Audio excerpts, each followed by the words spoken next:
good morning. Yeah. It's my morning. I just woke up. Hello, guys. Sorry for the late stream. So sorry. My sleep schedule is absolutely borked right now. I went to bed at 10 a.m.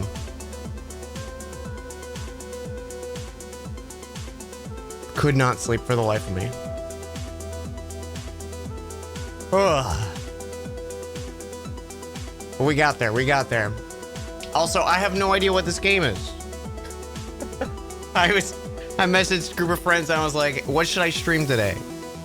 And Katie said Tyrant's Realm. So we're gonna play Tyrant's Realm, guys.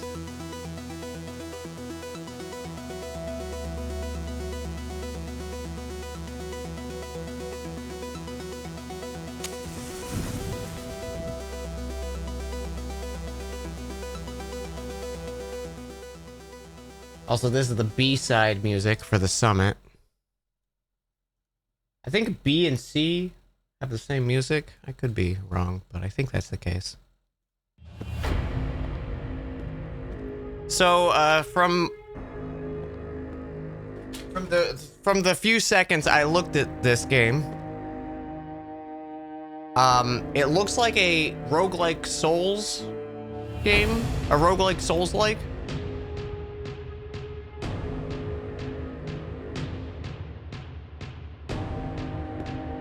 You finished A-side playthrough of Celeste last night? Oh, let's go. Congrats. Celeste is a good time. A Rolls-like. A Souls-light. We recommend playing it with a controller. Good thing I just plugged that in. Bum, boom, beep, bop, beam. Hang on, the music's a little loud.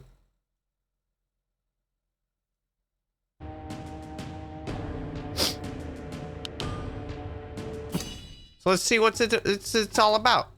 You know, words. I'm a little goblin man. Move the character. Sick. All right. It is a Souls-like. Oh, interesting that that's.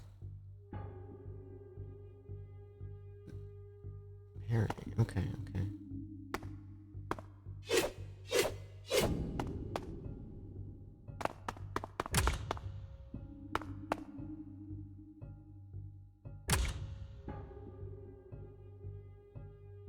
Boop, boop, boop.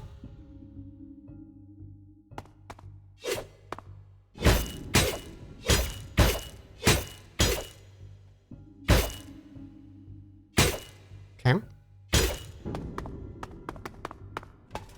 I have a skull bar. What's the skull bar? Hey, what's up, dude?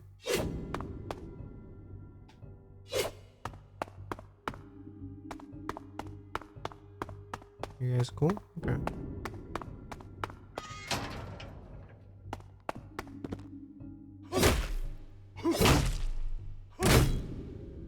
Well, that did not take much of any stamina.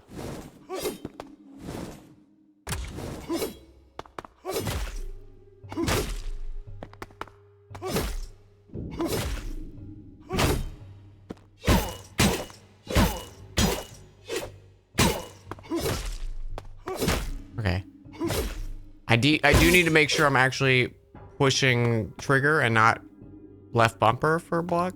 Use a healing flask. Okay.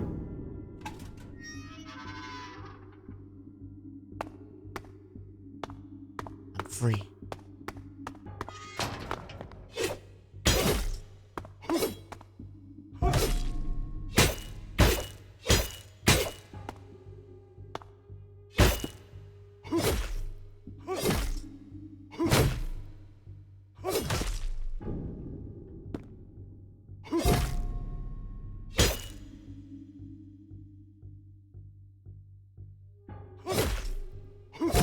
Okay, it's like right before you get hit.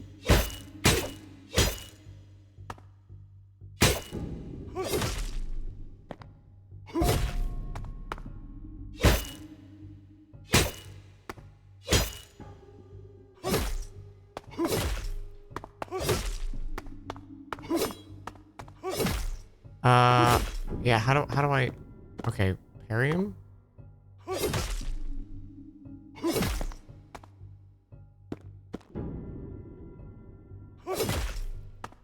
Can you just do a normal fucking attack, dude?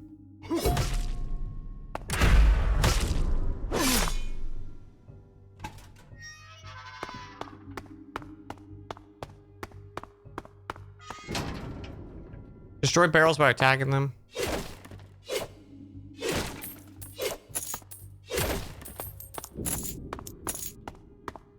Skull cultivators to gain power.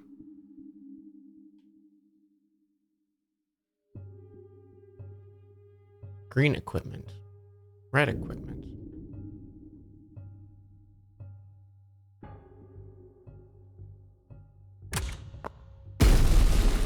Huh. Oh, okay. So the stuff just has colors. Excuse me. I'm so sorry.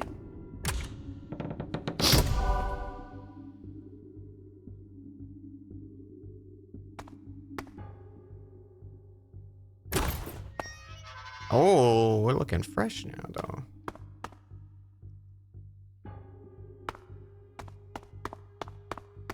Look like I had like I just shit my pants and I'm trying to find the bathroom at the Target.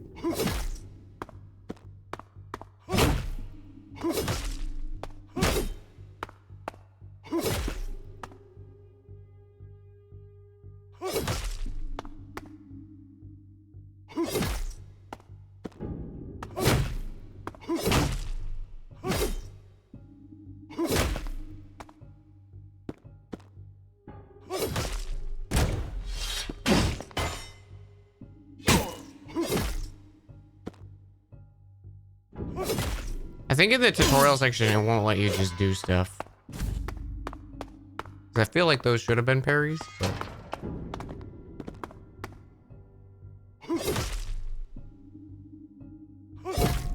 Okay.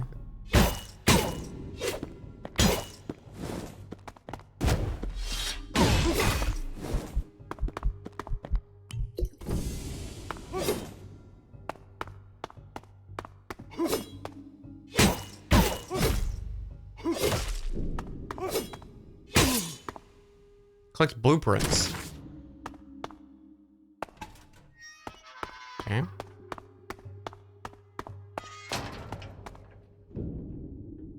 Hello. A prison guard sword.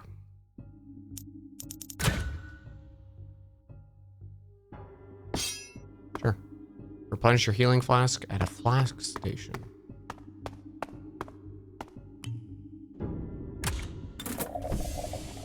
Cool. I like that. Oh. Oh my god. I didn't even get a chance to fight him. He's just like, no, you died, actually. Okay. Are we on? Is this a run time for me? Vertex snap.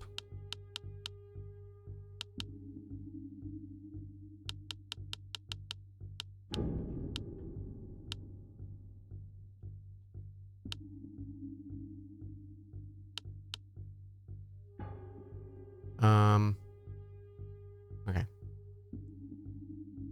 was curious if I could get rid of the, like, buttons of how to play the game, but I guess those just stay on screen.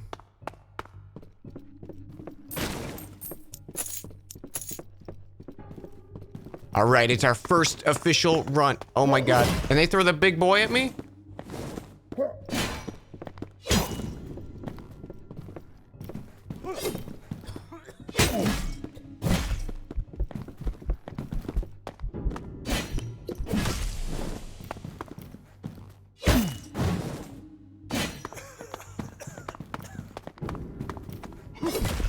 Oh, bullshit.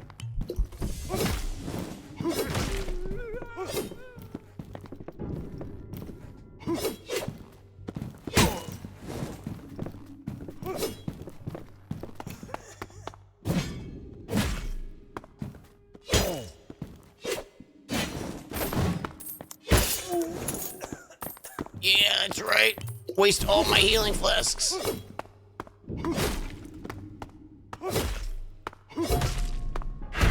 Execute him.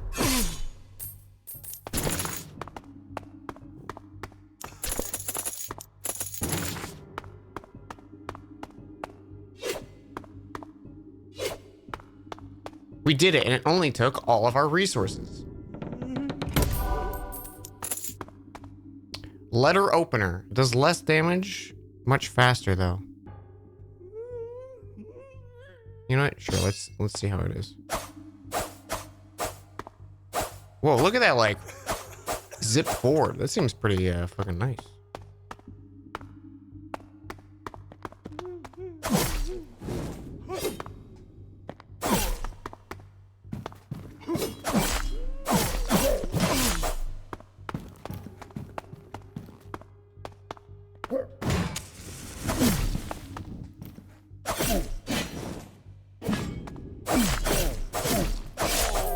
Yeah. The little lunge forward on this is busted. Scientist Captain, yo, thank you for 18 months. Also, RoboCop, thank you for 9 months. And Screaming Flamingo, thank you for 20 months. Thank you all so much.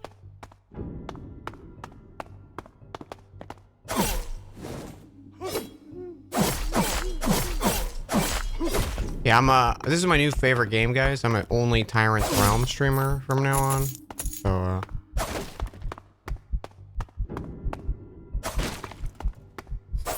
you better be ready.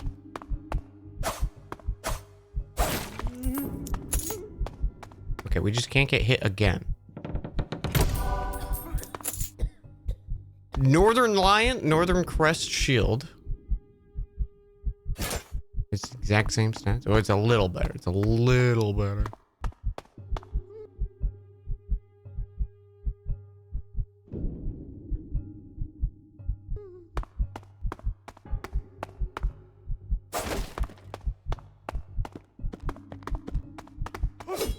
Got any of those heal stations, though?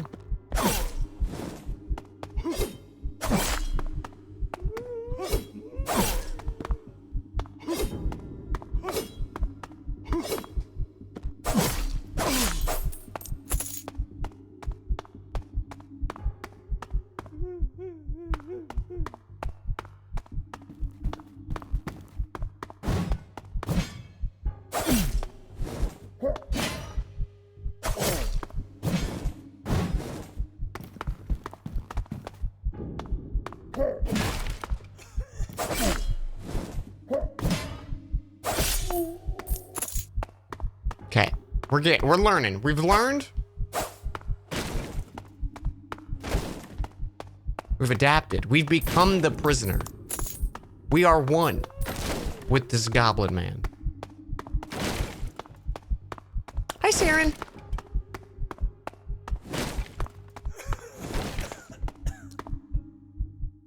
Touch the altar.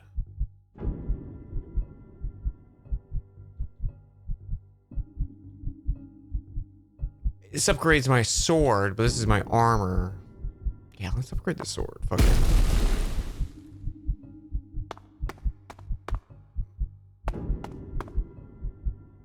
Where's Catchers is a roll? Yeah, I think it's a roguelike. I don't really know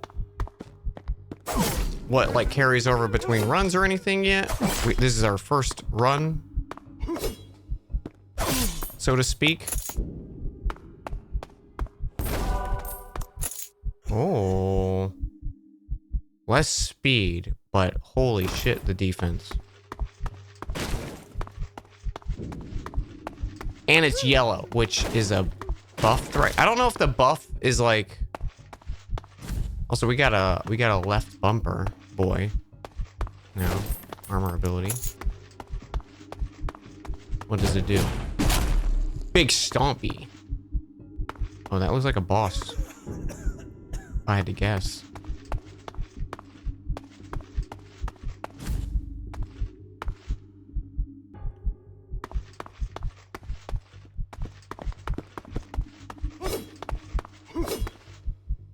I'm dead. Oh my god.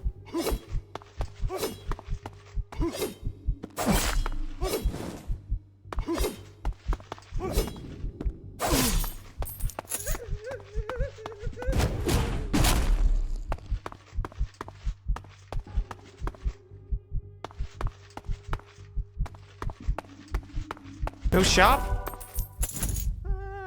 An axe? No, I think I keep my little Pokeboy.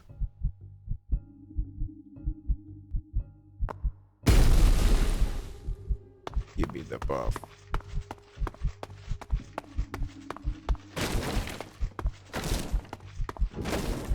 Give me the buff. Here's of Hammerwatch is a roguelike that came out recently that I've been playing. So I played that the other day with the Dans. We played it a little bit. It was a cute little time. I'm curious to see how it like progresses after the initial first like chunk of game.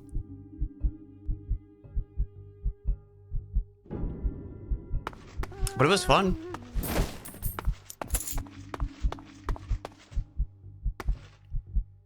Really? No shop, huh? Yeah, okay.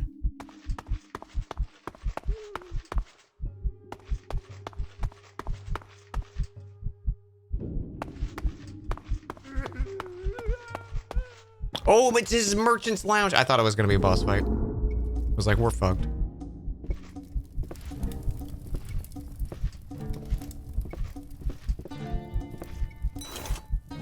He's got a scythe? Cultist garments? 600 coins for that. Holy shit. Random starting weapon. Random starting shield.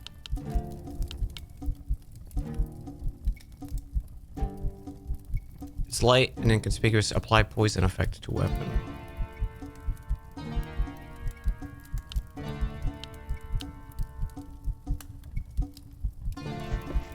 Well, I have no fucking money, dude.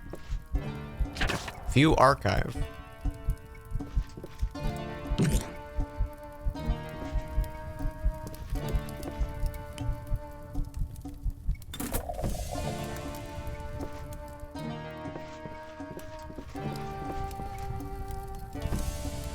Oh, that full heals you. Okay, that's I wanted to check before I used my shit because I was like, there's got to be a like way to heal. Oh, look, and then you can see like the full inventory on the walls here.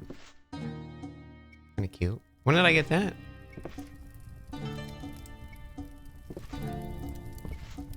Maybe just start with a few of them. Okay, well, we have no money. Spend all your coins. Bro, what do you mean?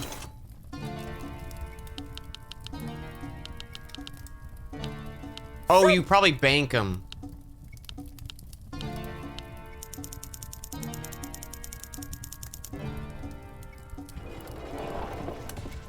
I see. Torture pit. Let's go. It sounds fun.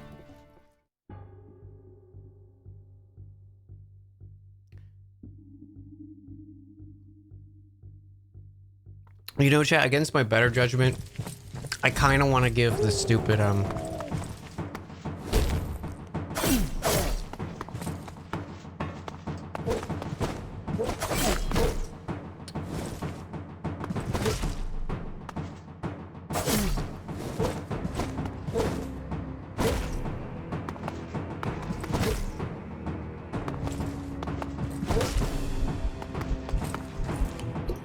You fool!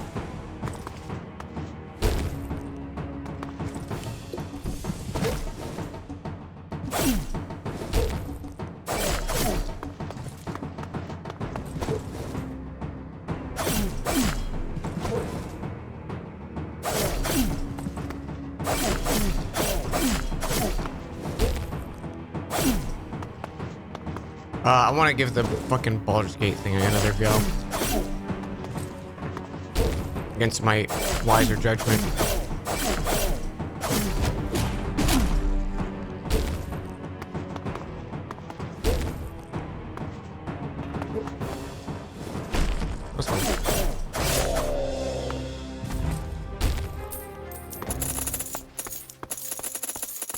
I was trying to execute him, but I don't know if you can parry bosses.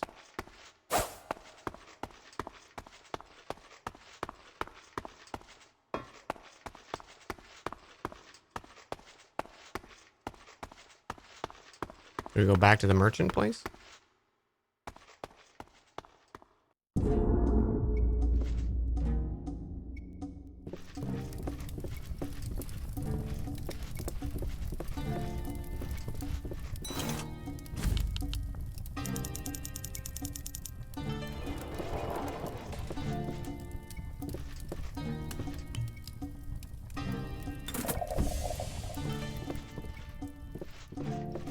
can't bask in the fire's glow again? Maybe it's one free heal.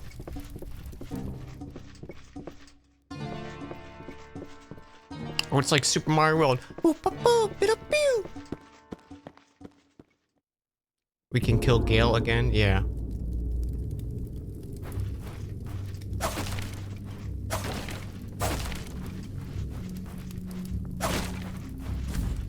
Well, the thing is, like, I feel like I want to stick with my decisions that I made, you know? Just because of that. I feel like that's the nature of the Dark Urge playthrough, right?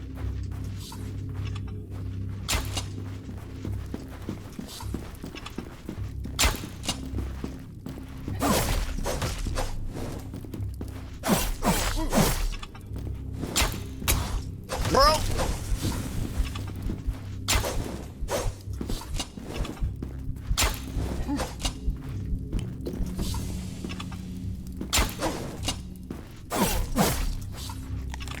He's eating a fish!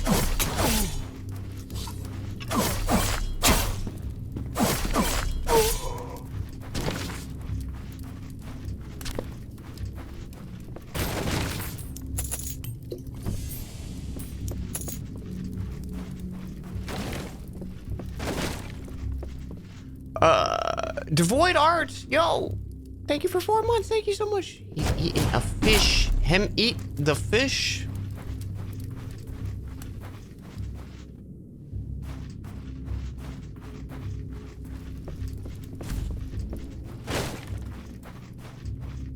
Open chest. Big shield. Slightly better, and it's yellow.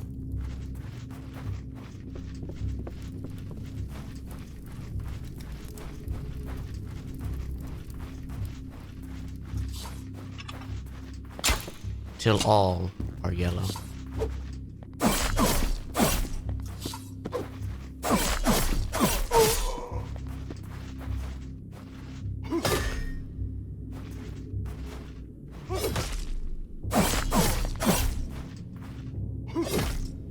Bro, I'm gonna get it.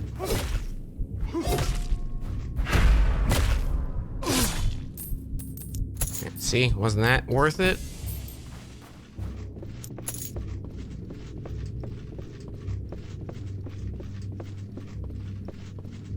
It's a goblin skull.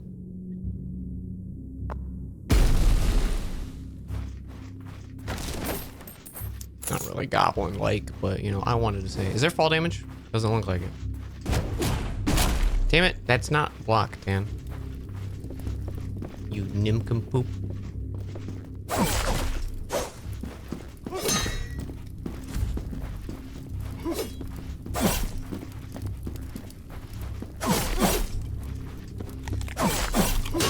You dare eat fish before me? Oh, I didn't know you could break those.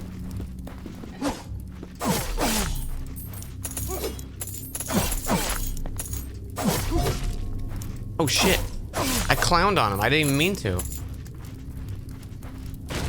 I just did. My gamer instincts took over. Yeah, this RTX mod is doing something fucky to Elden Ring. You don't like that they're crunching through the bones? That's where all the good fish meat is, you know?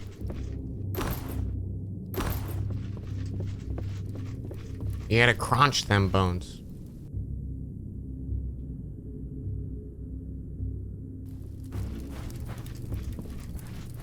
Really get in there and fuck up your mouth with those bones.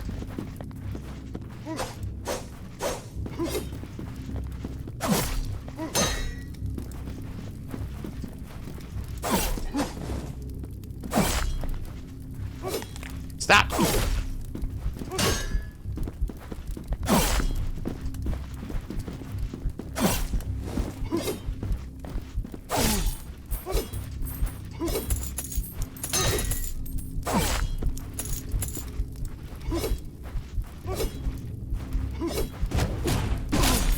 Oh, stomped his ass. His ass is grass.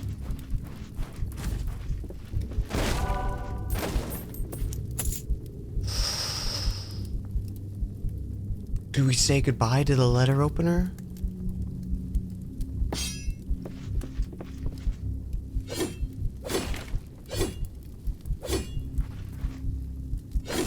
I don't know. I don't think I do, actually. Yeah, I think we keep this. It feels busted.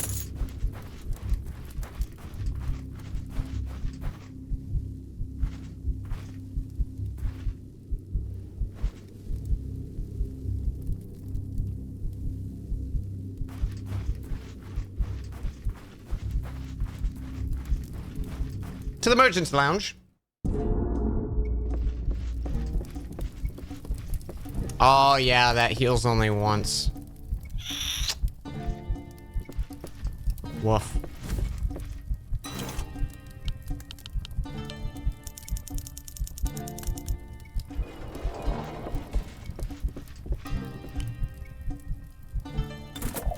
Refill. Oh, refill station does heal you. Oh, shit. I didn't notice that.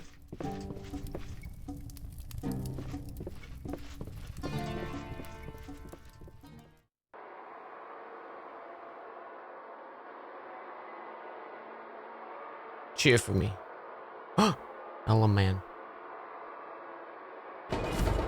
Shit, I was taking a sip of coffee.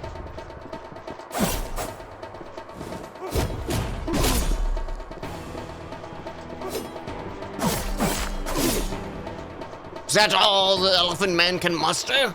Oh shit.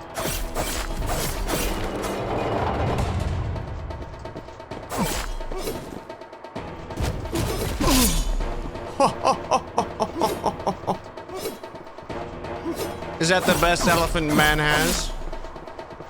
You're gonna need more troops than that, Elephant Man.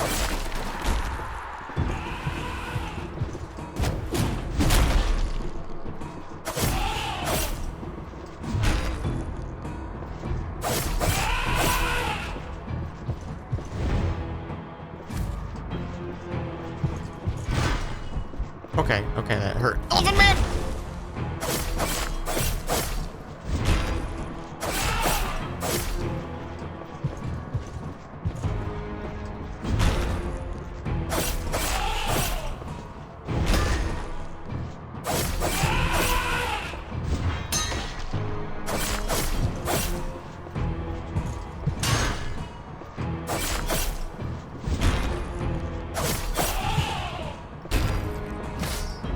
Okay, that's not fair.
I see why they call him disgraced chieftain.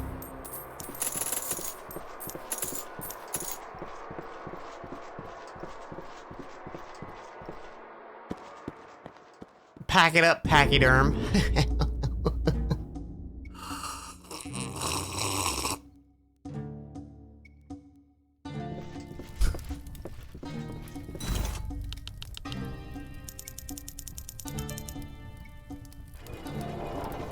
Now that we defeat him, we can romance him, yes.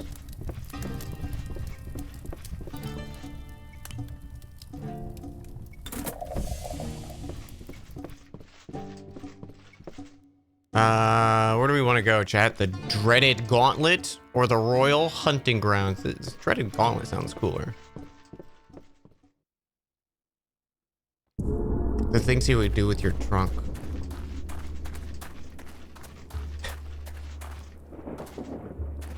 I mean, yeah, I get it.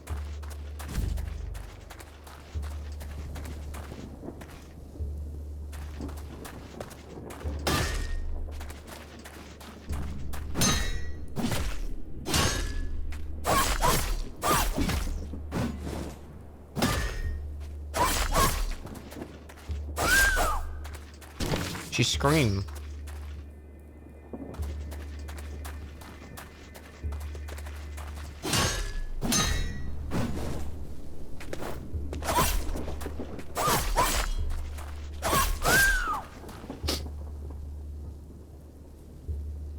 My nose is so itchy since I woke up. Like, I feel like I'm on the verge of sneezing all day.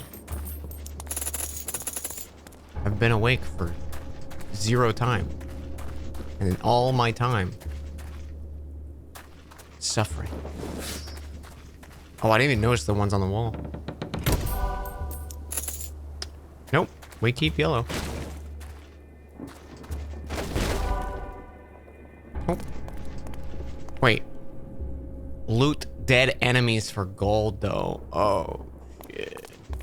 That's a nice ability. That's a nice ability. Too bad. Too bad we're set for life. Oh, God.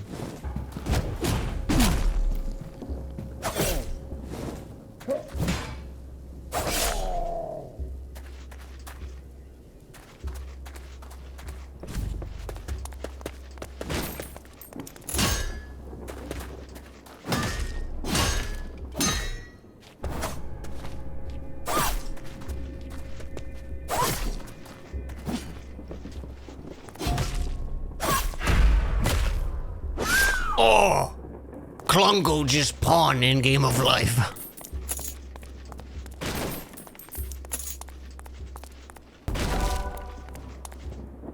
Brass knuckles. Okay, let's just try them out though.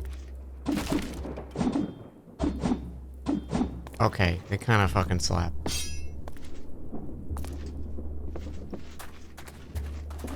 If they were yellow, I would have taken them.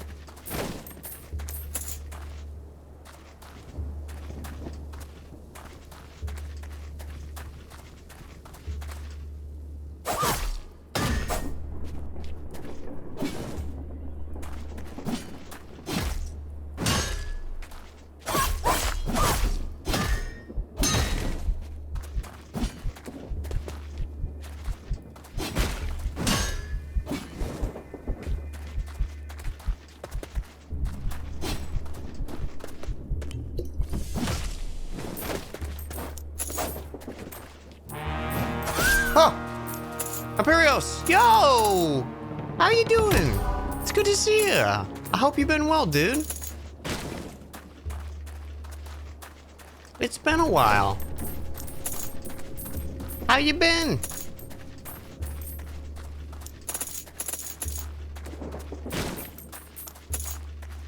Welcome on in, everyone. I'm Dan. We're playing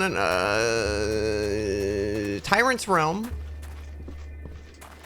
I don't know anything about this game other than what we've seen so far. It's like a Souls-like roguelike. And I'm kind of the world's best player at it, actually. Undefeated champion.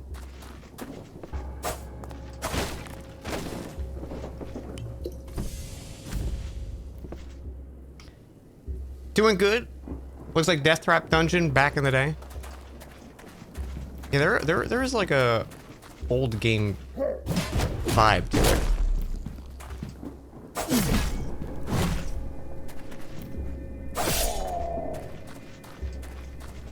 Not just the look, but like, I don't know, it's almost something about it feels almost like Gauntlet, like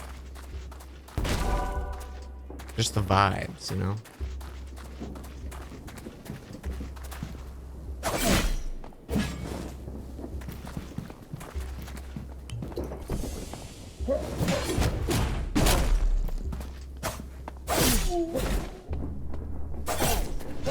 Oh, he's a big one. He's a big one.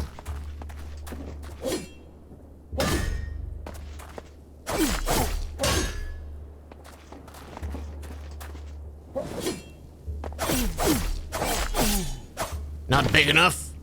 Ooh, Seafarer's Rapier. It's yellow. Oh.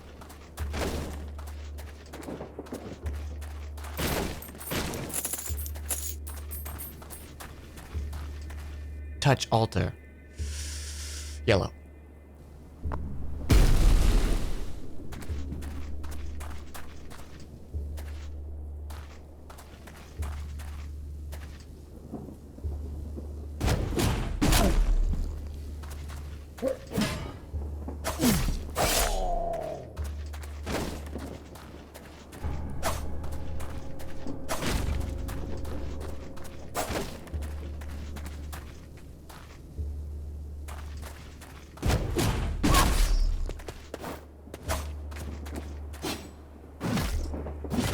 Okay.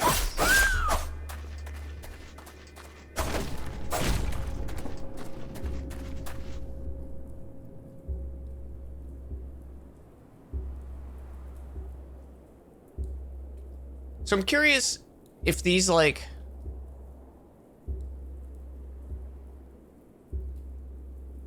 I feel like I just keep doing this. Like, it's a less upgrade. But I'm afraid if I do it, it'll, like, break my streak or something like that, you know?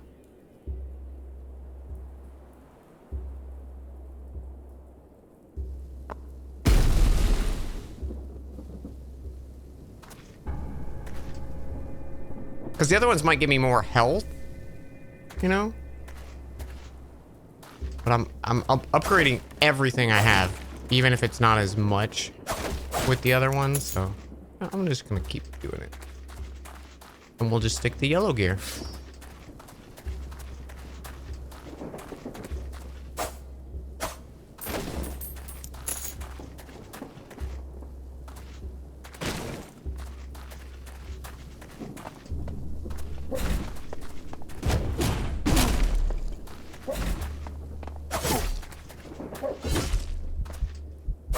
Bro, that did not reach me, dude.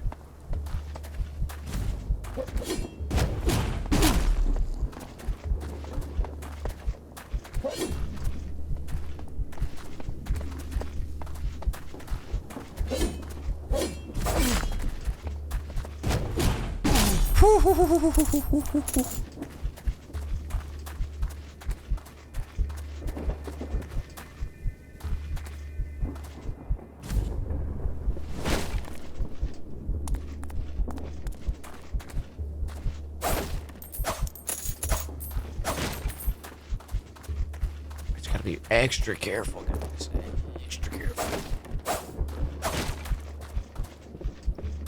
Oh, he's right there. He's right there. I'm just going. I'm just going. I'm just going. I'm just going.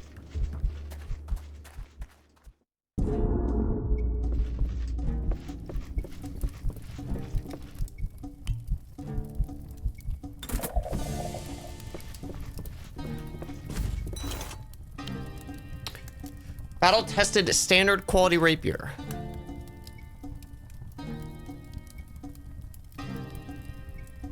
Yeah, but we get the flask upgrade. Let's go. Frozen tunnel shortcut. Locked door shortcut.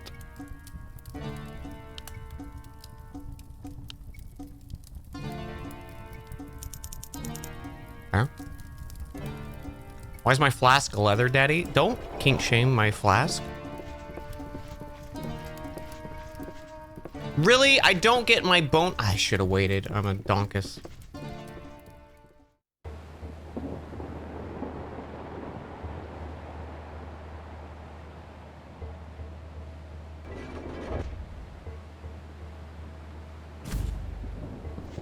Fish. We take the fish.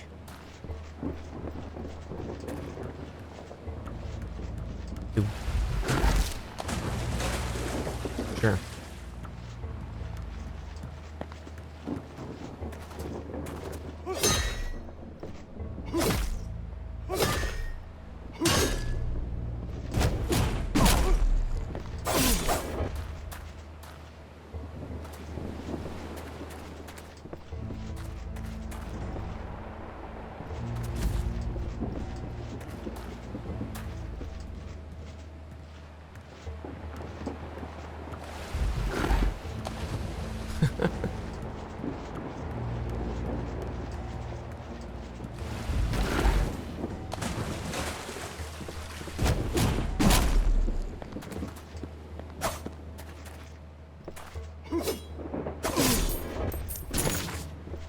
Retaliation shield.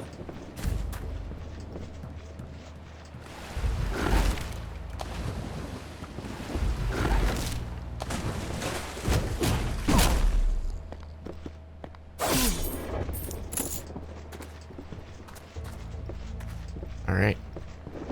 Fish pulse.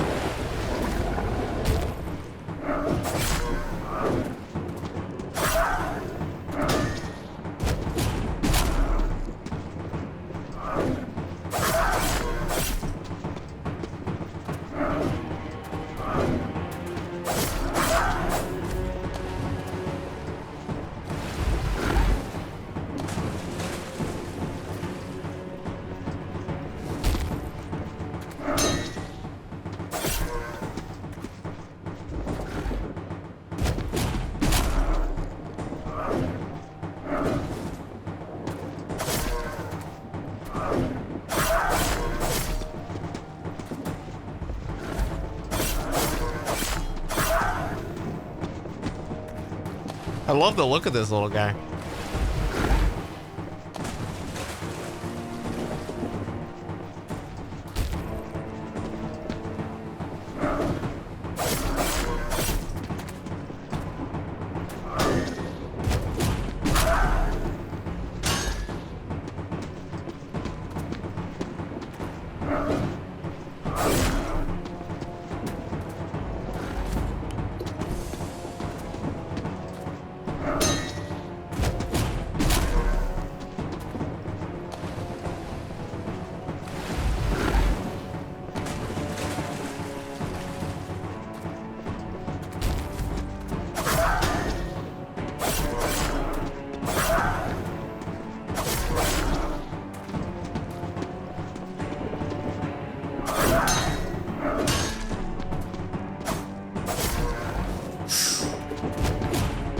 Stomped. No! He got away.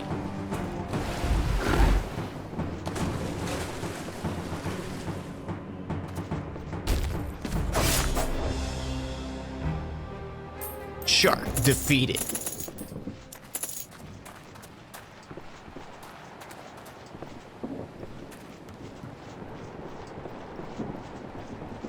Oh, you didn't like that boss, Will? Why would you possibly not like that boss, Will? I don't get it. I don't understand. Explain to me.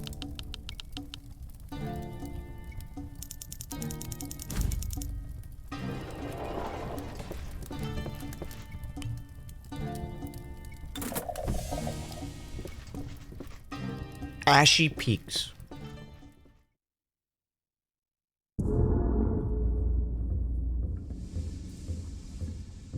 That's some spicy honey.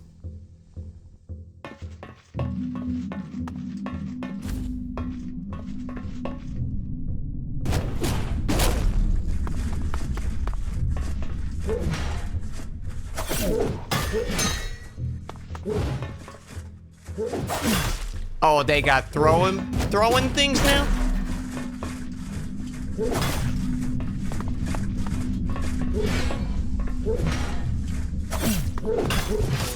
I died!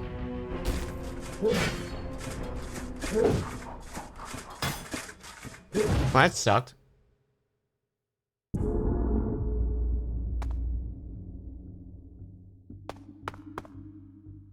Back at the lab.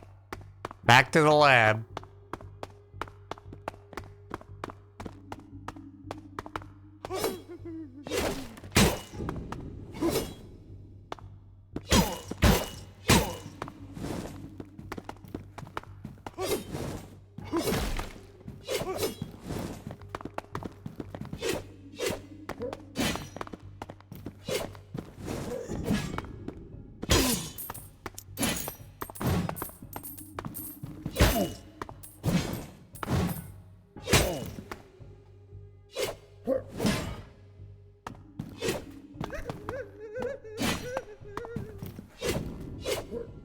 Who's giggling?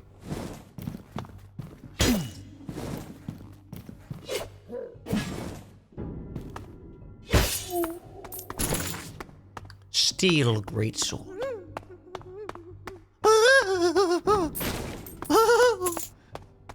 Guys, I didn't want to you know, give it away, but I actually did the voice work in this game.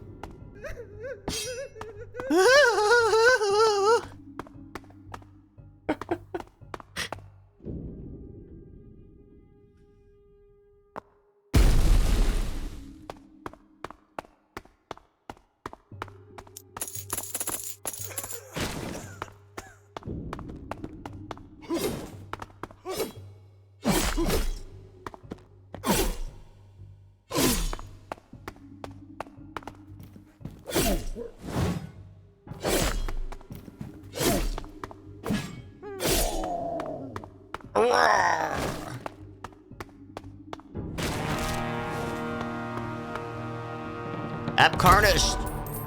Thank you for the raid. How was your stream? Thank you so much. Oh, we looting dead bodies? Yeah, loot 'em. Oh, we're gonna bank this seed, chat.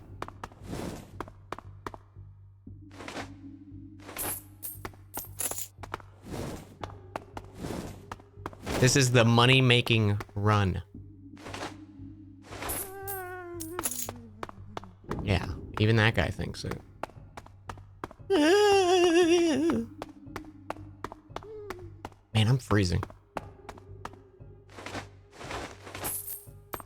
Doing PvP in 14. You net 1 whole star over the course of 3 hours? Hell yeah? Question mark?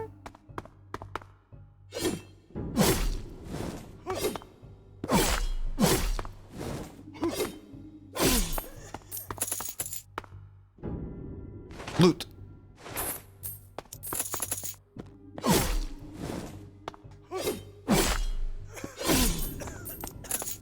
You know, it could be worse. It could be 6 hours into your, you know,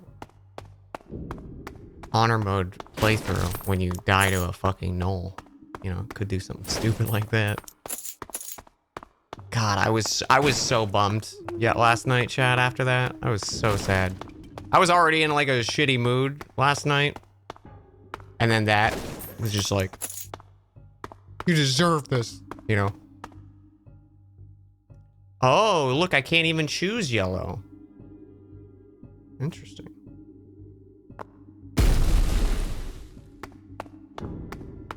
Interesting.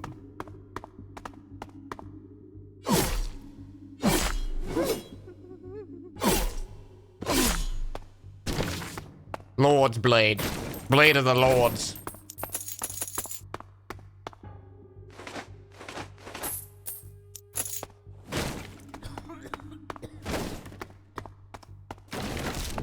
You're doing it in honor mode and it feels like a lot of cheese. Yeah, I think I might give it another go. I just feel like, you know, I feel like I could do it. If I just spend the rest of my life, I could do it.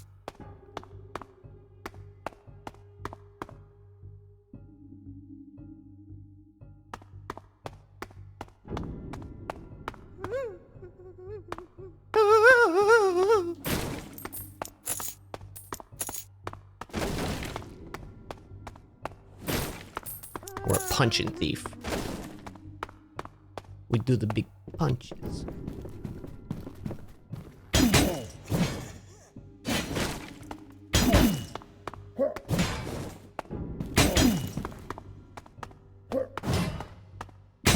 Yo, these kind of slap though. Dude, it's floor 1 and we have almost 300 points. Like, the thief mask, thief armor busted.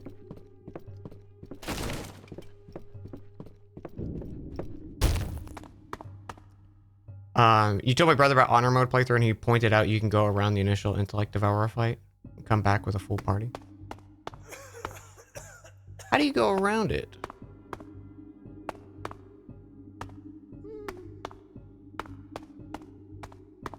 I think it's the only way forward there.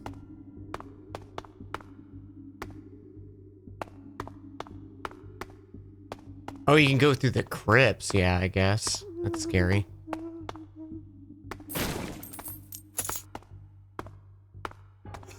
You could climb over the cliffs? Huh. It's one of those, like, with the intellect virus. I don't mind dying to that, you know, at the start of the run. Because it's so early, it's just a dice roll there. Like, it's not like there's no strategy really to it. So I'm fine taking, like, the wild fucking chance at it.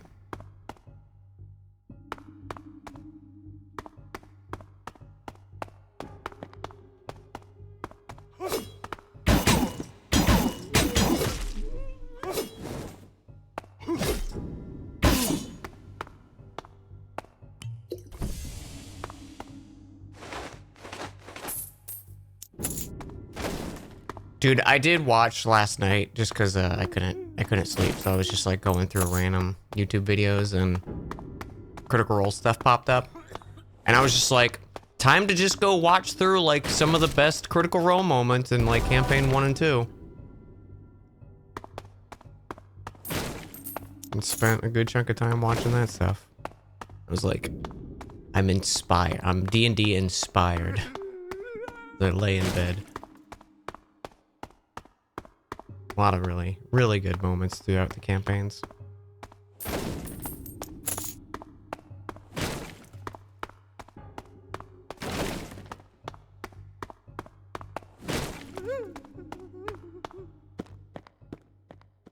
Oh, hey, Katie.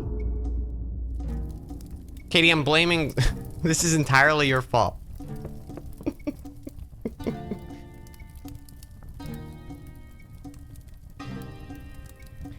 You can't watch Critical Role. You're always saying, why can't I be Matt Mercer? Then be Matt Mercer. Just do it.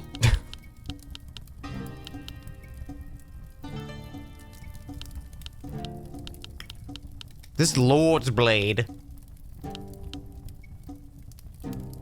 can become deadly. Could just unlock this. I think I'm going to. Let's just unlock this because it looks cool. And then we'll keep bumping up flasks. Do you like it? Have you heard? I had never heard of it. I literally looked up nothing about it. Oh shit, it gives it to us too?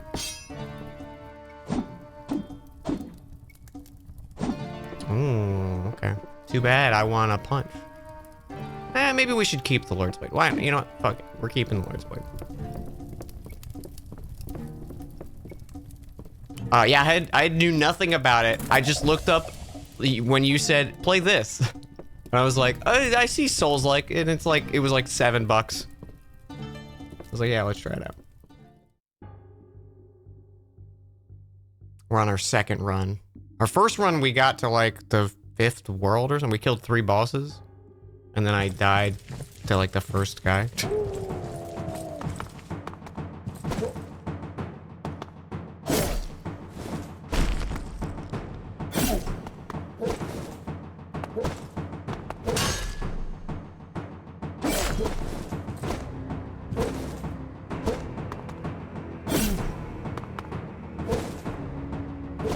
Probably should have kept my punchies because they were upgraded.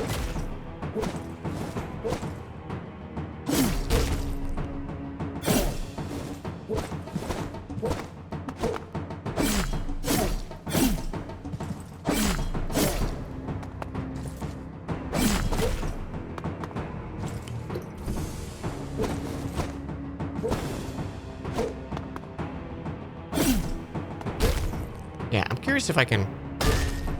Doesn't look like I can... Yeah, I can't parry this guy.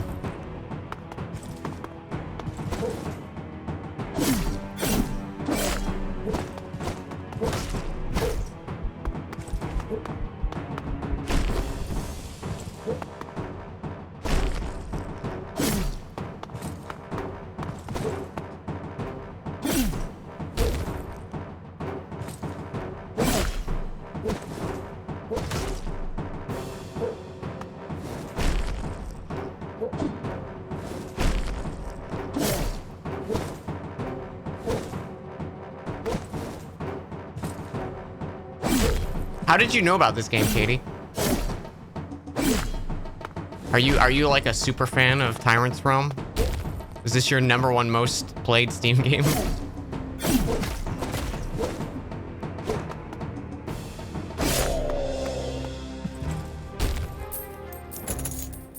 I can't loot the boss body? That's some malarkey is what that is.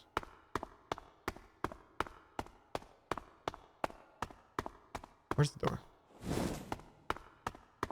Doesn't he run like he just shit his pants and he's looking for the restroom? He's like, oh god, oh jeez, oh god.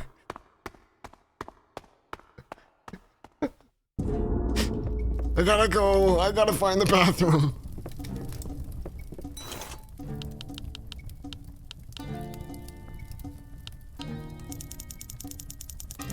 Hey Gam, hi bud. How was Star Trek night? You Star Trek fiends, you. I'm still mad that I missed the first like 2 episodes, because then I'm like, I'm behind, I can't start watching now. Let's try this one since we didn't do this one last time. Many characters are traumatized? Sick. Hell yeah.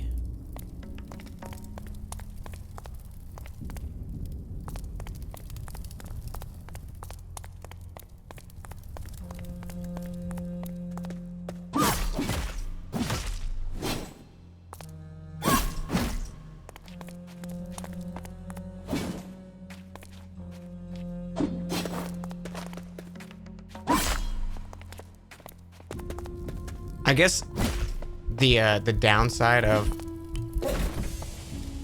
this armor set is I don't have an armor ability like for combat.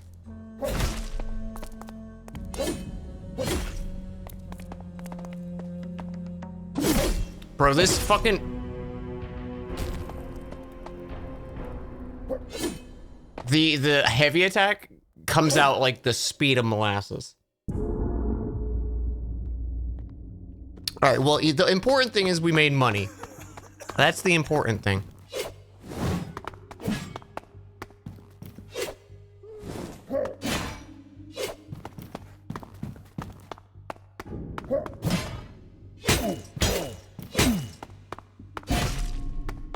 Oh, get styled on?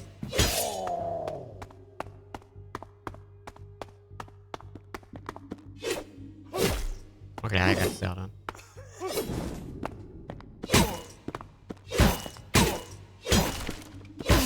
Yeah, so I think once you get a weapon upgraded once, you kind of don't want to change out of it. Oh, it's old trusty letter opener.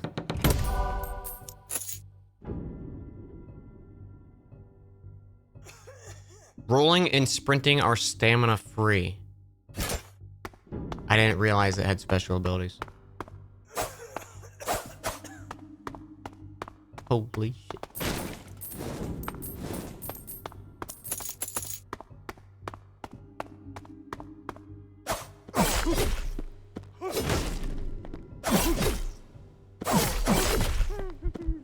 It just died of the first little guys at the end.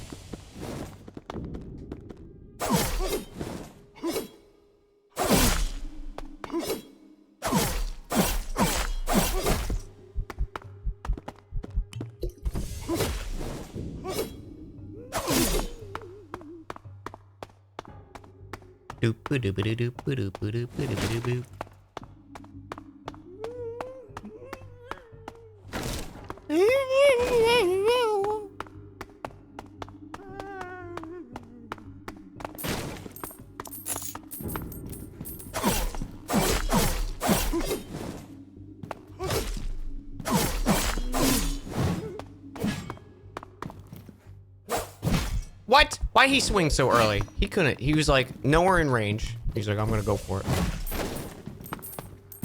Why did that not heal? Didn't seem like he connected.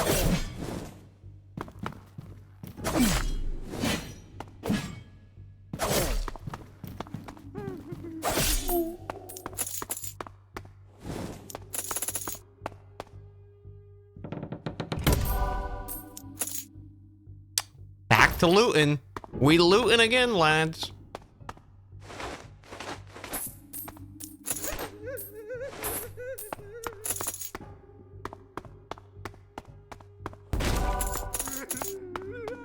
Oh shit. The build's coming back together. It's just last run. Take 2.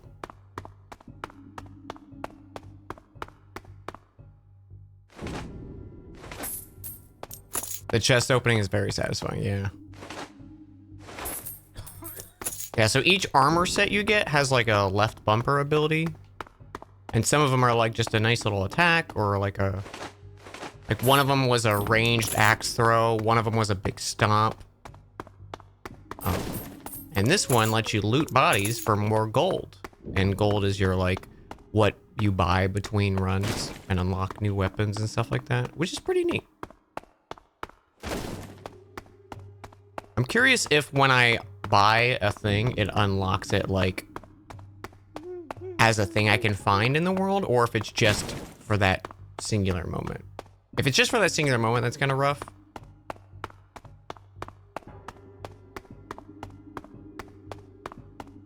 I'm missing a body somewhere. There we go.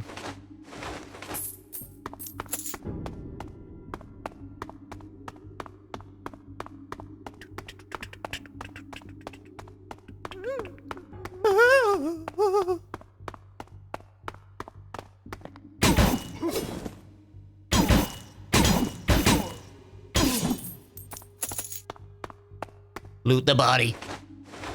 Loot that body, gotta loot the body. His body's just like lying there, right? Don't.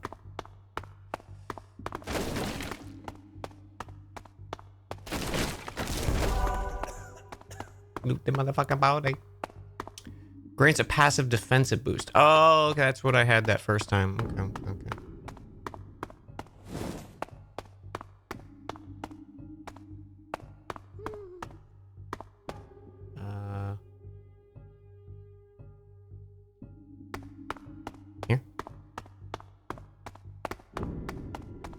Keep forgetting I have normal run.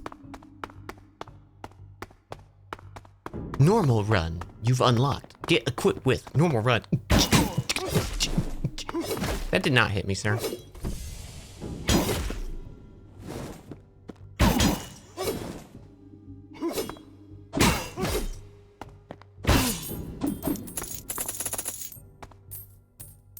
Loot that body.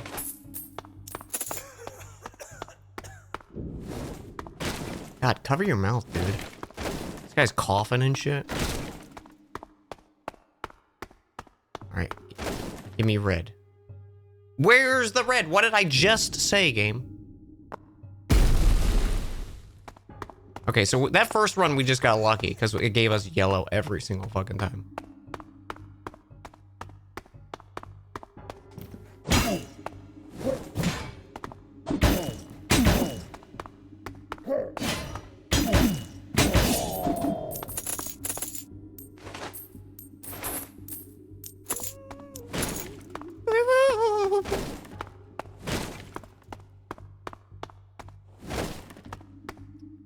So I think, chat. Hey, Dan. Hi, bud. I think I've actually settled on what I want my D&D Pantheon, like the beginning of time. The beginning of time, the formation of the gods and deities in my D&D world. I think I figured out finally how I want that to be.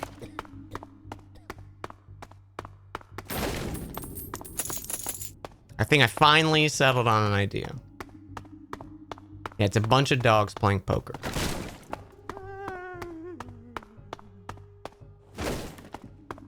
Like, the loosey-goosey idea of it is the gods are, like, before there was anything, before there was life, there was there was a concept, right?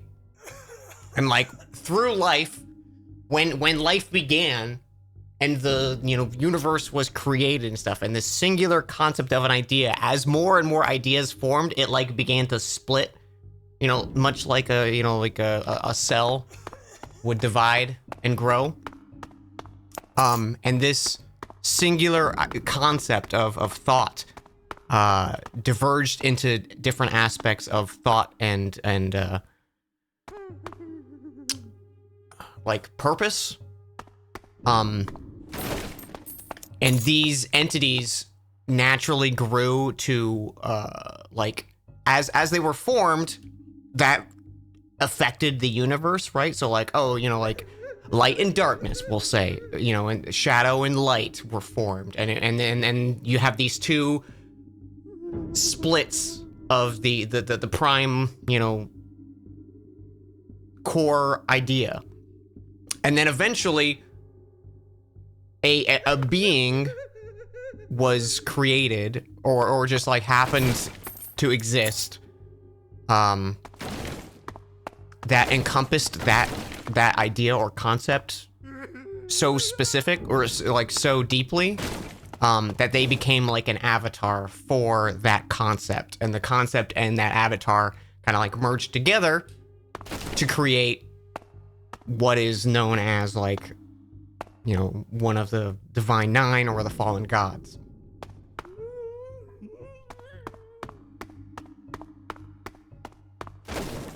So that's like that's the loose idea that I have of it. Where do the dogs come into play? one of the Divine is just on squeaky toys. It's just that. Did I explore the map? Yeah, it was a very tiny map. Boom. All right. I do like these random starting weapons too, because I think that just makes runs more fun, right?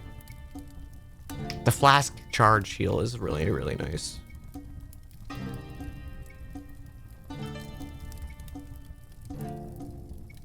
Literally the coolest idea for universe birth. Thank you. I was really like giddy thinking about it because, like,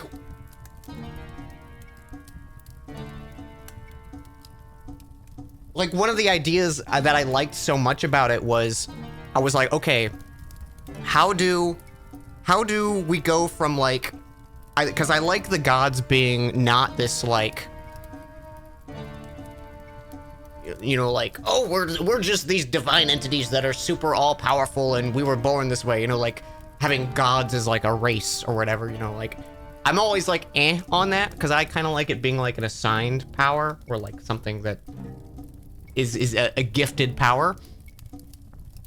So I like the idea of it being this like absolutely alien spiritual energy of like an idea, and like that idea is what grants, you know, like you know, light and life and healing, you know, like that singular idea latches onto this avatar. And like why would, if you had like a cleric following this domain, like why would they get power? And it was like because they align themselves with the avatar's goals, and the avatar like blesses them because there's now that like connection of like humanity between it. Because like I think if you just have this entity that's an idea and it's like, oh, I'm naturally drawn to these things, I don't think they would give out power like that to a mortal or like like any entity that follows it. I think there needs to be some kind of like connection of like why would they bless some and not others, or why would they bless anyone to begin with? So that's where I was like, okay, I like the idea of an avatar being like pulled into this that was fully encompassing some idea. And then I think that also works really well with the fallen gods, because like you have, say you have like the Scarlet Harvest is all about like brutality, death, and destruction. And then the entity that focuses so much on that, like there aren't that many followers or devout, you know, like clerics of the Scarlet Harvest or anything like that, because the person that encompassed that, why would they bestow that onto anyone? You know, like they don't have that connection, because that's the idea of them, is the brutality. And you know, they're not going like, oh, you're my champion, you know, like they don't give a fuck. They just want to spread this idea.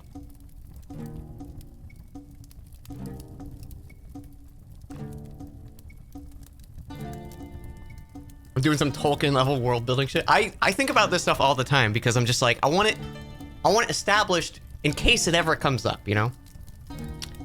How would something like a lich work? Well, liches aren't really, like, tied to the gods, in my opinion. They are a mortal being that seeks to become immortal by necromantic ways. Usually by separating their body and soul, and then gifting their body, you know, the immortality of undeath, and hiding their soul away in like a phylactery or something like that. You could have a lich tied to a deity or something like that. But yeah, they're like, they just want a shortcut to become immortal and don't care about how it affects them.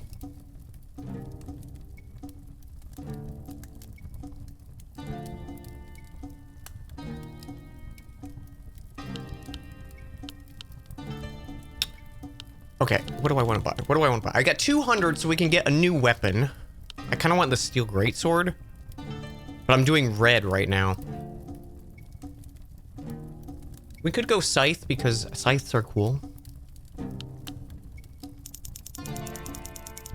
I feel like I want to just have like an AMA of like world building shit.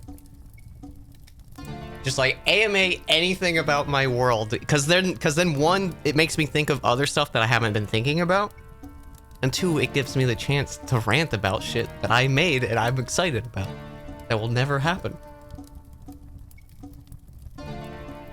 If a god is omnipotent, does that mean he's watching? And damn it, I didn't read that before I read it. Yes, that's exactly what it means. How is my world disability accessible? It's fantasy. There's magic. They can do anything. That's how. Magic helps a lot with accessibility.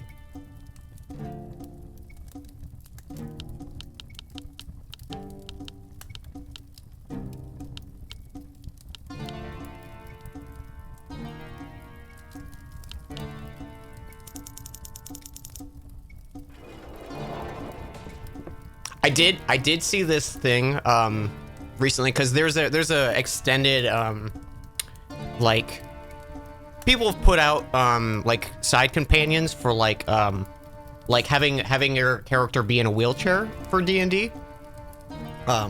There's like whole systems built around it, which is really cool. And then I saw someone just like, nah, that sucks. And then they submitted theirs, and it was all about having like a spider mech for your character. And I was like, okay. See, now that's fantasy, because like fantasy wheelchair is rough because you're out in the wilderness a lot, and you know you're not going to be able to maneuver a wheelchair in the middle of like a forest. But spider legs, no issue.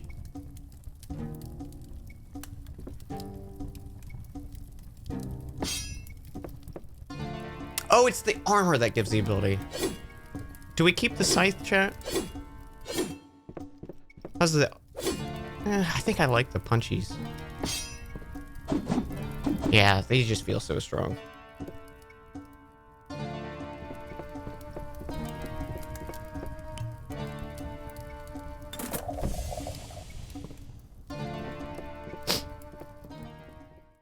Yeah, I feel like a lot of like the accessibilities in our world would be solved by having, you know, magic of a fantasy world.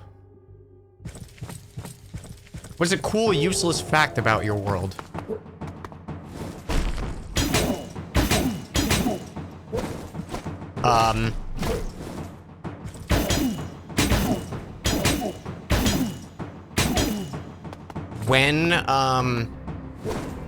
When the Isle of Shariza,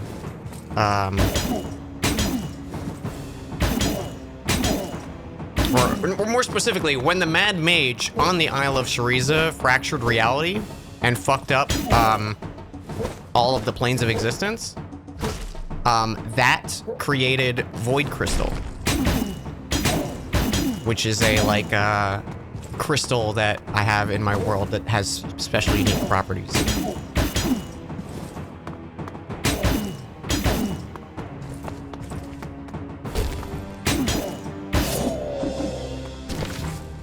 Weapon blueprint, skull fists.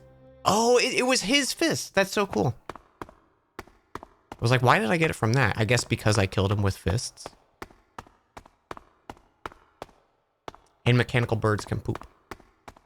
To be fair, Scrubbin's poop isn't poop, it's a byproduct. I just take it as like the activation of Scrubbins, like is grinding gear. So instead of like an oil discharge or something like that, it's shavings of void crystal that would happen regardless, but keep their properties intact. Technically, Boop is a product. You know what? You're right. You got me. Pineapple has an extra eye in my world. Well, so there's the one thing, the days of the week are all Monday, Tuesday, Wednesday, Thursday, Friday, Saturday, Sunday, but instead of AY, it's AE. That's the only difference. That's a fun, useless fact.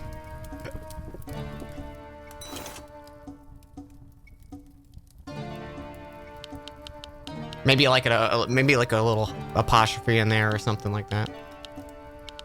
I think that came from a episode of Dungeons and Dragons. I want these skull fists.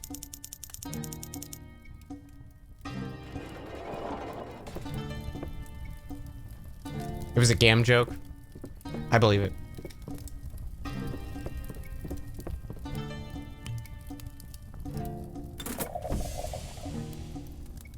No interesting orbital mechanics of the world? Oh, you mean like in terms of how the days and weeks are? I think there are, because I like the idea there's multiple moons. So I think maybe like the tides would be affected and stuff like that. But I in terms of like keeping the week the same time, I was like, I'm just gonna do that because that's easy and simple for me. But maybe the weeks are the same, but maybe a year is slightly shorter, you know?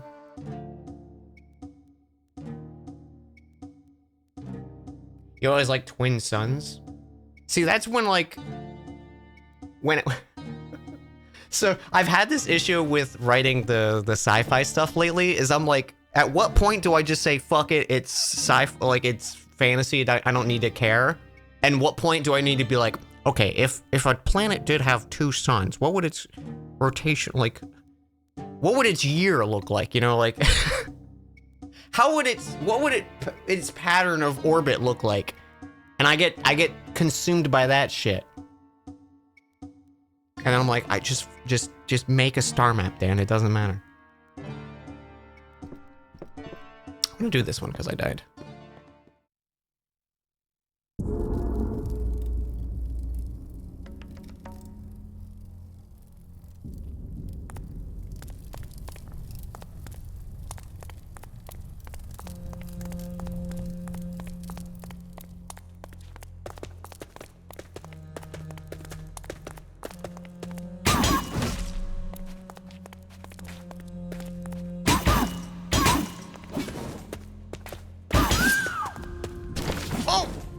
Yo, giant fish hooks. I think that's what the, Bro.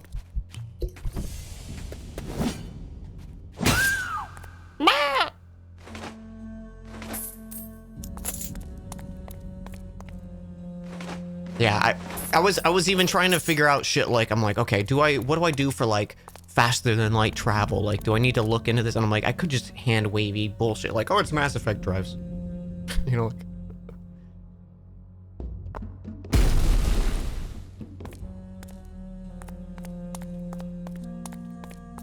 because in fantasy, I can just be like, it's this because of magic, you know? But in sci-fi, I feel like I need an explanation for it.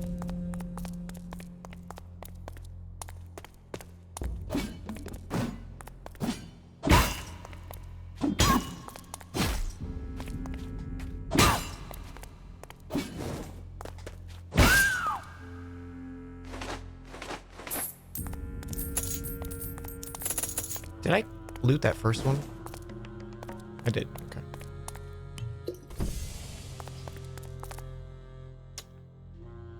Yeah, I haven't given thought to like the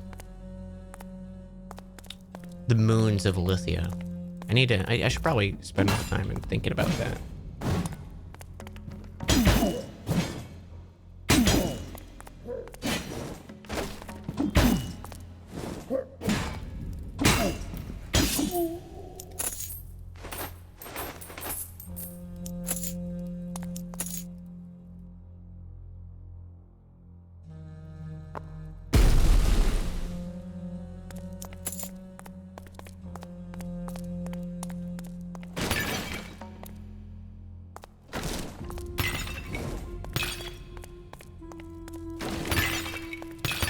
Bro, just walking into these pots is enough.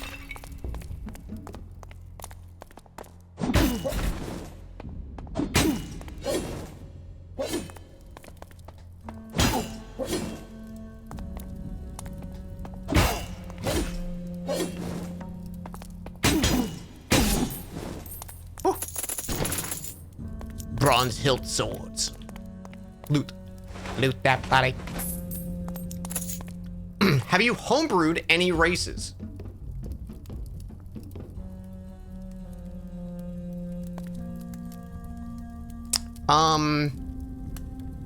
I think Warforged are kind of like a more unique, instead of just like, hey, here's the sentient Warforged. But I guess that's kind of like what Warforged are already. You know, I don't know if I have for Dungeons and Dragons. There's a lot of like subclasses that I've just pulled in, you know, like subclasses and non-official like homebrew, like blood magic is totally a thing that I have in my world and is like totally learnable by the players if they want it.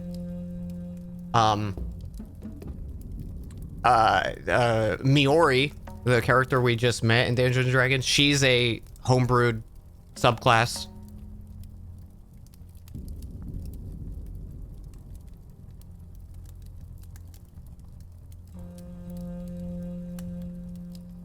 What kind of creatures would you make lore and a stat block for?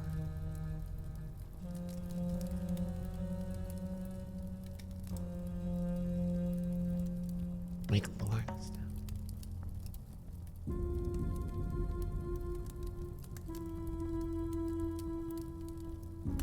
I would love to make like a stat block for like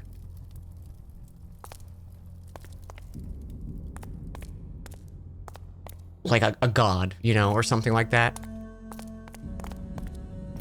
Just see the absolute like bullshit power.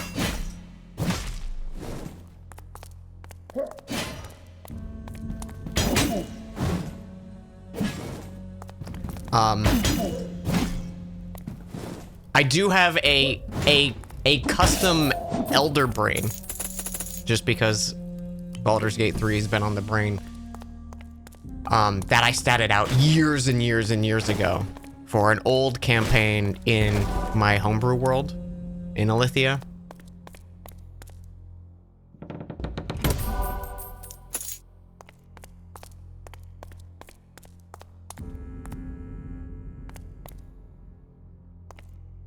Make a stat god. Make a stat god for a. Make a stat block for a god written by a 7-year-old. That's just the Pokedex, is what that is. It can breathe fire hotter than the sun. It can move a mountain with a sneeze. I keep forgetting to loot that body.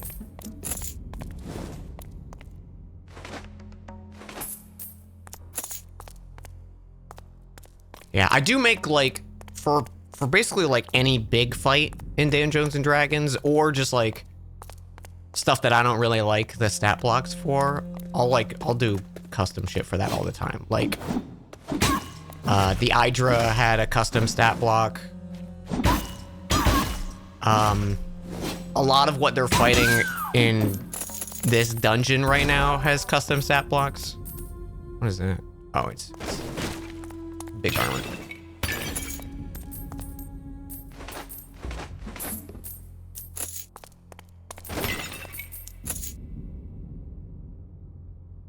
As someone who has never played D&D but would love to, how much would you recommend a newbie know before ever sitting down at a table to play? It entirely depends on your DM, I think. Oh, secret! I would say knowing, like, general sense of the world that you're about to play in. So, like, maybe have a conversation with your DM of, like, hey, what's a quick rundown of, like, what's the style of your game? You know, like, is it high fantasy? Is it kind of more like grimdark? You know, like, maybe what are the prominent powers? So, like, when I, like, okay, here, let me, sorry, we're just talking D&D because I'm having a good time with this. So, like, when I started Dungeons and Dragons, I gave my players a sheet that said, like, I gave my characters a few sheets. So like, here was one: common knowledge of Alithia, and it's just like, here's some shit you need to know. It's between 3 large continents. Orlon, the largest of the 3, is most part controlled by a singular empire. Continent is extremely diverse in its people and cultures. Ruins of the past civilizations are scattered throughout the land. Basic shit. Sacred city of Null is located on the southern edge of Orlon, which serves as a neutral ground separated from any allegiance. It's one of the oldest cities in all of Alithia and home to many of the original temples of the Divine Nine. So that's just like, none of it. We haven't gone to Null. We haven't had any interactions with that, but that's a place, that's like a city everyone would know about, right? Like, even if you're nowhere near Null, you probably have heard the name of it as like a person in the world. Dejoria's smallest of the landmass, houses a vast exotic jungle, has few established cities. Most of its jungles are unmarked and unexplored. Hey, that's where we are right now. Tyvanera, land in turmoil. Multiple factions are fighting for control. Wartime is a common thing. Currently, the main conflict exists between the Endavi, which is a group of beast-like races mounting together, the Amberheart dwarves, and a sect of drow called the Domaland, which have left the Underdark. We haven't done any of that shit, but that's like, they would probably have heard about this conflict. Like, a big war constantly going in the eastern continent is something of, like, you would know to a degree that's happening. Maybe not what power is, like, leading or current plays. And then I have, like, Void Crystal, exotic crystal found throughout the world. The crystal pulses slightly with a faint glow of magic, matching its color. When the crystal is broken improperly, the glow fades as the magical effects. So I feel like it's one of those, like, I put this in because it's a rare material that even if you do find it, it's very hard to actually, like, mine it correctly and properly. But yeah, and now you guys know Void Crystal's there because of a fucked up spell. The Empire. Most of Orlon's united under one banner. Few exceptions exist. Firewood, Jeria, and the Shard Coast being a few. While many major cities and kingdoms are still ruled by local kings and queens, they still serve under the Empire. Magic and acceptance. Magic's common. Small villages and towns might still feel like it's a bizarre, unseen wonder. The large cities are much more accustomed. A few locations in Alithia may have rules with magic within their city walls. Several mages throughout the years have been tweaking spells to their liking. Over time, the spells have become more commonplace. Customizing and making your own spells is allowed, such as having Fireball deal cold damage, or a spell hitting more targets, or adding different effects. Just talk to me about it. I like putting that shit in there because I like customizing my spells when I'm playing a wizard. Like one of my last wizards that I had, he was a tiefling who had the flames of Thegalos. I can't remember the name of the feat. But basically, anytime I did fire spells, he would light on fire, and he could also, like, reroll fire damage. So I was like, I just want to tweak some of my spells to be just fire. And I talked to my DM, and they're like, sure. And then I asked them for, like, specific stuff. So I was like, hey, come up with a few things. You know, maybe family, friends. Who's dead, who's alive? Do you have anyone, like, left in your life? Familiar faces. Provide at least 3 people your character has some kind of interaction with. So, like, some of these were, like, You know, like for example, Gelnek gave me like Chief Stompy. Um, some the two others I don't think have come up. I think one of them was like a family member for Gelnek, and then one of them was like a merchant that he frequently used. Um, and it was like that. And then current goal, what's the main focus? Are they fleeing? You know, do they want revenge, wealth, happiness? And then a weakness. Do they have someone they love, something dearly? Do they have a dark secret? Maybe they have a bad vice. Maybe they're on the run from crimes. We can see we can probably guess what a lot of our characters did for that one. Gear, I don't really care when I'm like setting it up. So I was like, hey, pick your shit.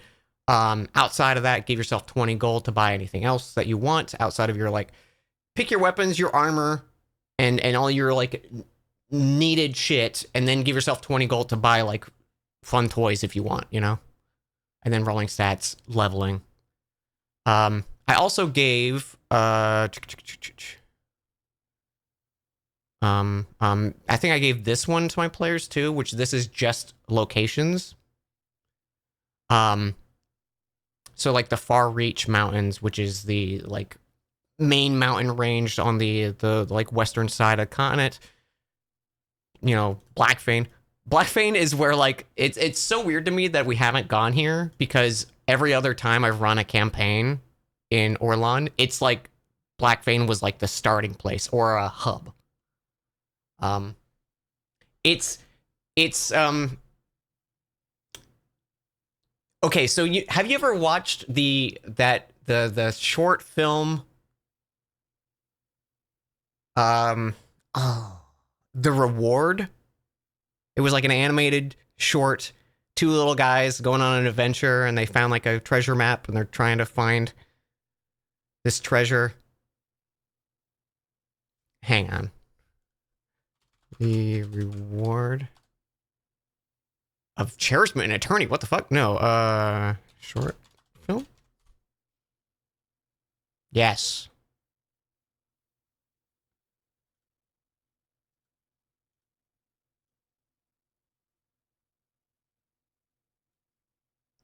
Okay, this was the inspiration for Blackfane. Like,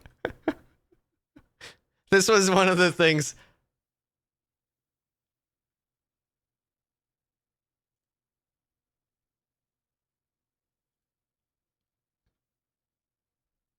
Like this place was a lot of the inspiration for it. So the idea with Blackfane is, there's like the highest peak in Orlan is Blackfane Mountain, and the entire city, like it's got like a tall spire like design, and the city's built as like a spiral going up this peak of the mountain. So each like level of the spiral, the spiral is like a different, you know, district of the city kind of thing. And most of it is all just like taverns, high-end shops, the best of the best merchants and artisans around the world kind of gather here. It's a like trading hub, and there's like a lot of sky ships and stuff that dock there because it's obviously like way fucking high. And like the only way into the city outside of Skyship is these like huge lifts that go to the base of the mountain. It's cool shit. Also, it's where the emperor is seated. There's like an actual like the peak of the mountain is basically like the emperor's throne or whatnot. Spring Oak is also wild to me because that's one of the like another one of the most commonly used places in my previous campaigns. Spring Oak is like your typical fantasy village. Like you think of like I'm thinking of any video game, like what's the starting place that you go to in Skyrim, like Windhelm, I think, maybe Whiterun or something like that. It's like that, just your stereotypical fantasy village. That's also where Horus, the elderly wizard Horus, lives in the White Tower a few miles outside. We've met Horus. We met him.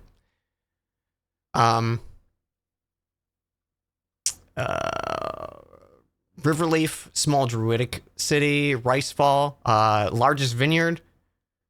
Firewood, tropical jungle that protects like one of the last sanctuaries for elves. I like giving this stuff because like even if the characters don't do it, if they're like, ooh, I'm thinking of this for my character. Okay, so they'd probably be from here, So obviously, I wouldn't say like every DM needs to be like give this to your character, or give this to your players, but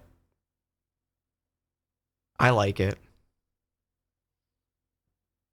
Look at all these places we've gone. Silver Hill, a mage's haven, glittering silver tower built on the plateaued region in the western coast.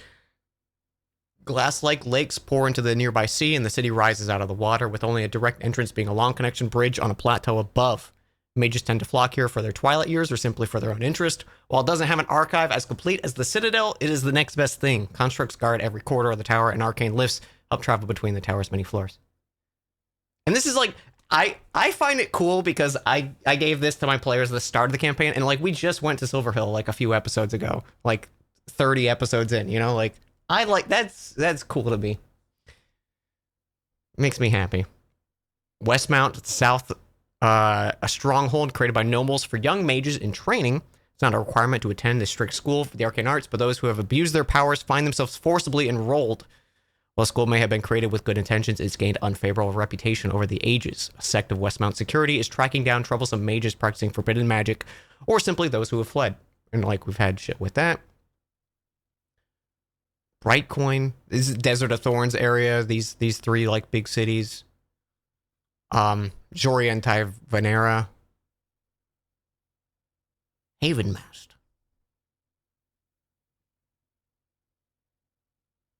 A southern dwarves of Tyvanera, known as the Amberheart Dwarves, call the city home. A masterpiece of architecture and spectacle. These dwarves built to the sky instead of into the earth. A little shit like that gets me excited. I don't know about anyone else. Deepwheat, the surface home of the Drow faction known as Dominant. After coming to the surface ages ago, they established a safe haven for their kind in the northeastern coast of Tyvanera. A central spire within the city clouds the surrounding lands, creating a magical night sky at all times.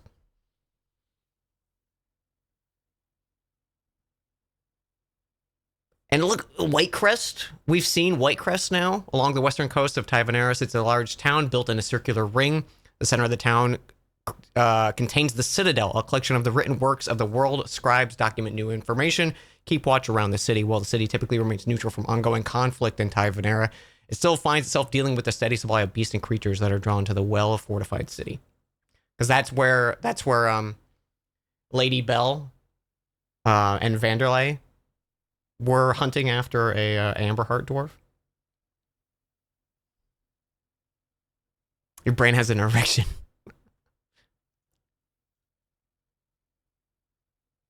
Also, look, it's a custom subclass that I stole. This is the circle that Miori is. What was getting started? Oh, so this was once we decided once I knew kind of the core things about their players, I gave them this, and this is just about Philgrove. This is just information for the city that they started. Population, large presence of dwarves, mostly hailing from Jeria to the north, stopping here for trade. Outside of the dwarves, there's a blend of races. Most cities along the Merchant Pass see plenty of traffic, not to be caught by surprise on unfamiliar folk. Green Ravens, faction of beast hunters that call Vilgrove home. Surrounding lands still dangerous even with the city well fortified and guarded by the Empire's forces. It is their purpose to ensure the safety of the roads and deal with threats that have been spotted. A bounty board is overflowing with hunts posted by the guards and citizens. Anyone willing to take work, complete a hunt is allowed into the faction. The Burning Spears, the Bloodletters, Scarlet Hag, there's Kasharla, Crown's Guard. Storm Peak, we didn't even touch on that. There's a big, tall mountain range that's constantly in fucking storm. One of the tallest mountains in the Far Reach Mountains. It pierces the clouds just outside of the fort city. The peak of the mountains is constantly surrounded by stormy winds. Rumors amongst townsfolk in the mountain range be that it's a dragon's lair or one of the last frost giants of some ancient legendary treasure.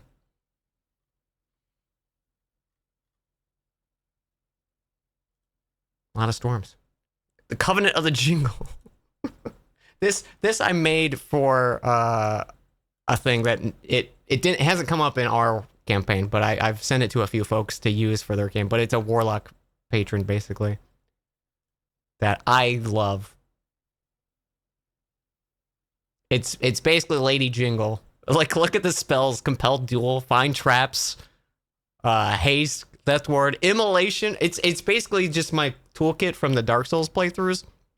I love this one though, the 14th level ability. I'll do it myself. Starting at 14th level, as an action, you become an avatar of destruction as the lady graces you with her presence. You gain 50 temporary hit points, resistance to bludgeoning, slashing, piercing damage, and whenever you deal a melee weapon attack, you deal max damage. The Blessing of the Lady stays with you for 30 seconds or 5 rounds of combat. For every fatal blow that you deal while in this state, the Blessing stays with you for 1 more round to a maximum total time of a minute. At the end of your turn, when the Blessing ends, you become stunned and lose all remaining temporary hit points.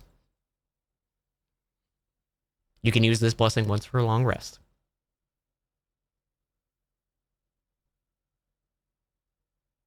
I'm the threat here. Starting at 10th level, use a bonus action to force a target within 60 feet to make a wisdom save against your spell save. On a failure, for 1 minute, the creature is compelled to attack only you. They may hit multiple targets with an attack if possible, as long as you are included as the target. They can repeat the save at the end of every turn. You can only have 1 taunted target active at a given time. Perfection through fear. At 6th level, you and your allies are led to be perfect through fear of disappointing your patron. Anytime you or an ally within 30 feet of you rolls a 1 on an attack skill check or saving throw, you can immediately take 1d10 your warlock level force damage and reroll that die to keep the second roll. It's basically luck, but you get a little hurt every time you do it.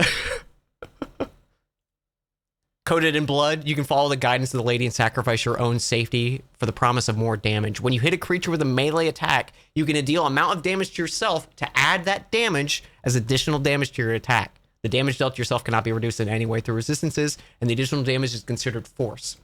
You can use this ability. That one's basically like, you can just nuke a character by almost killing yourself. Like, I think is very fun.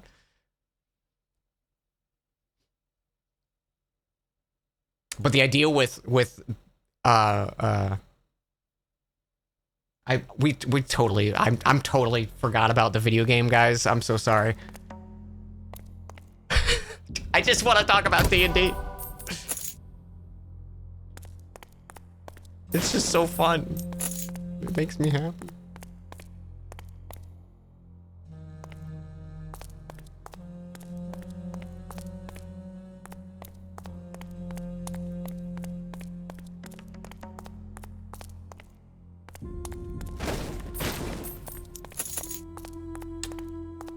There's a video game?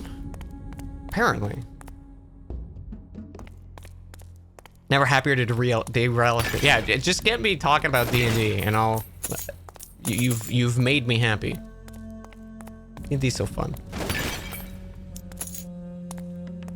You're the most joyful you've ever heard me be? Aw.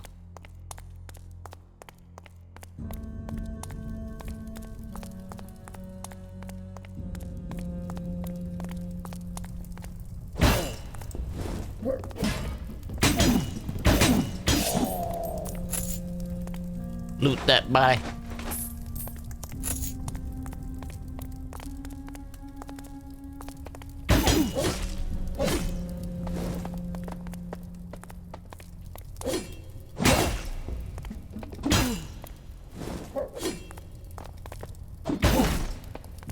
Bird just kicked me.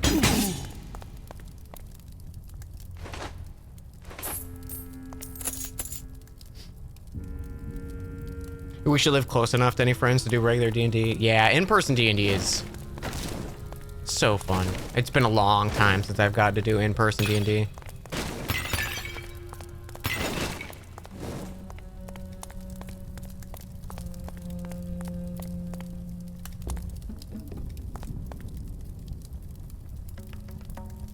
That was good insight.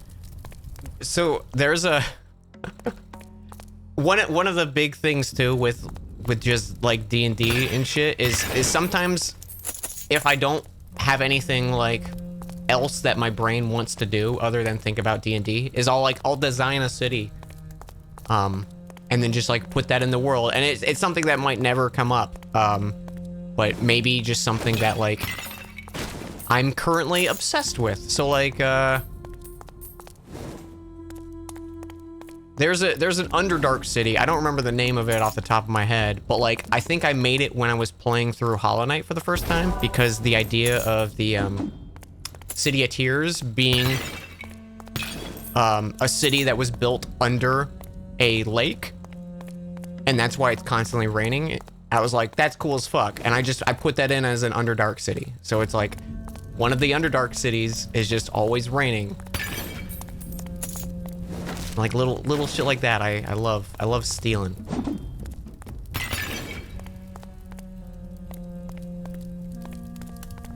Just D&D bullshitting for a few hours? Listen, I'll do it right now. We can D&D bullshit as much as we want.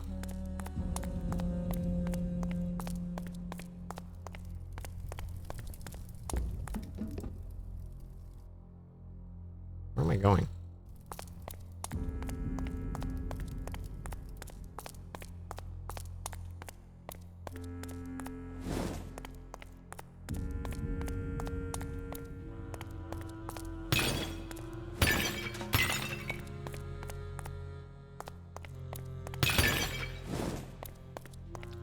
Old poopy pants, yeah. He's walking. He's walking here.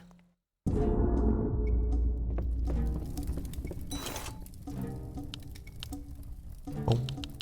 Okay, skull fist, skull fist, skull fist.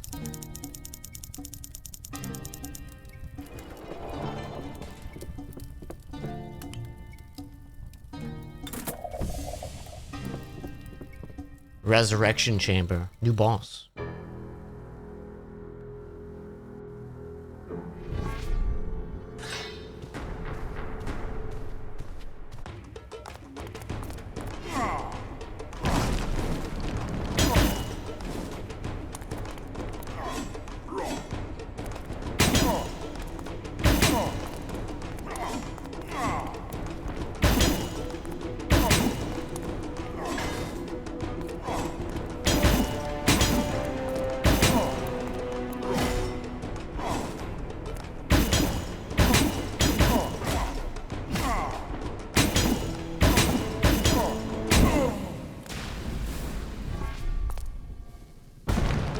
I was gonna say, I'm like...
Ow.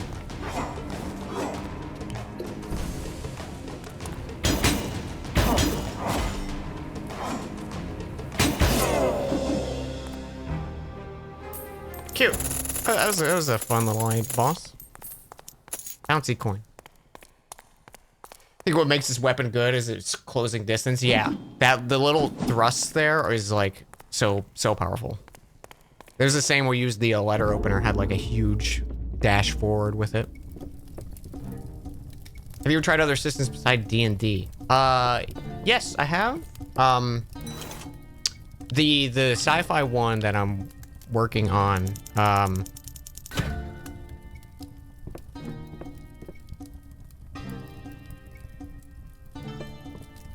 is in Savage Worlds, which is kind of one that I used a lot when I was first, you know, learning tabletop games and stuff, because it can easily kind of adapt to whatever genre you want with it. And there's also like compendiums for specific, like, oh, you want to do fantasy, oh, you want to do superheroes, oh, you want to do sci-fi. There's kind of like additional side books for each of those if you want them, you know. And it's been a long time since I used Savage World, so I was like, I'd like to try using it again. I'm a big fan of systems that actually have like my character and a character sheet and progression between, you know, sessions and leveling, and I like that. Stuff like Fate, that's a little more open and loose, and like shared DM spaces. I don't really like those systems. They're like, I'll do them in one-offs and stuff like that, but I kind of like, I don't know, I like the idea of someone being a narrator and a like entity that the players are interacting with, you know, whether it be NPC or enemies or whatnot. And I know those DMs are rare. I don't know, I think I like that. I like having like a person fulfill that role. Oh, I have 4 coins.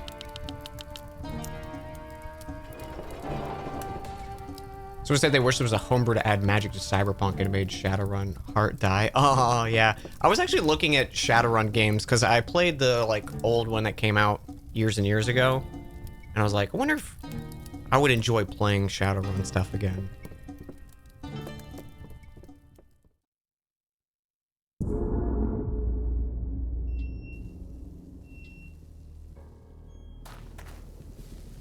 I like this map. Skull Fist. No. I don't want the farming site.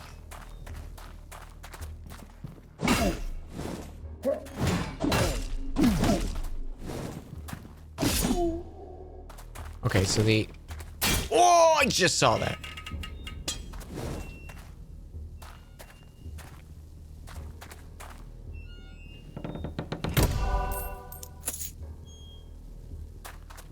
Improved stamina regen? No.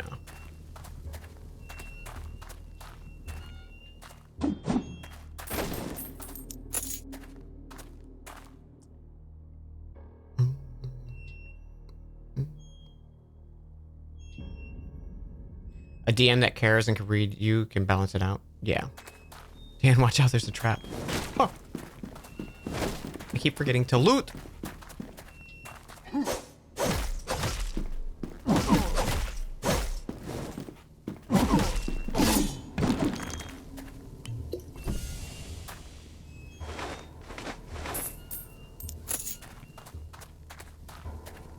Trying to think of like other D&D things to gush about.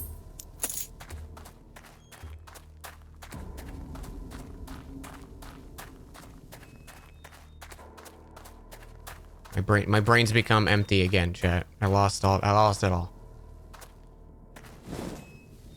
Do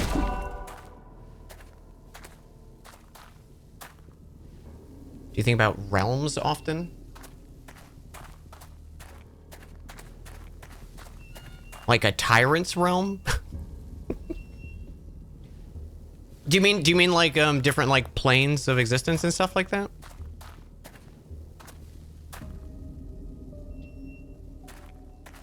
Oh wait, can I just scoot? Oh, I can just scoot.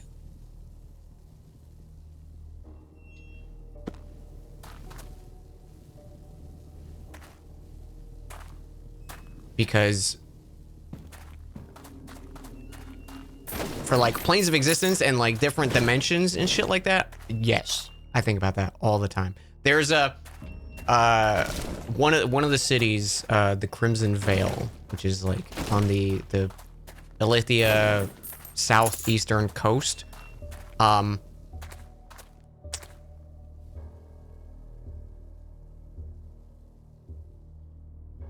You mean that exactly like Avernus from Baldur's Gate campaigns at Feywild's Great. Yes, yes. So I liked the idea of the like the core realms of like Feywild, Shadowfell, and the planes of the elemental planes. I like having all those in just because I think they're like so established with D&D. There's definitely like a hell. The hell in mine is a little different because of just the way my gods are. So it's kind of similar to Avernus, but it's the realm of the Scarlet Harvest. I don't actually have a name for the hells. I think I just would refer to it as the hells. But instead of being like multiple layers of hells and stuff, it is a singular realm of existence that is just constant like bloodshed warfare, which is the case for like the lower levels of the hells, right? Because or like the lower entities in the hells, they're just constantly at war fighting. It's very much the equivalent of that. But I also like the idea of there being like, past that, like, okay, so you got a bubble, you got like the prime plane in the center, and then like the outer ring of that is the four planes of the elemental planes, and the Shadowfell and the Feywild, and then you go out of that, and that's when like custom shit starts coming in, and like the realm of the abyss and the divine realm and hell and other alternate like reality dimensions and stuff like that. Every time I like look up like planes of existence stuff, I get really excited about it. There's also an entire dungeon in Dan Jones and Dragons we haven't gotten to yet, but it's gonna be all about planes of existence. That's its whole thing.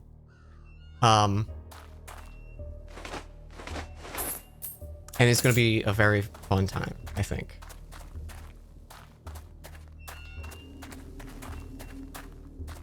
It's like, oh, I want to gush about it so much. But I don't want to spoil you guys. But one thing I do have that I know is like not the case for normal D&D realms, is every plane of existence is a mirrored version of the prime plane. So like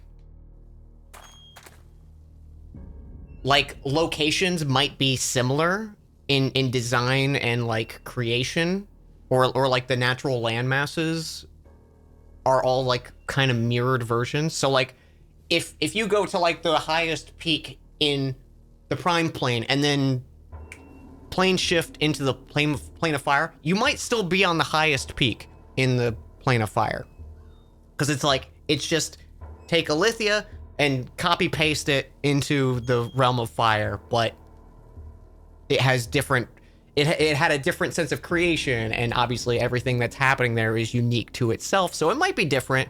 The world might have shifted in different ways and stuff like that. But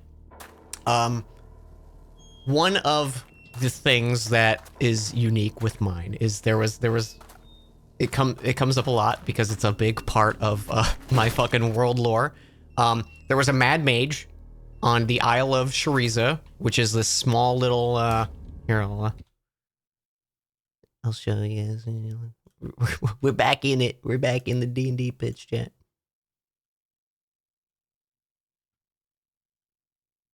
All right, so right here, you got the Isle of Shariza.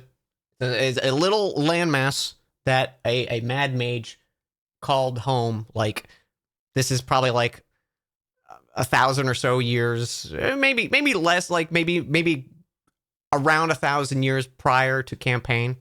There was a mad mage there. They cast a spell to basically try and alter reality. And in that moment, it fucked up.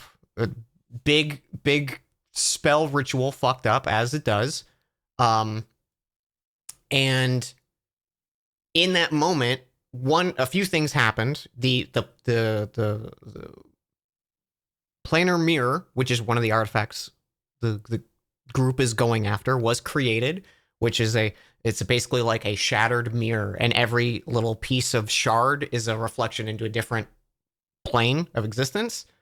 But it's not like there's 20 shards there. It's like an amorphous thing. So like a shard can rotate, and then you suddenly see there's like 10 shards behind it that weren't there before, and then you look into a different shard, and there's other shards within that shard. Like it's one of those like what's the like non-Euclidean kind of thing. Like it's just infinity. So that was created, which was it was a state of seeing into each plane of existence through this artifact, and also the entire Isle of Shariza, because this spell was altering reality. It fucked up the like veil between planes of existence. So in every single plane of existence, the Isle of Shariza exists in its current state. So like you go to the plane of fire, it's exactly the exact same. Shariza in the center of this ocean that is maybe there. Maybe in some of the realities, there was shit there when this happened, and that place is just gone. Like wiped off the map. It's now the Isle of Shariza.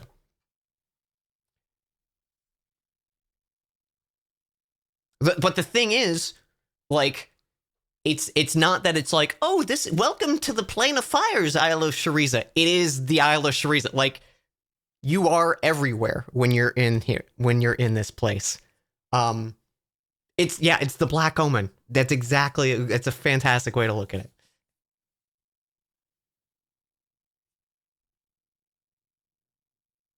Nowhere but everywhere, exactly. So yeah, that happened, and it's great. I'm very excited for the players to eventually go there.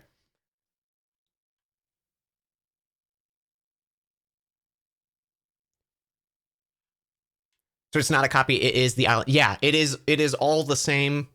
It is the everything everywhere all at once, but it's just the Isla Shariza. Oh, but this place, the Crimson Veil, this little small thing, was a naturally weak point of the veil between realms. So in terms of like planar travel in the world for the common folk or people who can afford it, you would go to the Crimson Veil because they basically have a planar rift to a bunch of the more transversed and populated areas of the planes of existence. So like there is a gate to the Feywild, the Shadowfell, the four what you would call it, the four elemental planes, and probably a few others there. Whereas stuff like in the Ashen Highlands, when they were at Mount Fierno, that had a rift to the plane of fire. Zynora has a rift to the plane of wind. I'm trying to remember where the other ones are.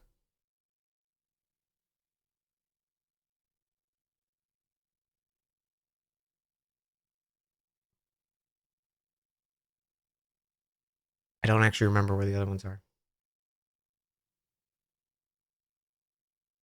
Beans.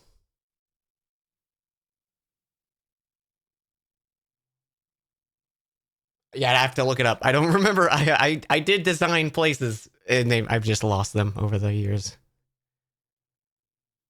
Yeah.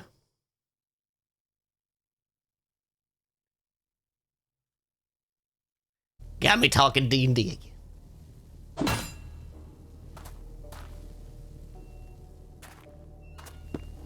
You caught me monologuing.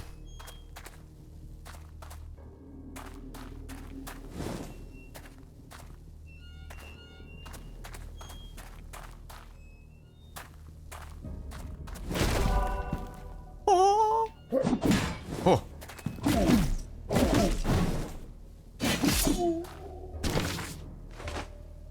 Iron Scimitar. All that world building. Yeah. Also, I know, like, I get a little rambly and not, like, coherent with some of my thoughts. That's just because I don't have a thing prepared, and I'm just kind of going off the top of my head with some of this stuff.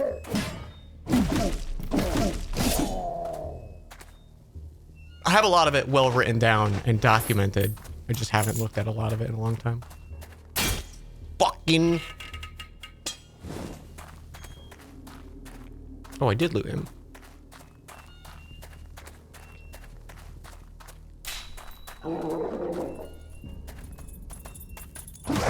Puppy!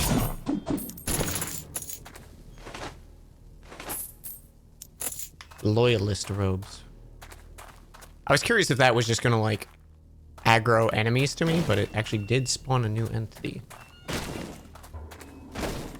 Which means more money.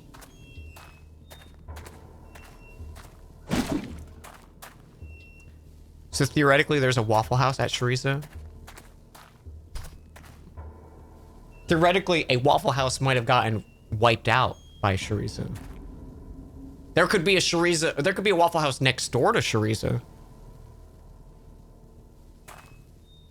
Cause like, in terms of realities, like in my campaign, there 100% is our world as another dimension. 100, like that's so given.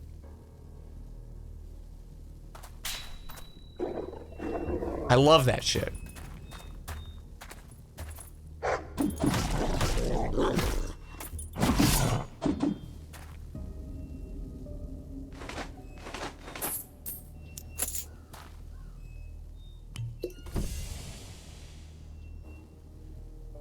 Watch out for the bear trap. Oh, thank you.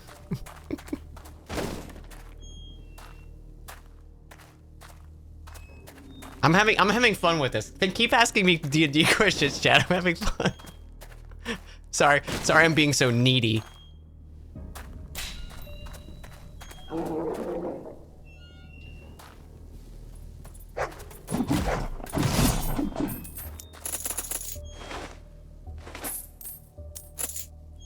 What's my favorite monster concept in fiction? Oh, God. I mean, The Thing is up there just because it's so fucking cool.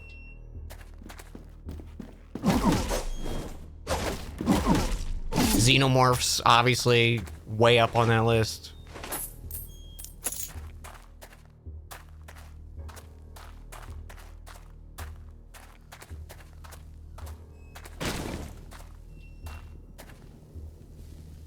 We should organize those between session things.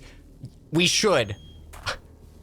The reason I haven't yet is I wanted to finish an art piece for it. So like I had an art piece on screen. So like for stream, we could be like, okay, here's the we're talking about shit stream instead of doing like the normal Dan Jones and Dragons layout.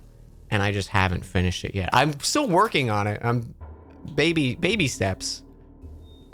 I was like, oh, I'll do that.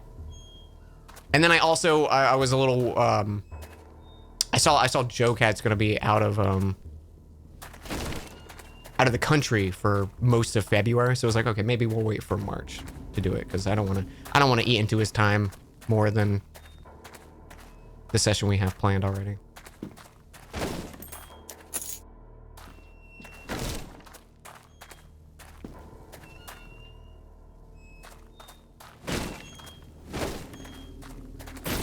I want to do it so badly because I like chatting with you guys.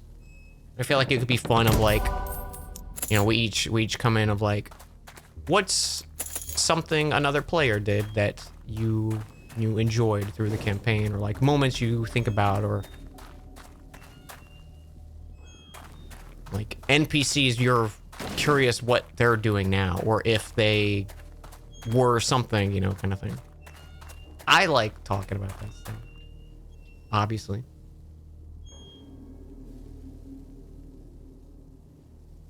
What would happen to Clockwork World when they get the key back? Will we see them again in the campaign? I mean, we might. I'm not like saying we'll never see anything from Mechanus again. But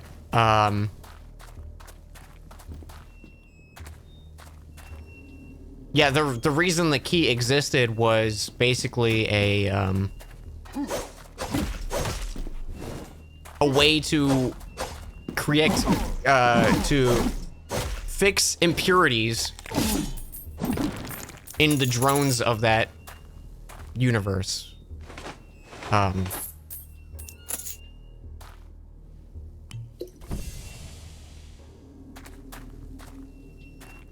Which, you know, is fucked up, but also like that's just how that place functions. Like, is there more to learn with 6? Absolutely. There's a lot more to learn with 6. I don't know if we'll ever see 6 again. But I'll give you a hint. If you know anything about Mechanus, there's a reason she could travel planes of existence.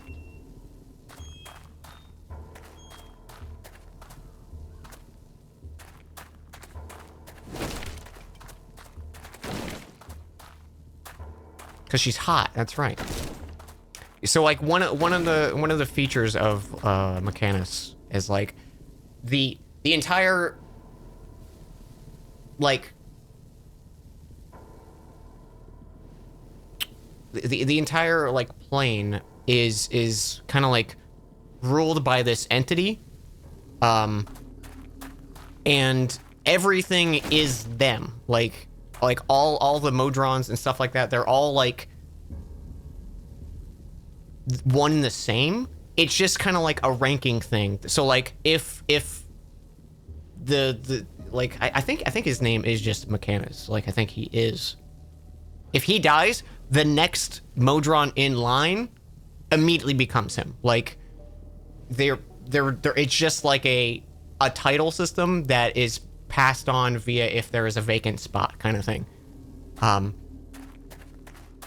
And one of the things with the drones is like occasionally there's imperfections, and that's when you get, you know, like entities having, you know, their own thoughts or you know, not following the kind of hive mind of that plane of existence. And that's what the key was for, and the key kind of basically got taken and found its way to the prime plane.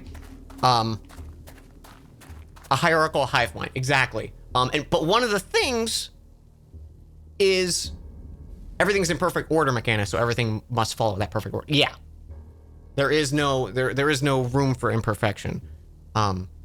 It happens because that's just, I think, the nature of life, but they had a system designed to prevent that.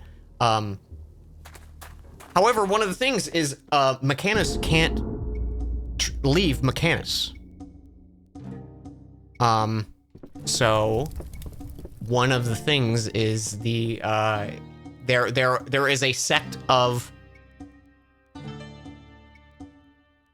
agents in Mechanus that are like the higher ranking things. For my world, they're basically numbers. And they all have different functions and everything like that.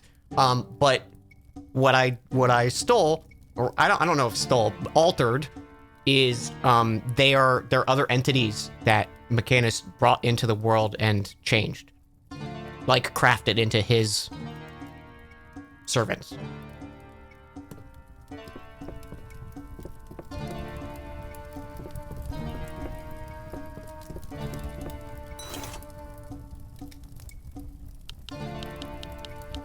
So all that to say,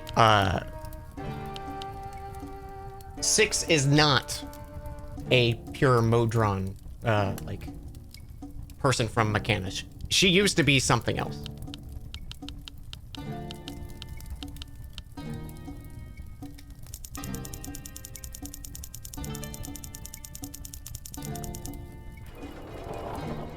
Hey, Polarish. We're talking D&D. We're talking D&D.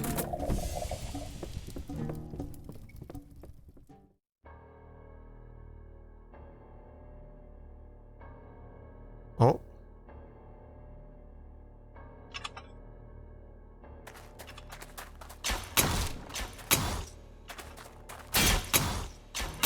Oh, this is gonna be fun.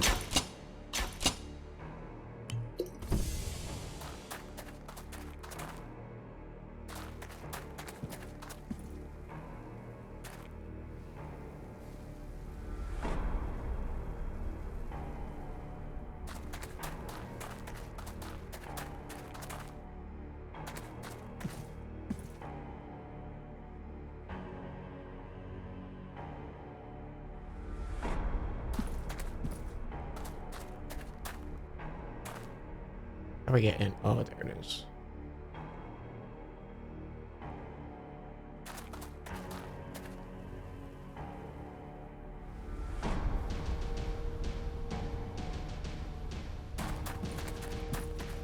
You know, this is making me think of the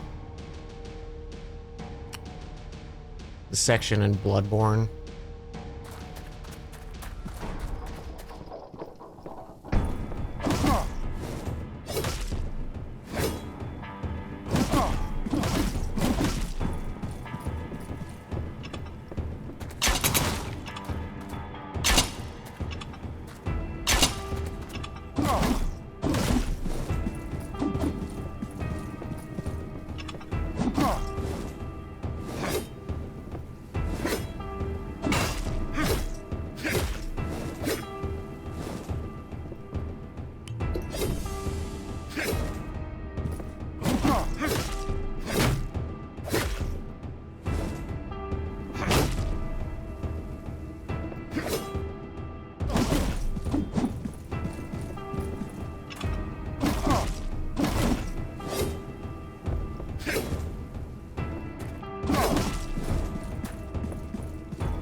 Majestic. Fuck.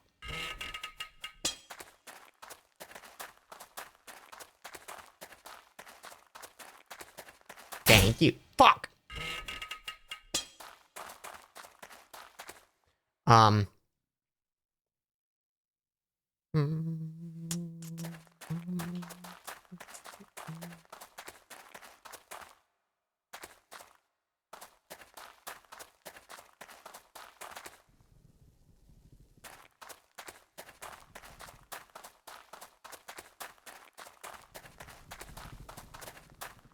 Where's the dang door?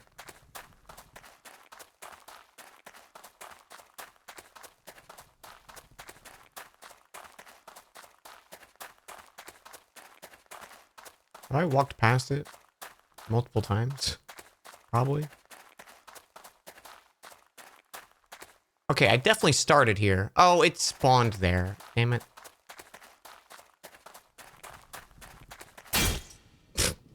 I'm just gonna die to the traps. Boss is dead. Dan dies.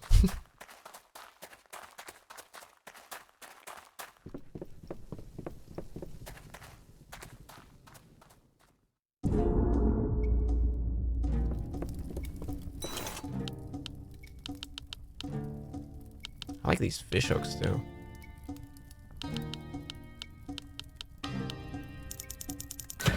Flask increase.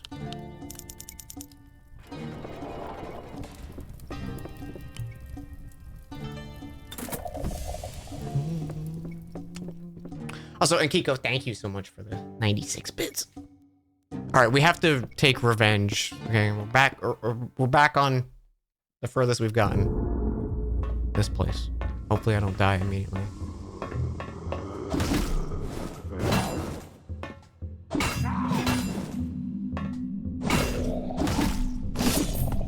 Dude, the R1 does so much more fucking damage than the charge attack.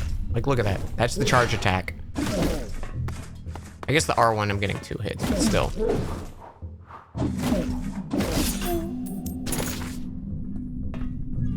blistered garments.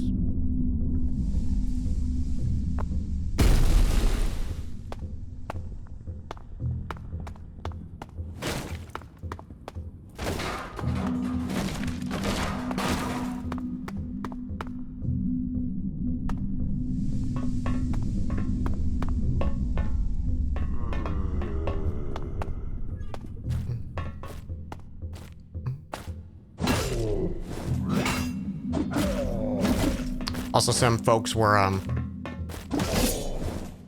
curious in the Discord of like, hey Dan, did Miori have a thing with a succubus, as well? She did, or she would have, but she passed the save. So like Hobson, she didn't have one, but I did have one for her that, like, obviously wouldn't have been broadcast to the players because, you know, it was an individual thing. But her equivalent was basically like her being turned away by people who helped cure her and saying she was like a lost cause to her face instead of actually taking her in and helping her. That's what hers would have been.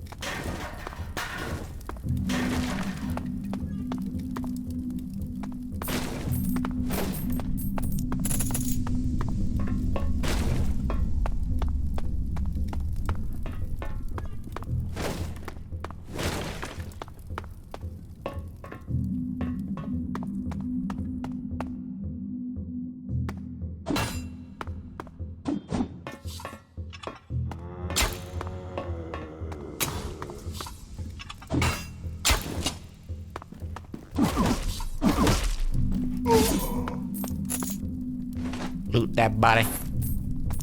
Those nightmares sure were something. Dude, I had so many of them written for so long, and I just kept like tweaking them, and I'm like, what would hurt more?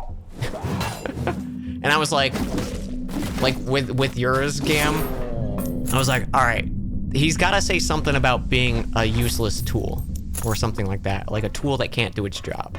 It's gotta be something along those lines. Hey Dan, I made this for you.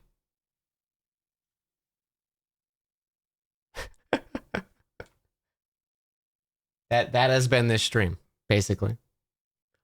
You sly dog. You caught me talking D&D.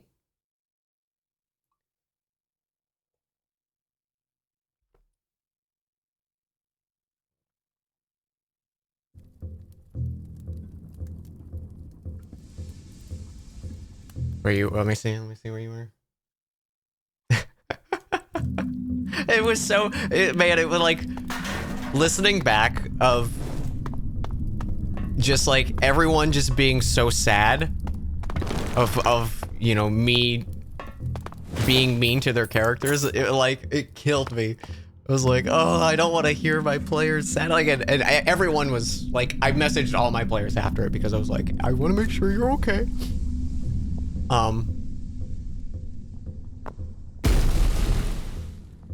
Like, that is not how the NPC feels about you.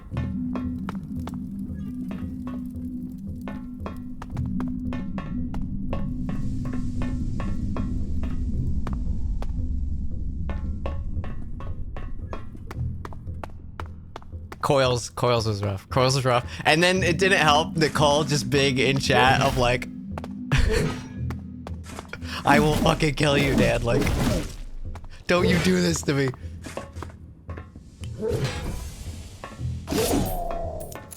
I felt so bad.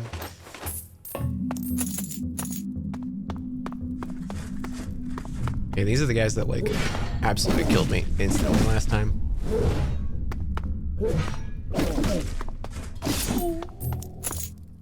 Leave that, buddy. Cole's always ready to throw him. I love it. I love it so much. Hey, you guys want to talk about Fayley since Nicole's not here? Wait, is Nicole here? I have to check.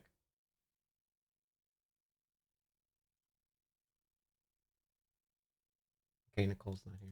You guys want to talk about Fayley shit?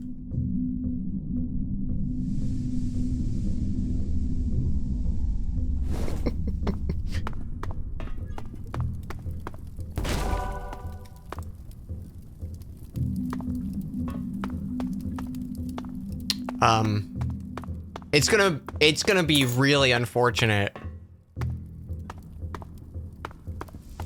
if the players go back to Lafford.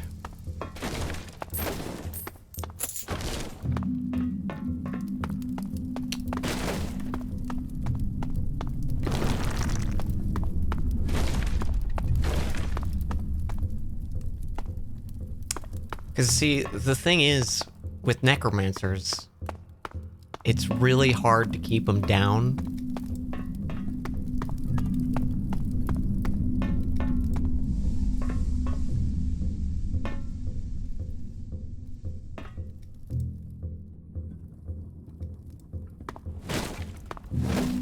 Especially when they know you're coming.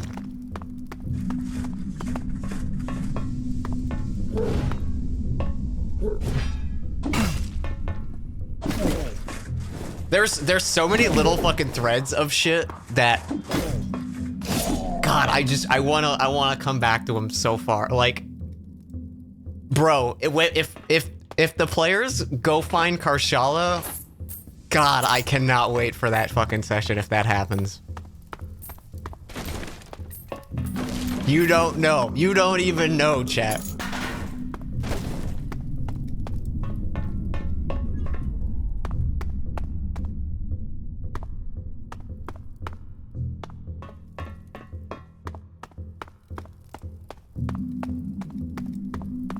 How did you know they were coming?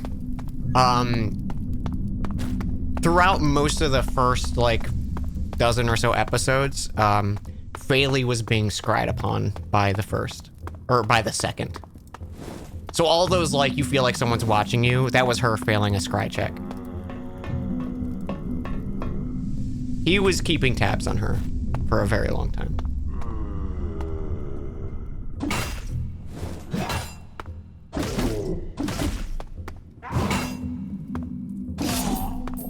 That's why, when they got there, Eric was presented as he was. Yeah, the second is not a nice guy. Not a fan.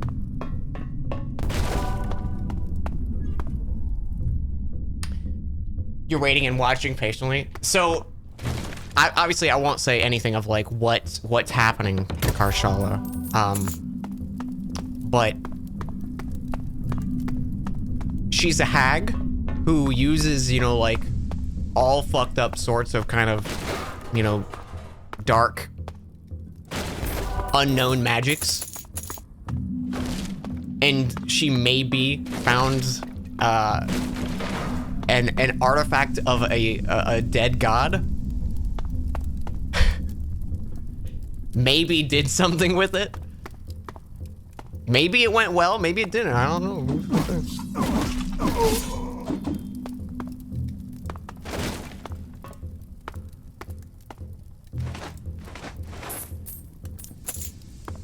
You're just waiting for the goblins they taught capitalism to. The goblins are out there. The goblins that they taught capitalism to are out there. If they ever revisit Philgrove, they might run into them again.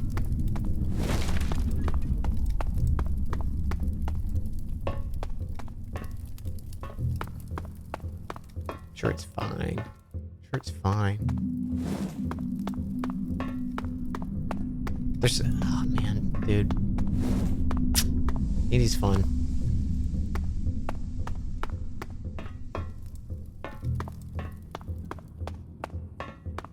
It is fun.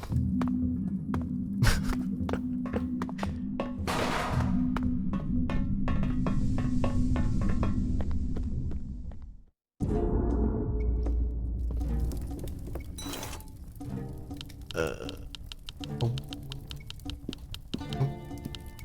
1,000 coins.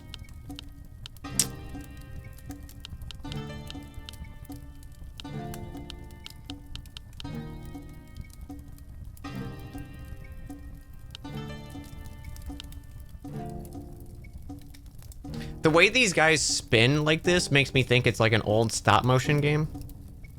Love hearing you be creative and excited about my own stuff. Me too. I love it. I love it. It makes me happy. It does the good, brain worms.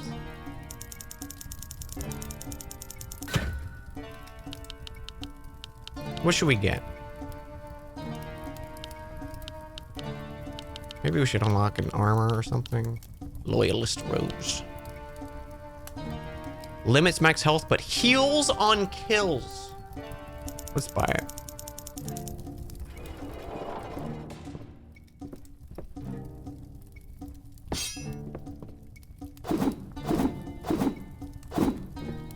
Cool. Yeah, our fists are just too buffed right now. There's so many threads you want to pick up. What are some threads you want to pick up on, Cam? Just out of curiosity. You can also be like, I don't know.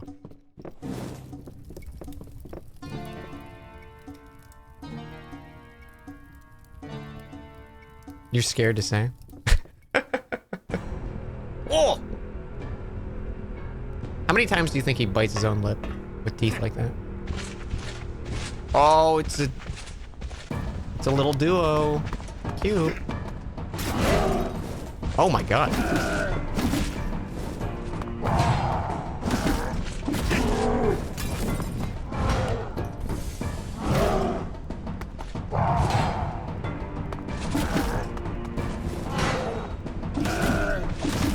Do you think these guys are... Oh my god. Oh, he fucking healed him. It's the dual princes. That's great.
No. I greeted. That was cute. I like that. Can you swap weapons and shields at that wall? Oh, you know, that's a good question. I would imagine not. I think it's just kind of a collection. Yeah, it's just a collection. What you've unlocked.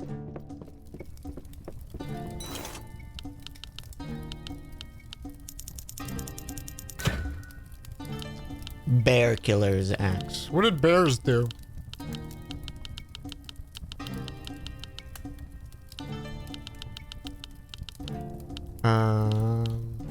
Sheds gold when blocking attacks. Improves healing flask. Extra damage after a parry. Apply poison effect. Increase damage, less potent flasks. Equipped with the throwing axe. I do like the throwing.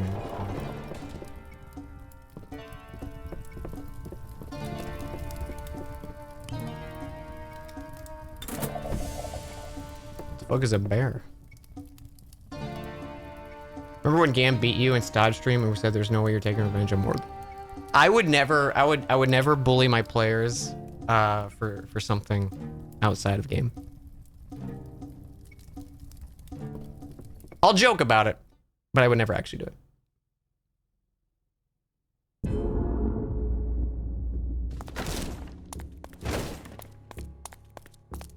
Now that doesn't mean I've already written something that may seem like bullying.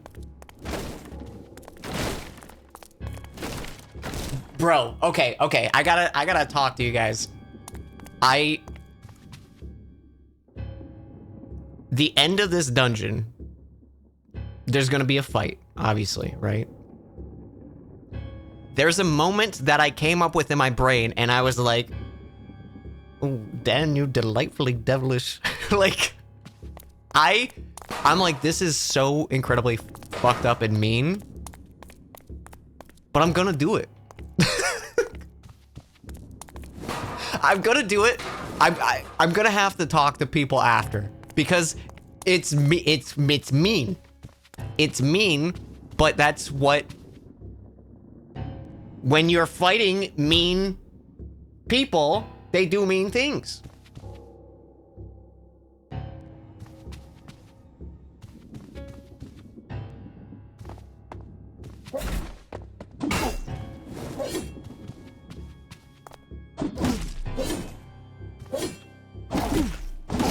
And I'm gonna feel bad about it, but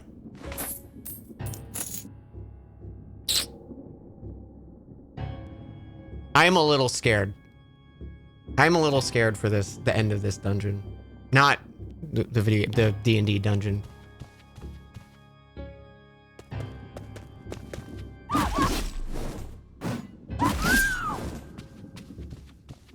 If you make them kill their friend, I would never. I would never do something like that.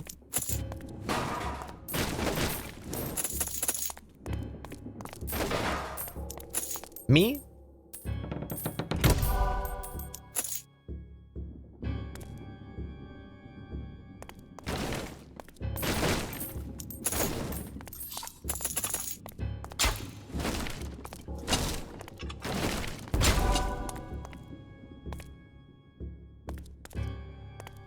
You talk to the players before and get their buy-in. Create a better RP to avoid feelings.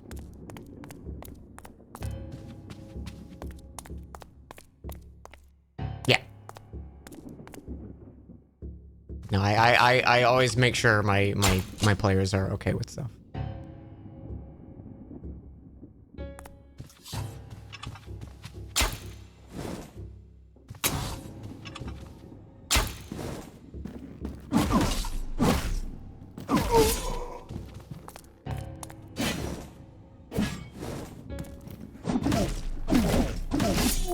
Okay, let's just say in theory.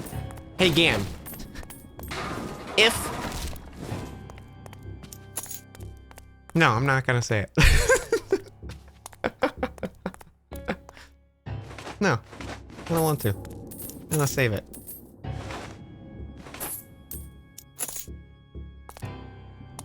How do you create an NPC they end up liking, then use the NPC to wrench their hearts out? I feel like... I don't know if I've made like a super lovable NPC. Or at least an NPC that the group is like all universally attached to. I don't know if I've done that. Maybe like out of game, but I don't know within game.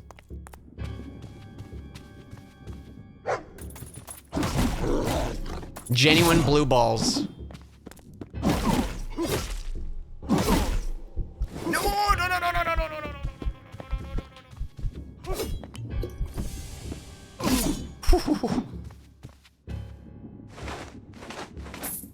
How do you say that when you made the chameleon error? Yeah, but Faley despises the chameleon error. You're back? You had to get a parcel? Okay, Gam, how would you feel, since everyone's mad at me for blue balls and everyone, how would you feel if you had to choose who died?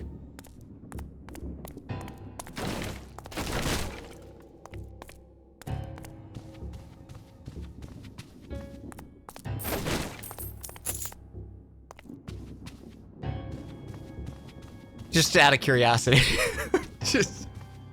just hypothetically.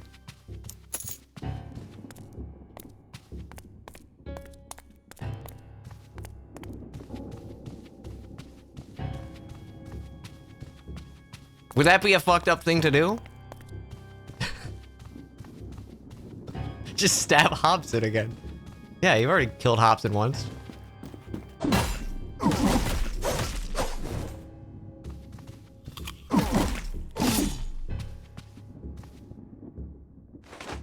Totally hypothetically, this would never happen.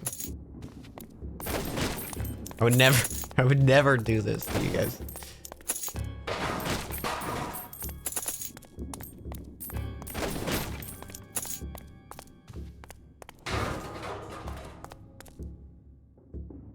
You'd be down for it? Cool.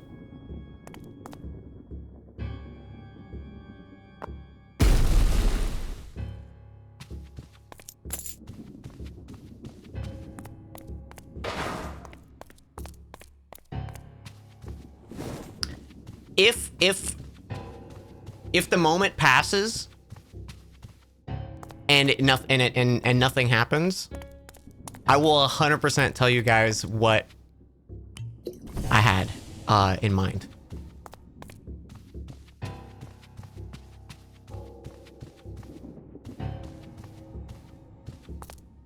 Cause okay, to be fair with this hypothetical, I wouldn't do it out of pure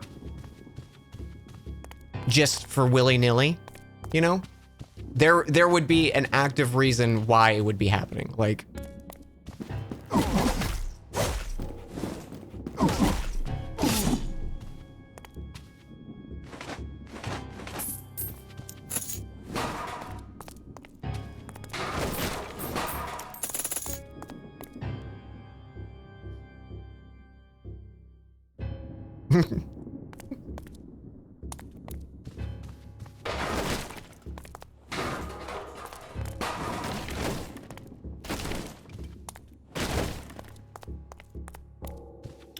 the best part is it might not even be a choice. What am I doing? I'm spoiling myself. I'm spoiling you guys. Let's talk. Okay, what's something D&D I can talk about that's not spoilers?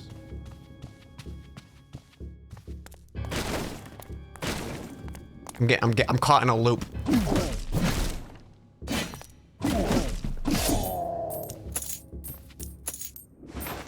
Rejected ring ideas.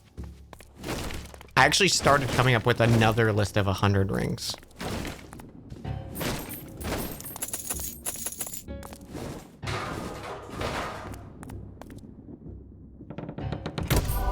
Do you have a favorite monster in the monster manual? I really love beholders.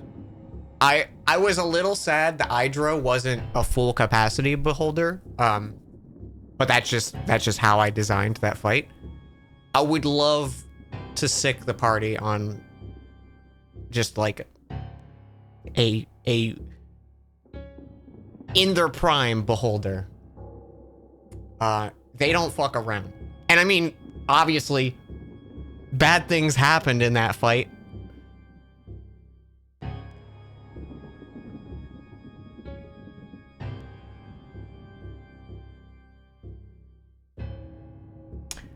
What, or who really released the creature in the first session? Who really released, the mage hand that opened up the,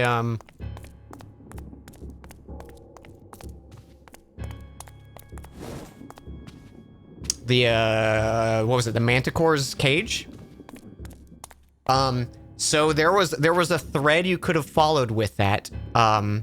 It was a member of the Burning Spears that opened it. Because there were threads that you could have followed of, there were lockpicks missing from the Bits and Bobs store. And you could find that, it was stolen by a member of the Burning Spears. And then the Burning Spears member, if you found that person, they would have given you a lead on who hired them to do it, which was, the farmer.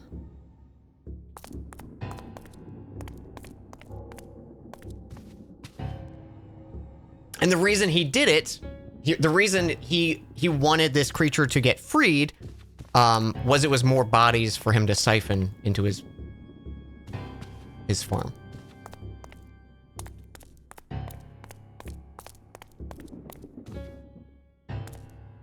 Because not a lot of big events happen in a little small farming town. And when he caught wind of that transport, potentially a lot of dead people he could suddenly use.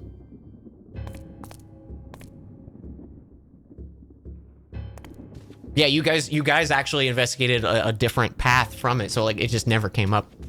And I love that. That was the thing.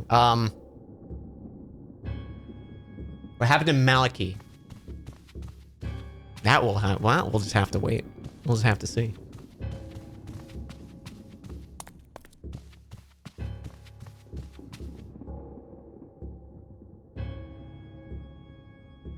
What's gonna happen to Yule? I'm very excited for you to get to the Shard Coast, Gam. The Shard Coast arc is gonna be like Morthal's big day.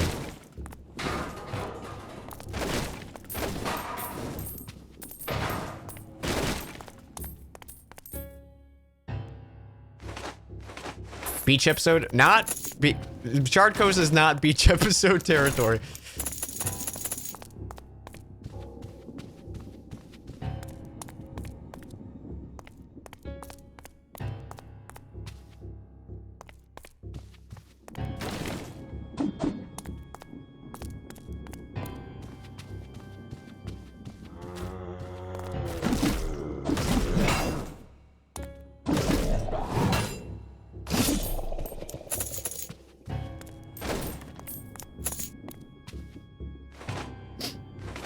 Shard Coast is the disaster movie beach episode. Yeah, the Shard Coast is my like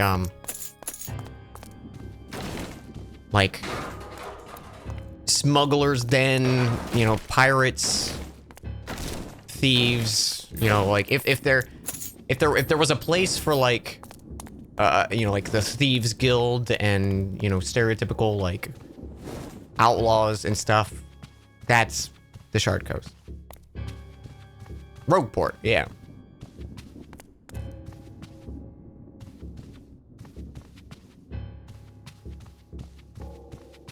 And it's as it came up earlier in stream when we were talking about places within Orlon, the central landmass that is not within the Empire's control.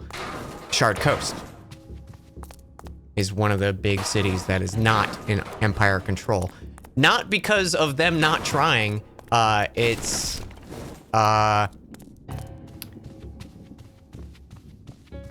is the de facto like corrupt like society of totally driven by wealth and power.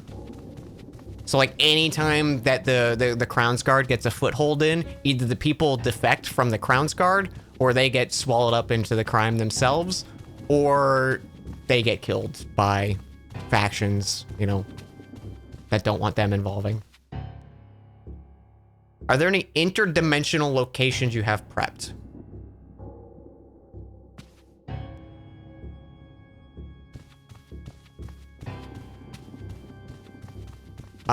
There's a few pocket dimension stuff that's prepped. I mean, kind of like the Heart of the Keep is on a different plane of existence.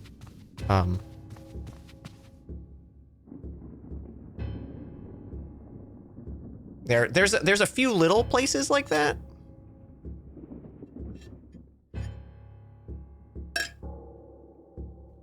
I don't know if any of them will specifically come up, to be honest. Obviously, Shariza stuff that we talked about is nothing but different dimensions. What's my favorite class to play? Might be Wizard. I just love the absolute giant toolkit the Wizards have.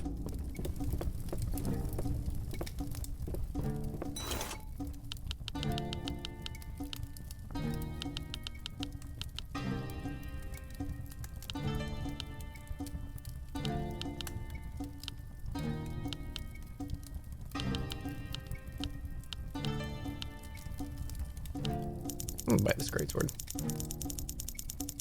Yeah, I've played almost every class at this point in campaigns. Some of them I didn't, you know, get super far with, and I'd still like to give them a fair shot. Like my most recent character that I made, but I only got to play them like 2 sessions before I left the campaign. I made my first artificer, and she was a alchemist artificer that was she was a naga, and she had a poisoner feat, so she would use her own venom as like poison to coat her like I think she had hand crossbows, and she also had a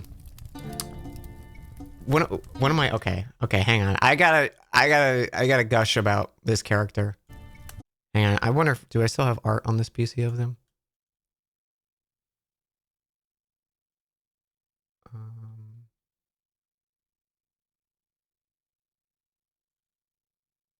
Yeah, this is her. This was her. I don't remember the name I gave her. But she had like a little, sensor or thurible, whatever you want to call it. And that was how she casted spells, is she would put different like reagents in it, and then the smoke would be the like spell effect. Which I was just like, the whole character was designed because I was like, I want this to be my spellcasting focus.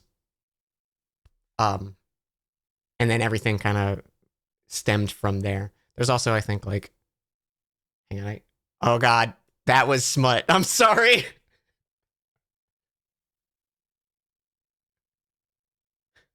I think I saved myself. I think I'm okay.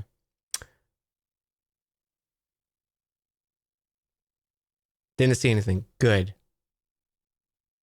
Okay, I had another like slightly different sketch of her. Here you go. With her mouth open.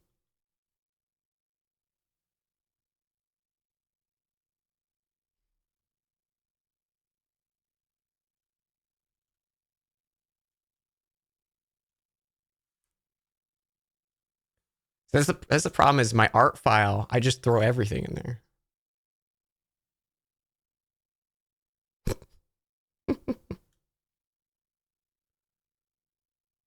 I don't remember what I named her. I'll have to look up what I named her.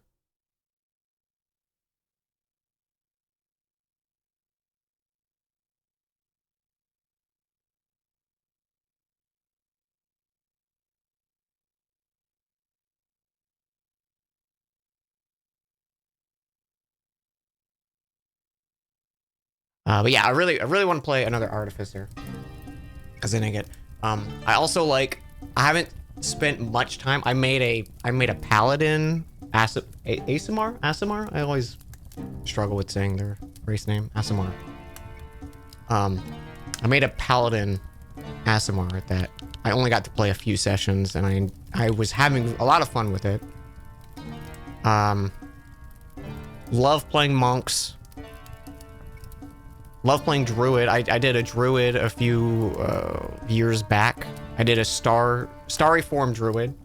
So I was very happy when Nicole was like, I want to do a starry form. I was like, yeah.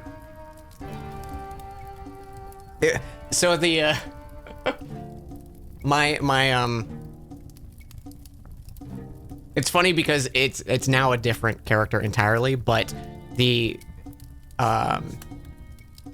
my druid, their name was Azru, which very much became the captain of this skyship in Dungeons and Dragons, but totally different backstory and everything. I just was like, I like that name and I like the look.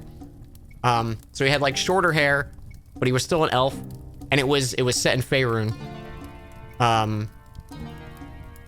He was from Cholt, and he was visiting Waterdeep. It kind of similar to like a pilgrimage kind of thing. This was like way before Dungeons and Dragons, so. But the problem was like he was socially awkward and stuff like that. And the more the session went, like the more the campaign went on, I was like, I think it's not that he's socially awkward. It's that like he's socially awkward because he doesn't know the social customs and stuff like that. But like instead of being like an innocent new person in the world, it was like he was a cannibal. Like his druidic clan were cannibals, and he was like extremely violent. But it was like because he didn't know the social customs of stuff like that. We would joke about like we'd be doing a session and be like, I'm just gonna eat this guy. Like I don't know what to do. He's like, I don't know. Do we eat him? Is that okay? No, it's not okay. But he was great. He was fucking cool. Wizards are my favorite. They're just fun. I did a barbarian in Pathfinder. And I think the subclass was like an urban barbarian, where they were like a little bit more like controlled in their rage. I don't remember everything they could do, but like I think they could like parkour. They had like really high streetwise kind of stuff.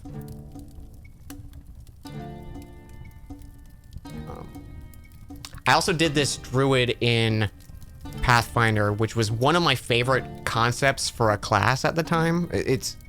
I feel like you see it a lot more nowadays, but it was the whole concept of the class was, or I think it was the subclass, was a reincarnated druid.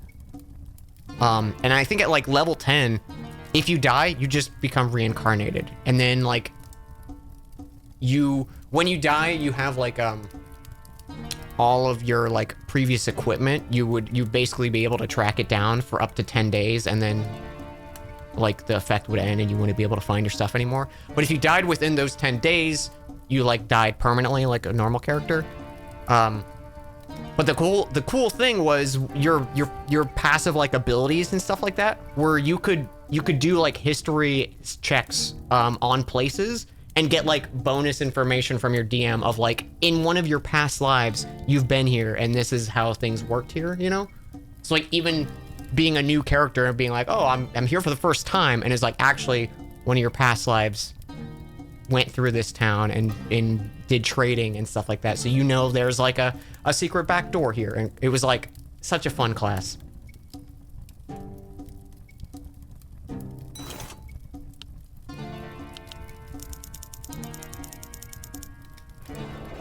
It's been a while since I've done like just a fighter. I've wanted to actually roll up just a fighter again.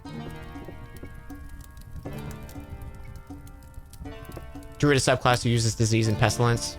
They would do a bunch of debuff effects. Hell yeah.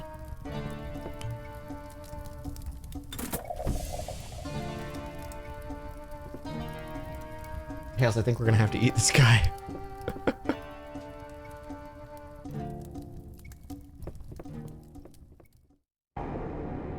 Oh shit. He's pondering his orb.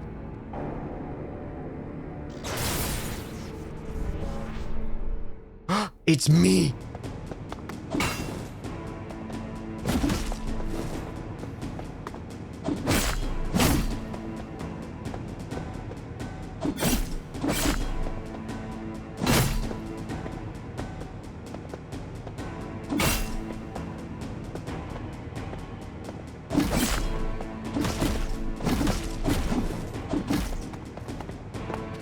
I really want to see if I can parry myself.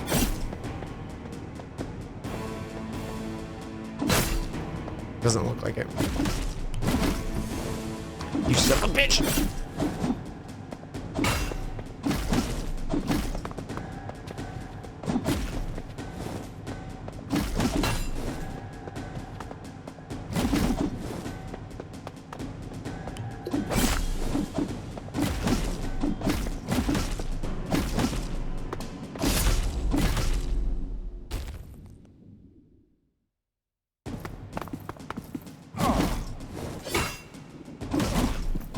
Is this the Tyrant's realm? Is this his realm?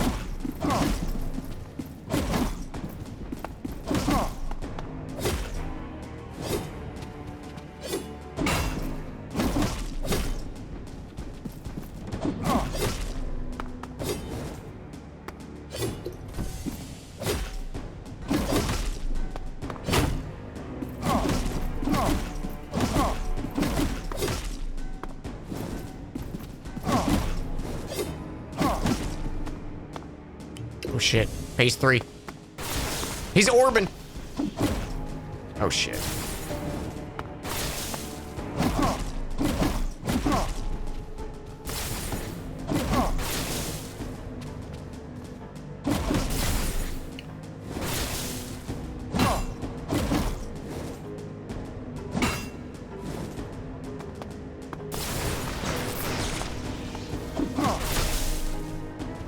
You Orban son of a bitch!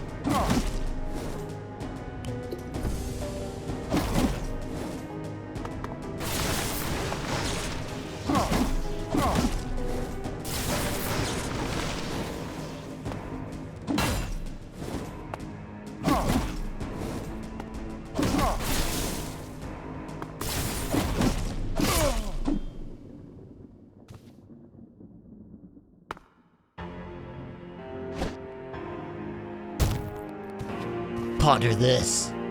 I gotta go to the bathroom.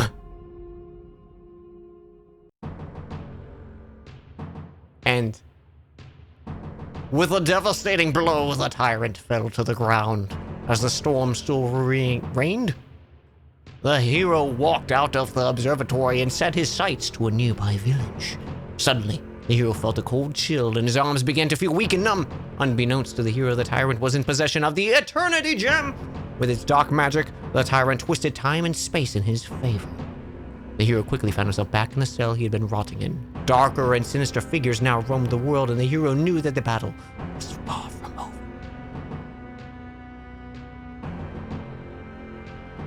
He did it.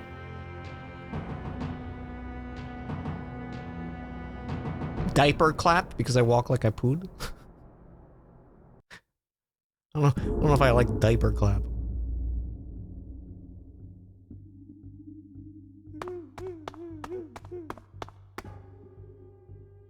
Oh, look at this. Oh, okay. Flash station at every other merchant. 50% of enemies will be elites. Find the key. Unlock difficulty there. Oh, okay.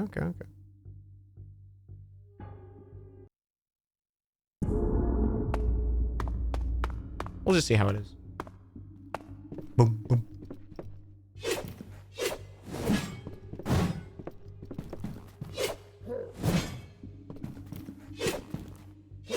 God, this fucking first weapon sucks ass.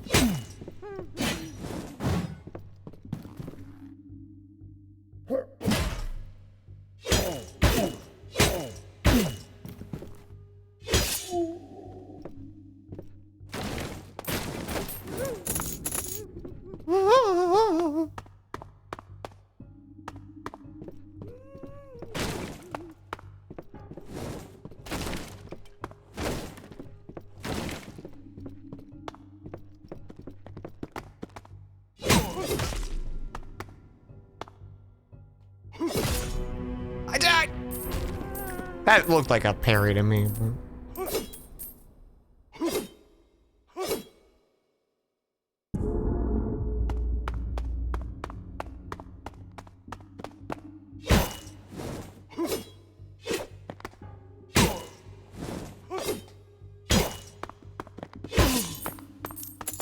Oh, this looks like Elite Boy.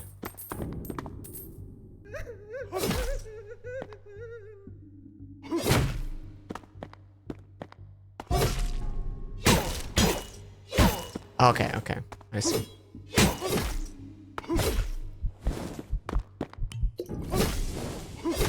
We simply died to the first enemy.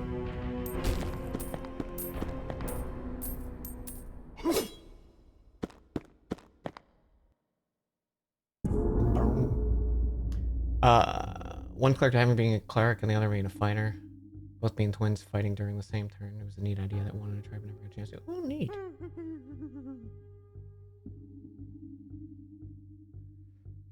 He changes attacks together. That's illegal.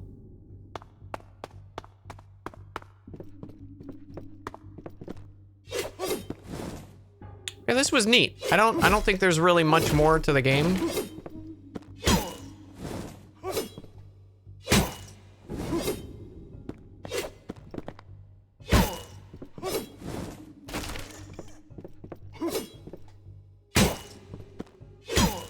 Fun, just like mindless, throw it on and play some stuff, you know?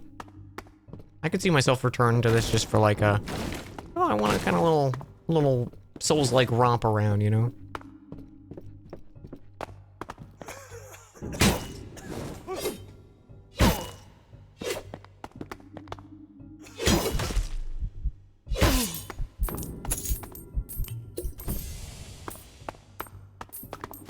Yeah, it's been good for lore discussions because I don't have to pay attention to the game that much.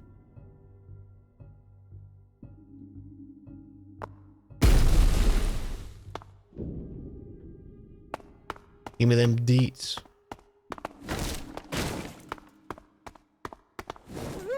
Let's see, what else? What else could we talk about?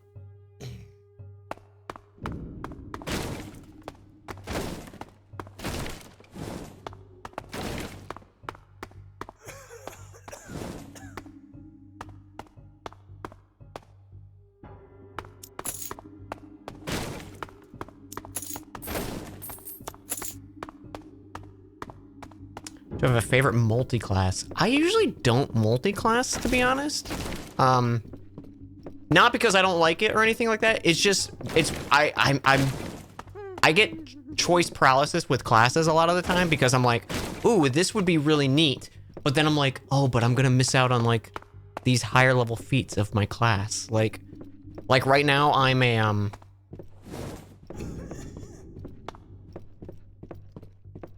I'm a Swarmkeeper Ranger in a campaign that I'm playing in as my character Demetra.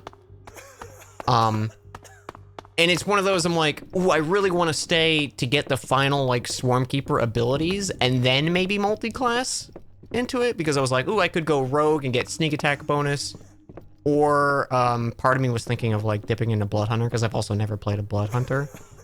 But part of me is also like, I don't want to do that because one of our other characters in the campaign, Saren's character, is a Blood Hunter. But I was like, there is a subclass that would be totally fucking in line with Demetra's backstory.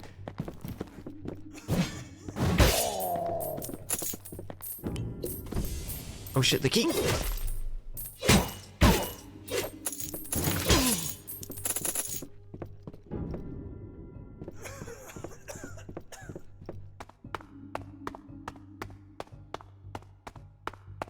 Yeah.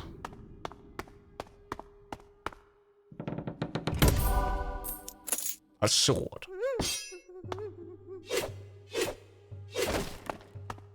You did a Blood Hunter, Bladesinger, Wizard, Warforged. He's one of your favorite characters you made. Holy, that sounds awesome. Like, knowing nothing about the character and just that is, they're already fucking cool.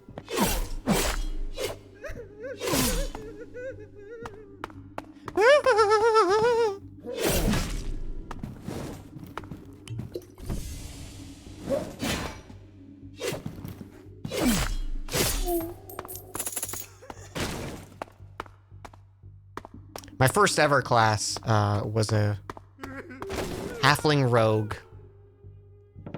named Trisk Leal. Love that little fella.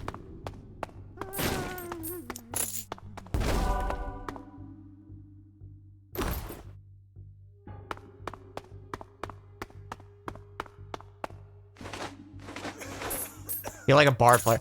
I really want to do another bard. I think I did a bard in like a one-shot.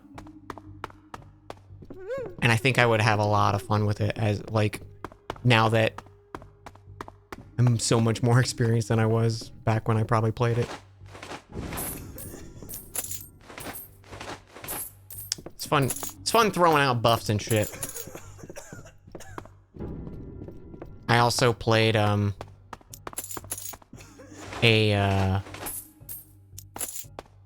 Peace Cleric in Strahd. And that character I did straight up just bring into Dungeons and Dragons. That was the priest of Ophina who had the opalized arm. That was my character for Strahd.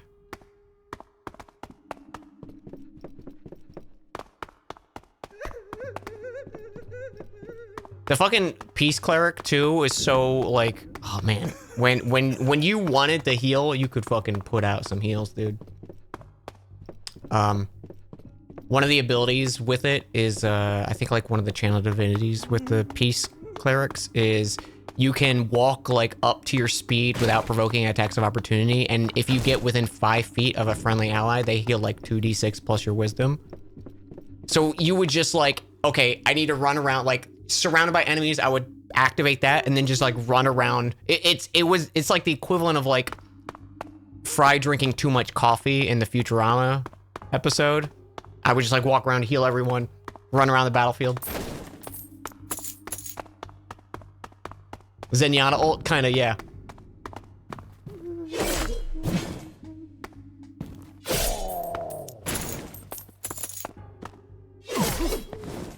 Dude, do you ever have like those moments of, I feel like definitely more as a player and not so much as a DM. I have moments where I remember like something I said that was really like fucking cool in the moment as a player.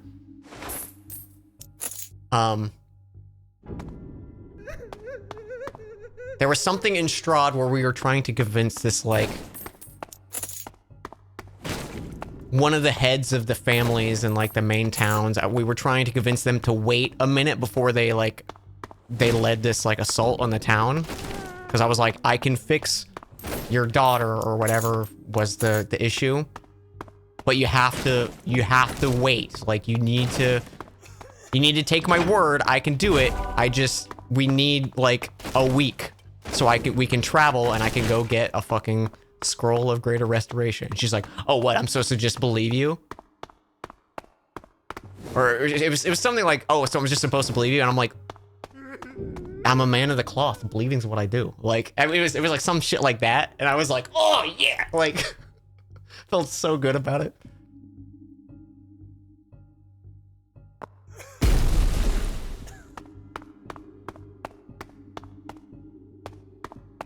And then I like rolled like a fucking high charisma check and got her to stand out. It was great. Stamina regen. It sucks because we were like right at the end of that campaign and we didn't pick it back up. We were like, we had like 1 or 2 things left to do and then we were gonna go to Strahd.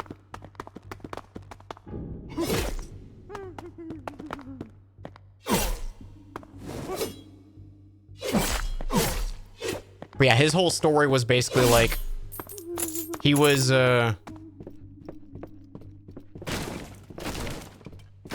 he was basically going on a caravan to help establish the city of Neverwinter. Like the city of Neverwinter was like a brand new baby city. Stuff was just being built there. And he was part of I remember my DM Rob used my Pantheon, so he was like, okay, it's a Temple of Ophina that you're going to establish. And so we were going to Neverwinter to build the first church of Ophina in the city. They got ambushed and like fled into these caves by I can't think it was like maybe just like goblins or something like that. And the cave had a gorgon in it. And it petrified him. And then cut to like well over 1,000 years later, one of our other players who was a dwarf found him and they basically healed him, but his arm was like still pure opal. And it had the it had like a he was holding his holy symbol in his hand when it like turned into opal. So his entire like he had this gold chain wrapped around his forearm, and then in the center of his palm was the amulet, and that was his spellcasting focus because it was like permanently part of his body now.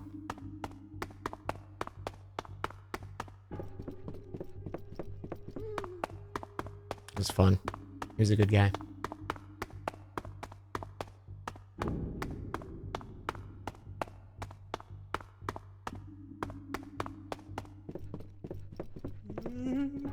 I got lost.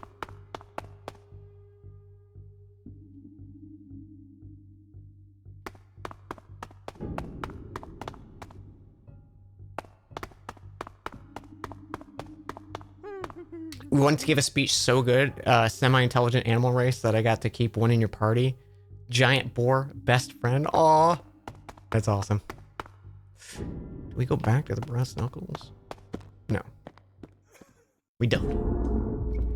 We don't need the brass knuckles. Let's go big hammer, though. Big hammer, though?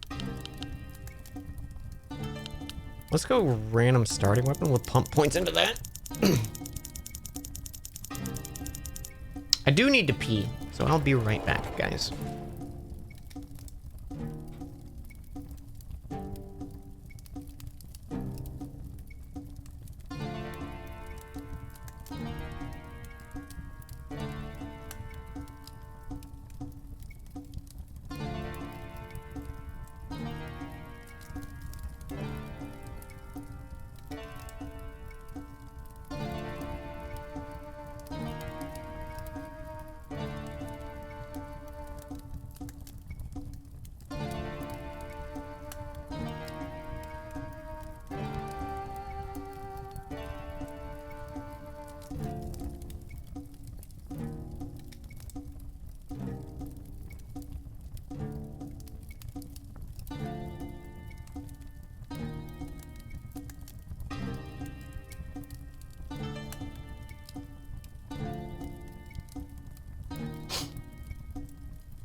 Man, my nose is so runny today. Why are you so runny?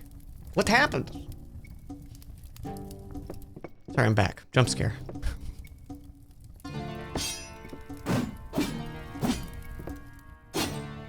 That's a pretty fast hammer.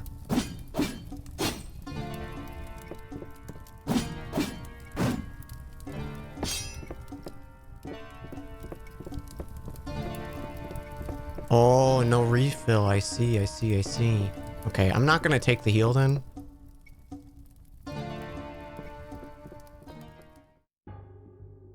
What if the hammer was made of ham?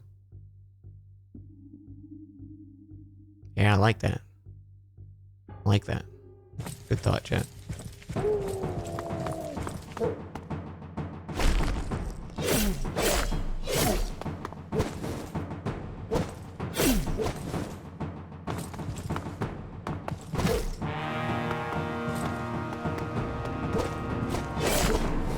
I'm not Jonathan. Yo!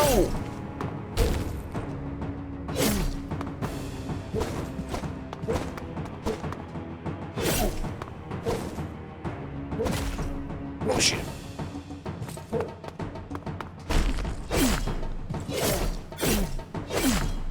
Thank you for the raid. How was your stream? Don't touch the spikes. What if I want to touch the spikes?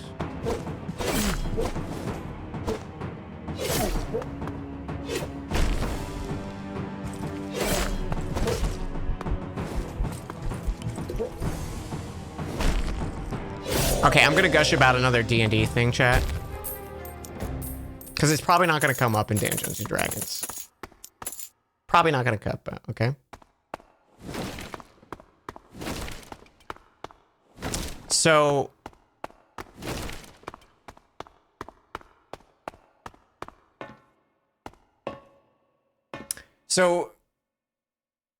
obviously, you got Mind Flayers and Drow. Kinda... one of those, like, they're usually at odds with each other, you know? There's some kind of tension between there. There are Mind Flayers in Ilithia, in the Underdark. And years and years and years, like thousands of years before campaign, one of the, like, a Drow Archmage came up with a solution to cull the threat of the Mind Flayers, which was to create a second artificial Elder Brain that they could then use to control and influence the Mind Flayers and their Elder Brain. So they did that. The thing is, it's an Elder Brain. And the artificial one kind of got out of control. And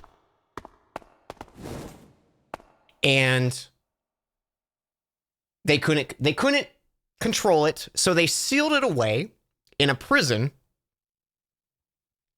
of this recently discovered element called void crystal that could suppress magical fields. So there's a spot on the map where there is a large mine of void crystal, and imprisoned within it is this artificial mind flare or elder brain. The thing is, sitting here in this unnatural void crystal for like over 1,000 years, started to corrupt it and the crystal around it. So the crystal around it started to take on different properties that may or may not be within Dungeons and Dragons. But it also, because that change in crystal happened, and it was discovered that, hey, there's this new type of void crystal that's really useful. It started to get mined a lot, which weakened the prisoned cage of the mind flare. So the town, the mining village that is within this place, is so fucked. It is a okay, hang on, let me see if I can find you guys.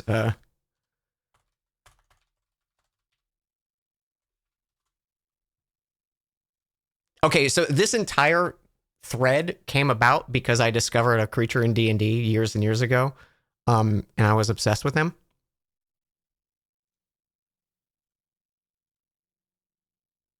So the entire village is basically one like entity hive mind. There's an elder obelisk, which is this amorphous mass, and it uses like tendrils to basically like control and possess. And this elder obelisk is kind of like I made my own version of it. And like you go to this town, and as long as you don't interact with the town and interrupt what is being actually done there, you'll be unaware. It's a kind of like it's like walking suddenly into a like Final Fantasy 1 village where everyone has like the same 3 lines of dialogue, you know? Like everyone's like, "Oh, you should try the bacon and eggs. Have a good day," you know, and like that's all they can say. So as long as you don't interrupt what it's doing, it doesn't mind. The thing is, the elder brain wants to grow and expand in its fucked up, corrupted form, so it can infect other people to make puppets that aren't tethered to the city. There's an entire faction in Dungeons and Dragons that is these corrupted entities. One of the previous campaigns that I ran in Dungeons and Dragons was dealing with this faction. I don't think this faction's come up at all, because they also haven't gone close to where they operate out of. So it's not like they're not anything like the Bloodletters, where it's like they're fucking everywhere kind of thing. It's just a small little select few. But I will say there are very important elements of this tied directly to maybe a character in the cast. Who's to say? Who could say? Who could say?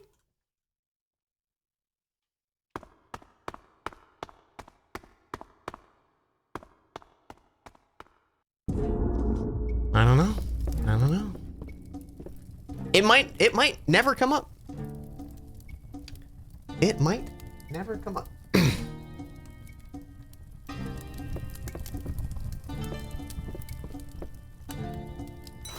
If it does, though,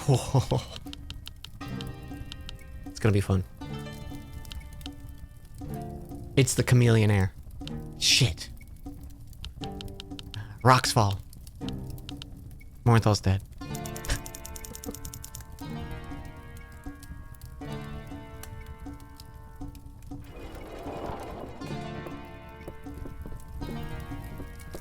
I'm curious if... that probably doesn't bring back my flasks, does it? But this heals me anyways, so we're good. Okay. Let's do the ice one again. Do I have a Dampe in my world somewhere?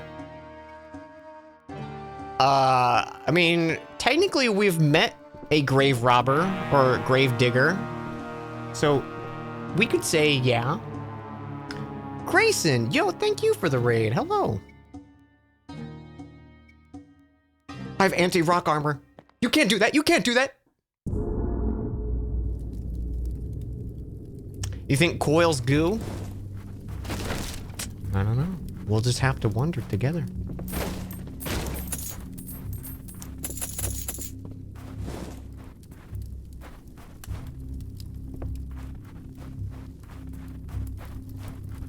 You remember the Dampe character?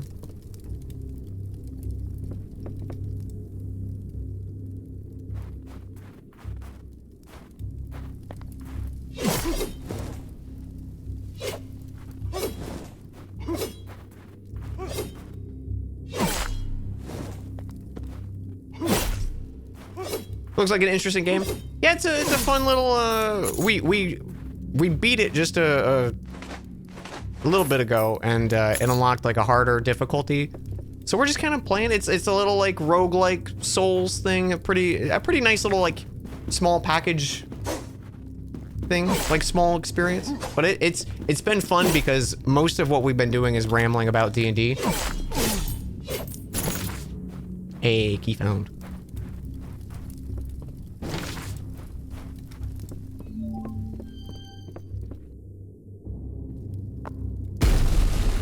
Scrubbins eats the Elder Obelisk. Confirmed. Your initial thoughts would be their goo coil, Hops in proximity, or Trilby's family.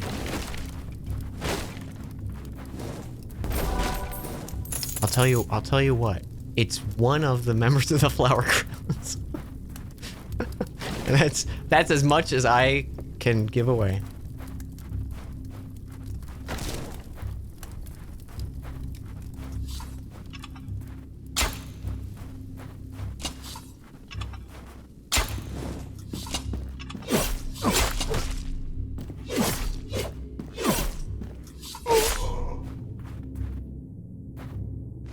DD's fun, man. Thanks for listening to me, guys. Thanks for humoring me.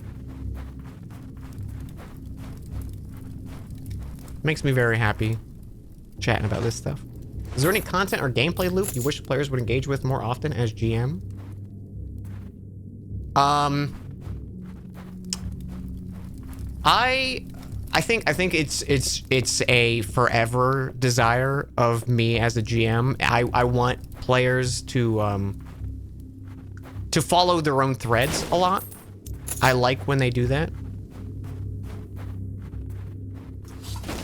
Which one is hard with larger parties because I think a lot of the players don't want to be like, this is my time to shine. You know, like I don't think any of our cast wants to be like that. Granted, I don't think any of us would mind.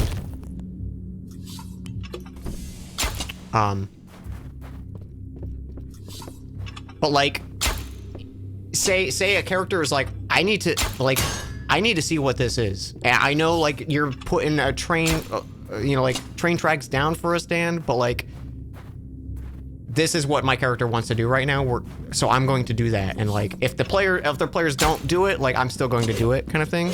I like that stuff because one, I feel like it shows that they're invested to me.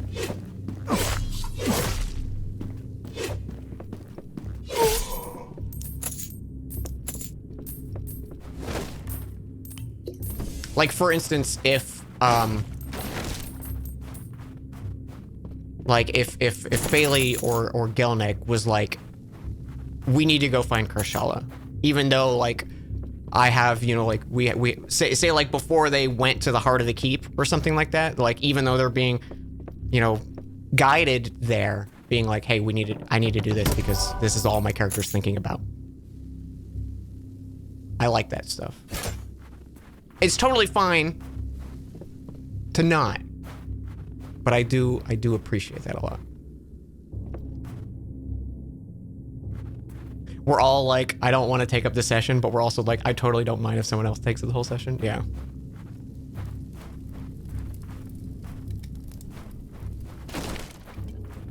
Because there's a lot of times where I put the, not answer, but like threads for stuff, maybe backstory or something the character is curious about. Like, those are always available, but it takes those moments of being like self-interest to get.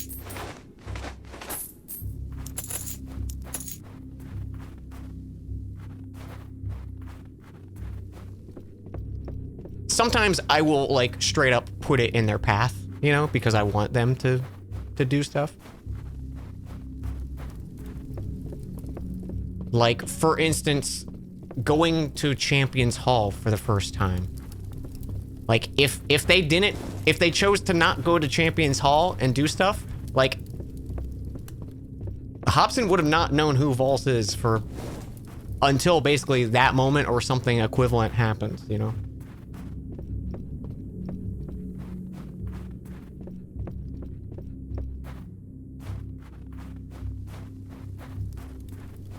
But that was an easier one for me to be like guiding them towards, right?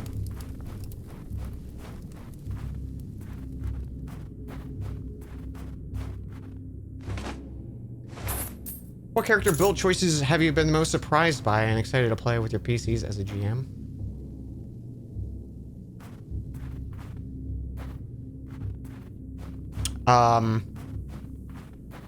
Anything.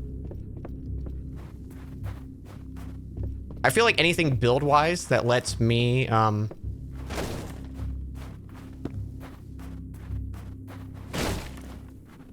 play with them, you know, like, for instance, Vols or like Goo Coil. Like there's elements there within the outside of the sheer utility that leads itself well to RP and fun moments.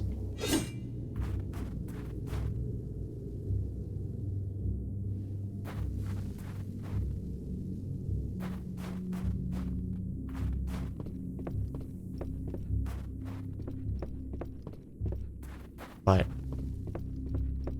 I don't know, I feel like everyone's got a like really solid build.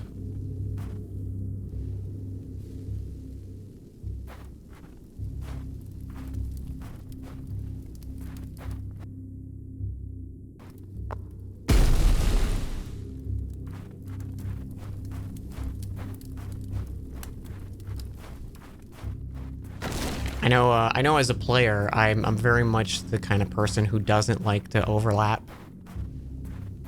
classes within a party. Because I don't mind if other people do it so much, but I just like having my niche within the party, you know?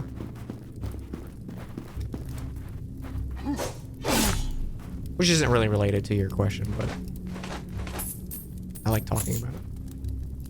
I like to be my special little guy, yeah. Like some people have always like talked about like, hey Dan, why don't you do like an all bard campaign? And I'm like, that would be a silly little thing, but I would not want to run it or be part of it. Like, I will happily watch it.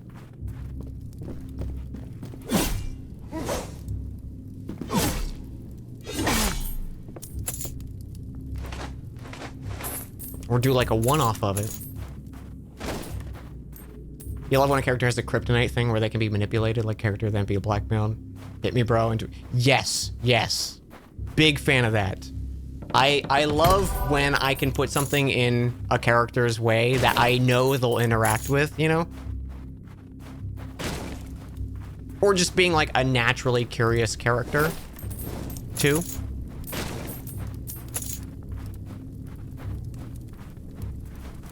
Because like, yes, there's times where your characters are like, oh, here's an obvious trap, but then like in the back of some of their minds they might be like, but what is actually there, you know, like that little voice. Fayley or Nicole does that a lot, and that makes me very happy, because there's a lot of times I'm like, I don't get to play with any of these traps or anything because no one interacted with it, which they probably shouldn't have, but I'm very happy they do.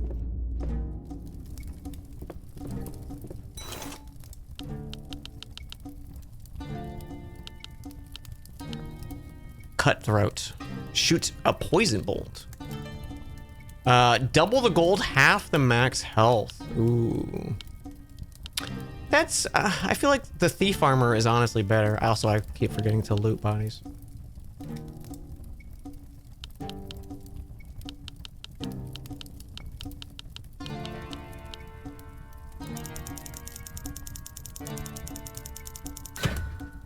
You like to make your characters childlessly naive and curious because DMs eat that up. We'd love it.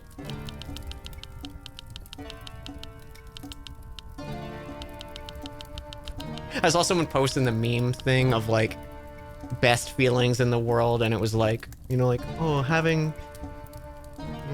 waking up to breakfast and, you know, having a day off, and then it was like the highest one was like tricking a experienced D&D player into walking into a gelatinous cube, and I was like, yes.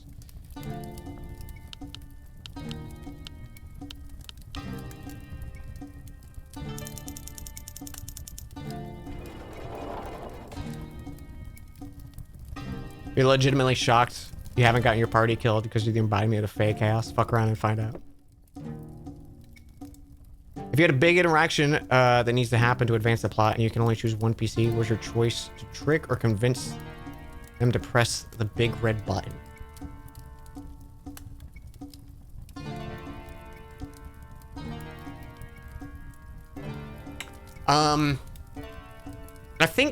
I think in that instance, if like I want a specific character to do something, I need to design it in such a way that they would naturally want to interact with the thing.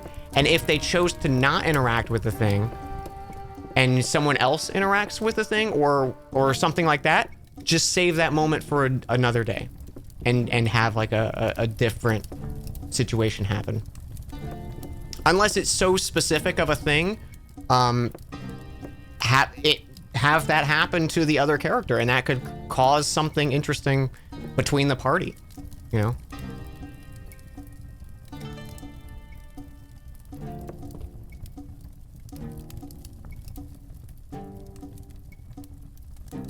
But if it's like a thing that I know, I'm like, I designed this specifically for this person, you can very easily railroad it into one person having it, you know, like if it's maybe like a magical artifact or something like that, maybe it doesn't will itself except for the hands of the chosen one, you know, kind of thing. If you really wanted to just be like, I don't know.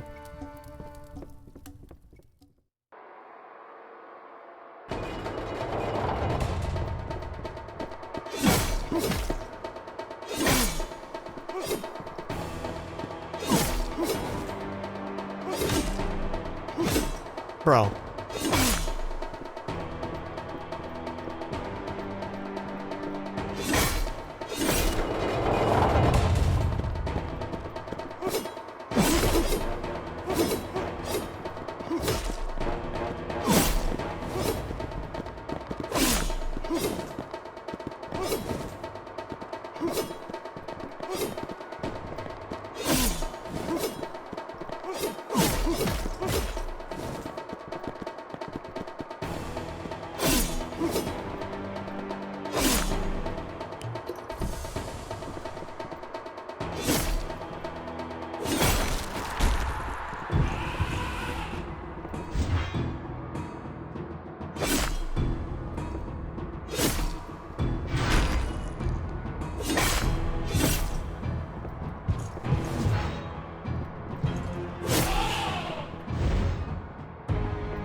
I dodged that.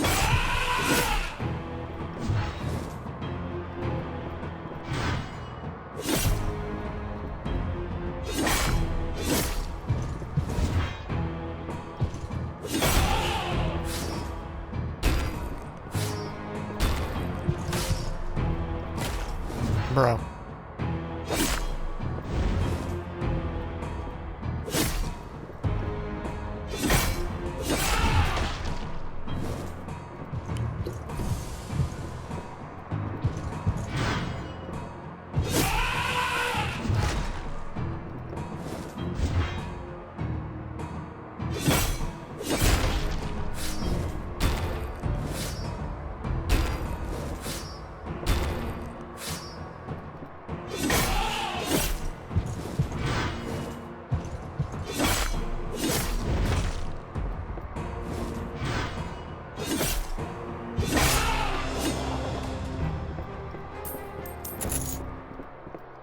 Bum, bum, bim, bum, bum. You think you would say joke at it since he's vet or Barry since he has interaction with the big Y button? Oh, like if I had to choose one of them to do something specific. Yeah, I think it just depends on the characters and stuff like that, right? Like if I want something specifically Trilby to do, I would probably design it to be some kind of like advanced mechanism he's never seen before, or some kind of like feat of machinery, you know?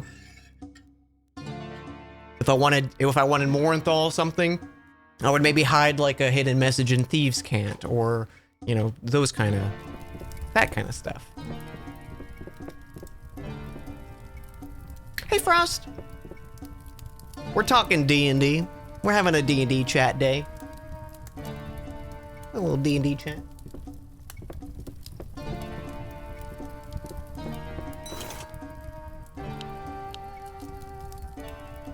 Or we'd be 1 coin short.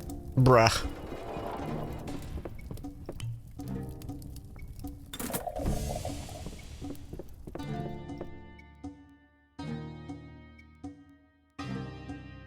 You need someone to press the do not press button in the evil wizard's lair. That would be Faely. If it was something like that, I rely on Faely to activate the trap a lot. Because I think Nicole likes to do that. And I love that. Alright, let's do the Royal Hunting Grounds. Oh, this is this level? Okay. I guess you just do both in a row.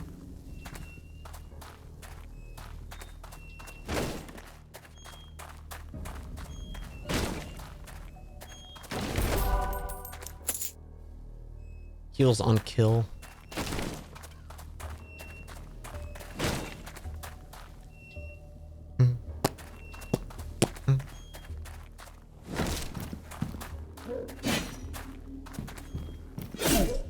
Like, I still think of that, when they were in the lair that had the dead purple worm in it, and they found that one room that was full of blood, like it had a pool of blood in it, and Nicole was like, I wanna interact with this. It was like, it was nothing but bad if they interacted with it, and I was like, yes.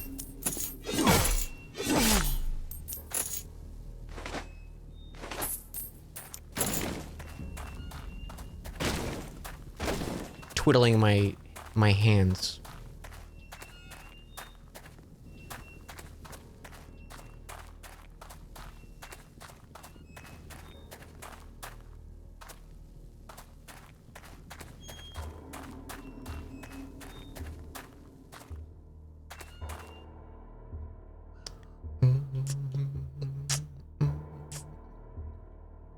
So if I do this, is that plus 40 health? It really is. Wow, man. It's weird that they want you to like split up your inventory like that. I guess the flip side is you're not upgrading that as much because it's not affecting your weapons or ammo or not ammo, armor or anything. Camera, please.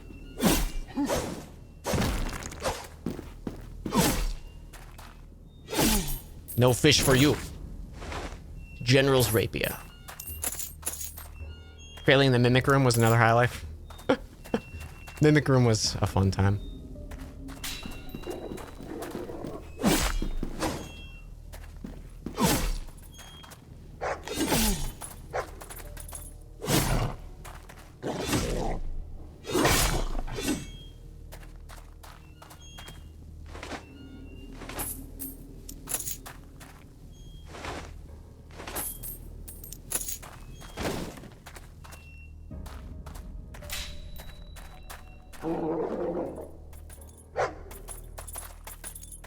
Oh, he came from behind.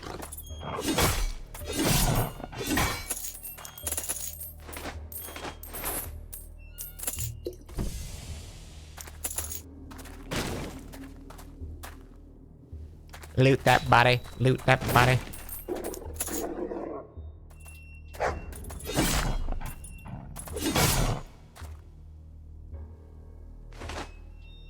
I hope it's okay you're asking. Please never feel like bothered about asking me questions. I love answering questions, especially about D&D and my homebrew shit. I love it. It makes me so happy that people care.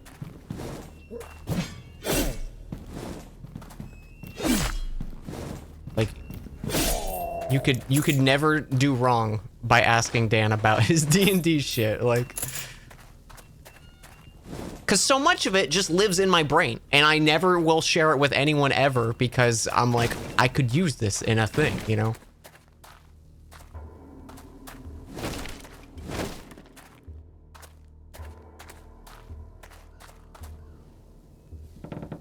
What's D&D? It's a little thing called Dungeons and Dragons.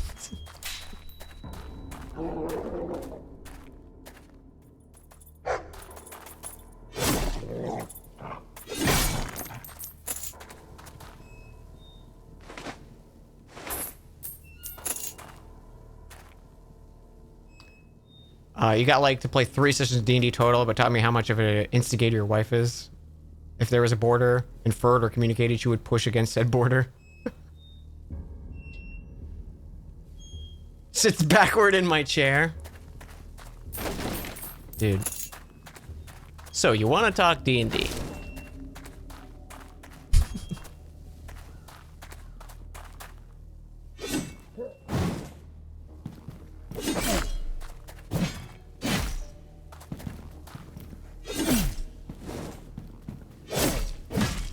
Stop it!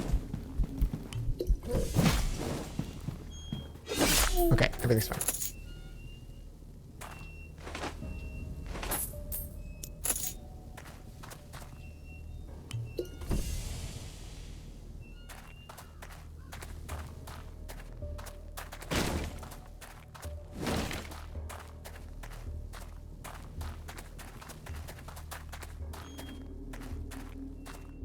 I think one of the things I'm excited too about like upcoming and just sessions down the road and stuff like that is not being meaner to my players, because I don't want to be mean to them.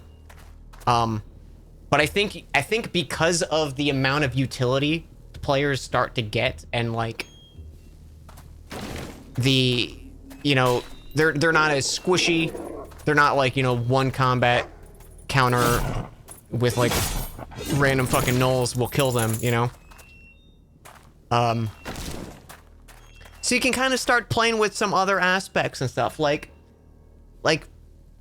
get some cursed items in there, get some like mages in combat so counter spells become a thing, like all that stuff. I get so excited about getting to implement that, because you can't really do that in early D&D. If you do, you're gonna TPK your characters really quick.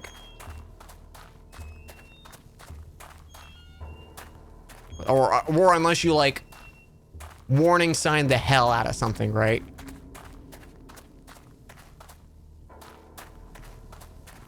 I remember in other campaigns that I've done, like a character having like such a bad idea of like something to do, and I'm like, I don't know how to punish you in this way that still feels believable for my world, and also doesn't remove you from the game. Like, for instance, in one of my campaigns, players were in Northcliffe. They attacked guards in Northcliffe. They just were like, I'm gonna go fight these guards to get into a prison. And I'm like, like, what's the... one, I was like, what's the goal here? And two, I'm like, that's not gonna go favorably for you. I'm like, do you want your character in the campaign still? And basically, it just turned into, like, they got their ass kicked and thrown into jail, and I had an NPC who shouldn't have stood up for them, but was a major player in the world, and being like, hey, right now, we need all the help we can get. Like, let it slide. We'll have them do something, you know? I was just like, what are you doing? Sometimes you get players like that. And I'm very happy, like, all of the cast for Dungeons and Dragons are like players I like to DM for. That makes me very happy.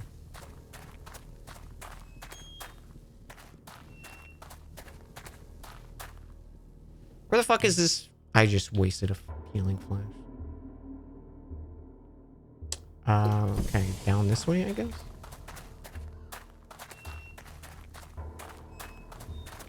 That's why I came in.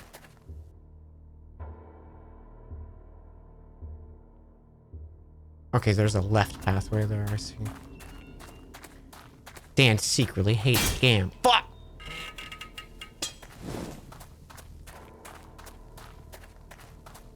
You found me out. You got me, Gam.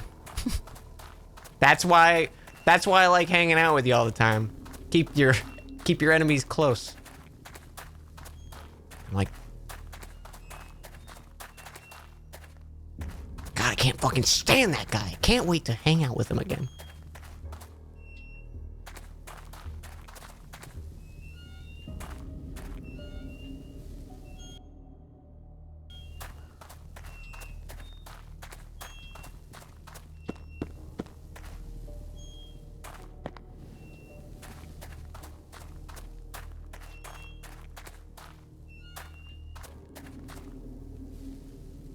Where's this dumb idiot? There he is. I'm just looking in a mirror. There he is.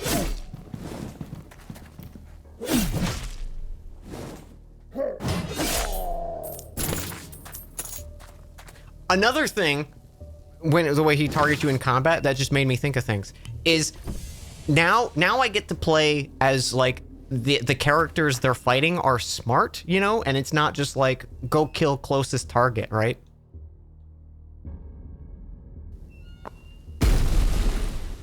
Cause like that gets the job done. But like characters start seeing like someone does big chunky damage or takes out an enemy in one hit, or like, oh, someone just did healing magic, you know, like, yeah, I'm gonna go for them.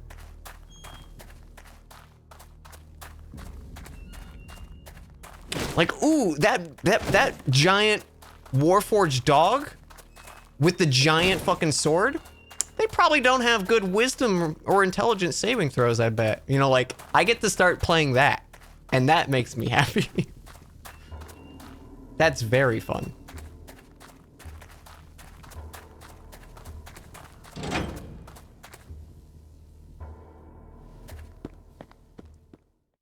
It's like collaborative chess, yeah.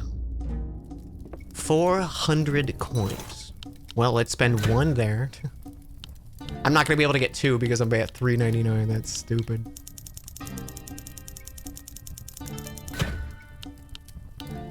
Wooden mallet.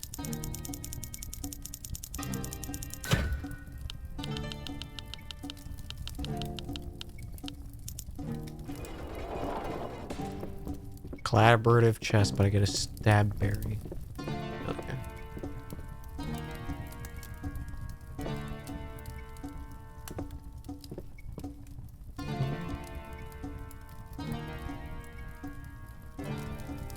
Yeah, our defense is so high because I buffed this armor so much.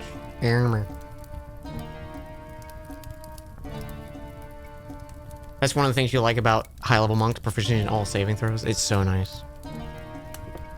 I think it's also fun though, like when D&D starts to get harder encounters and stuff like that, is you start to like look for other things you can do in combat instead of, you know, just deal damage or just, you know, like focus a specific character or stuff like that. Is like all those little magic items and stuff that you've been acquiring over the campaign is like, oh, I might start actually needing to use these, you know, like, because I like giving magic items, but a lot of the times you don't need to use magic items when it's like, all right, here's some fucking zombies.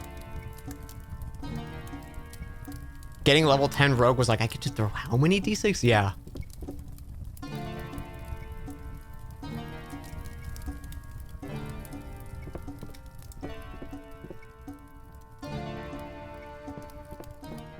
I think one of the scariest things setting up as a DM and having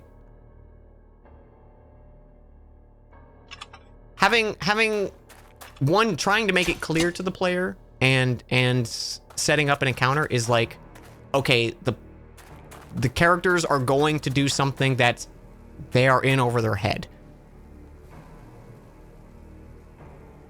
Like just via, you know, like lore of the world or something like that. Like, oh, they suddenly are picking a fight with like, you know, an archmage or something like that when they're like, you know, level 10 or something like that. Is making it clear in the moment of like running away is an option, you know? Because you don't want to be like, hey guys, things are looking bad, you know, like you don't want to do that. But sometimes players are like, no, we can do this, you know? And maybe with exceptional dice rolls or some crazy strategies, they could do it. But it's one of those very scary things to walk.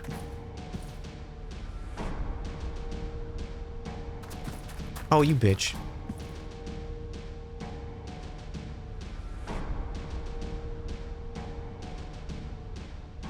I just remember, like, the first time playing a wizard. Shit. A second. And getting access to counterspell. It's like, the game has changed.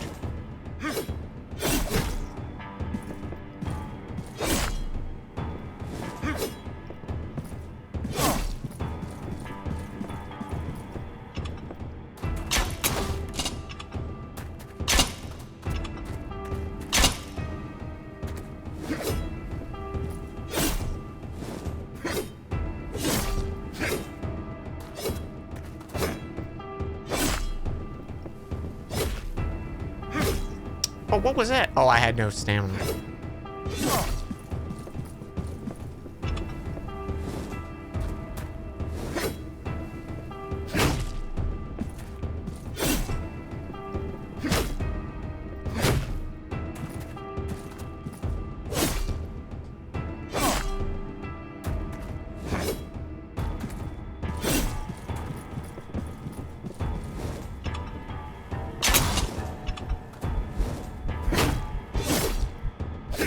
Shit.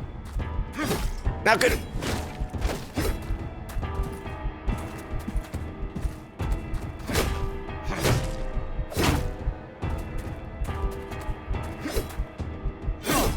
Ooh, that was almost it.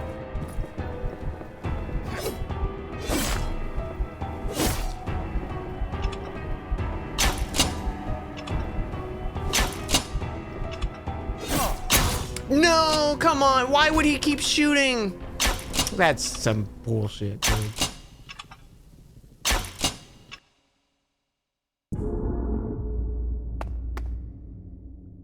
So difficult to balance, yeah. There's a site I use that's like, I throw in like... Let's see if I can find the site. See our calculator. Yeah, I use this one just as like a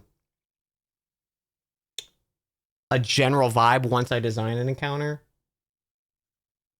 of like, okay, so we got 6 characters. You can see I've stacked it for Dan Jones and Dragons because it's 6 and 9.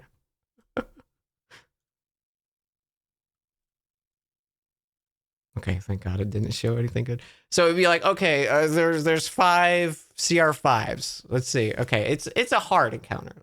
You can kind of, I usually just do this to get a quick vibe of it, you know? But if I do something, you know, like 1 out of like 25, might be deadly. Just as an example, you know? Just an example. Look at, see, they could handle that. But then you do like 20 like ones. Still fucking hard. Deadly. Action economy, man.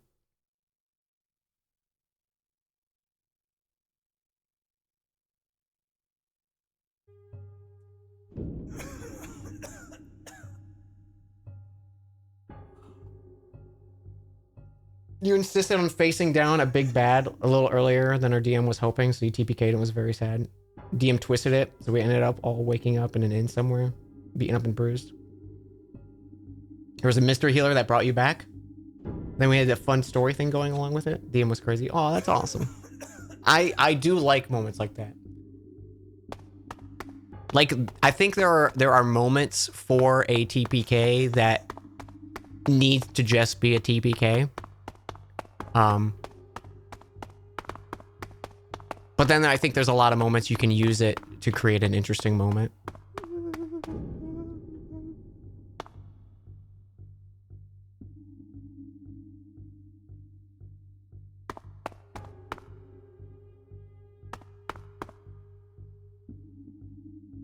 I like how I start with random items and it gave me the exact fucking same club.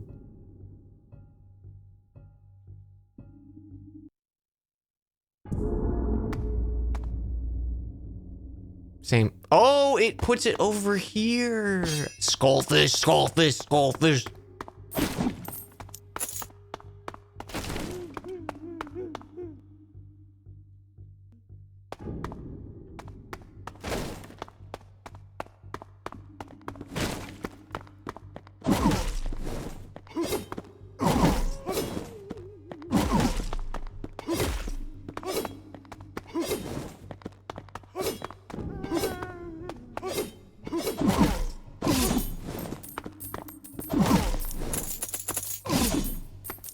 Haki.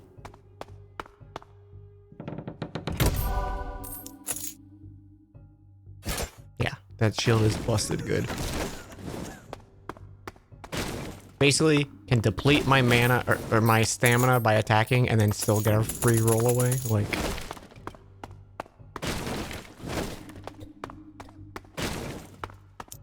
a little OP of a shield, if I gotta say.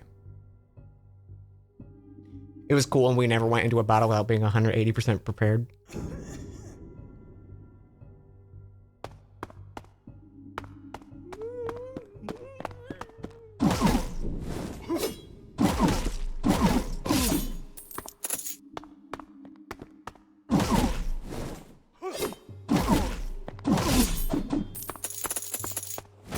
There's one thing that I feel like I want to do it more often with boss fights, and I usually don't. Because part of me is afraid, usually, because I like to use, like, big bad boss fights as, like...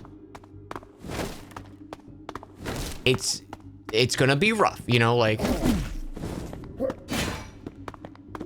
They're very strong, and you gotta deal with them before they deal with you, kind of thing.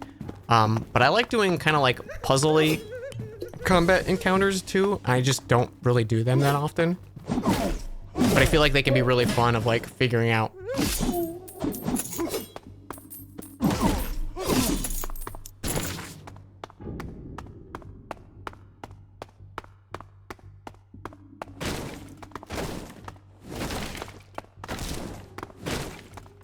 Like figuring out you need to like flip these like 5 levers within a room as combat's going on kind of thing to, you know, prevent the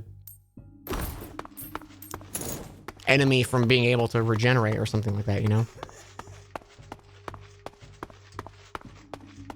It's harder to design those, and I think it's also harder to, like, clearly convey that to the players without them, like, you know, banging their head against the wall.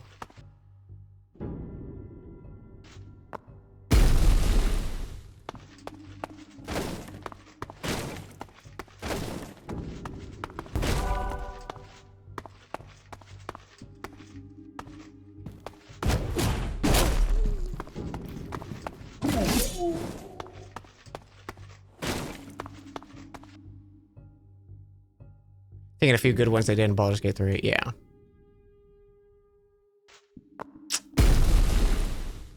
Chat, how would you feel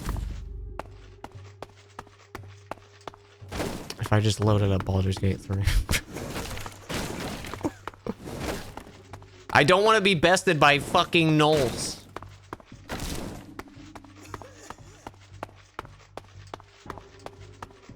Let me die to a boss or something at least, and then be like, okay, I can leave this in peace.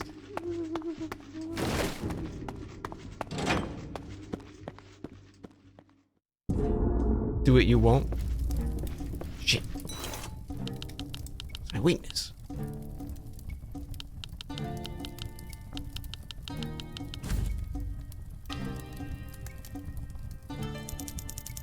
don't really have many armors unlocked, but random starting one sounds fun.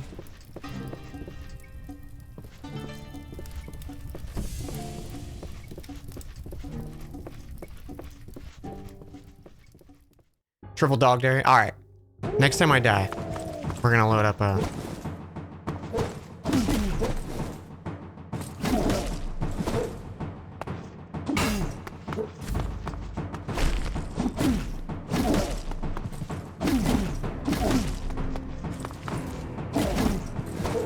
I'm gonna try to keep the same things that I did, so like I'm still gonna kill Gale.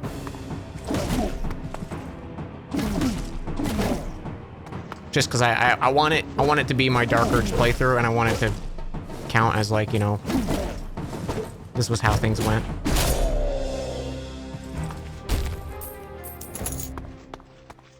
Bum, bum, bum, bum, bum.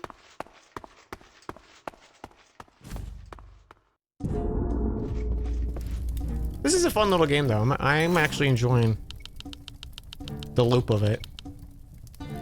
It doesn't really take enough focus, or I can just kind of let my mind wander. Good for stream, you know? I don't think it's that engaging. I like this one.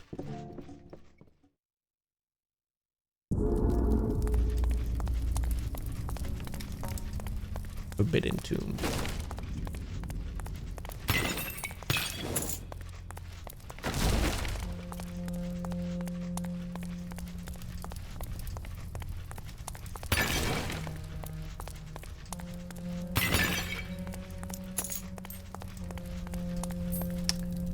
I do have a dungeon for Dungeons & Dragons that is very much this coded.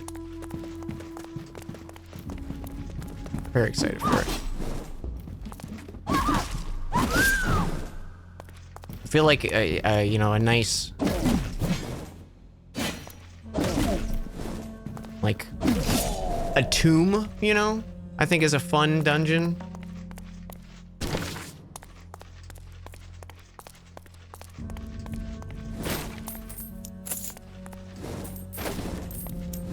A lot of little secret, like, treasure caches and traps and stuff. It's like just good shit. It's just good shit, chat.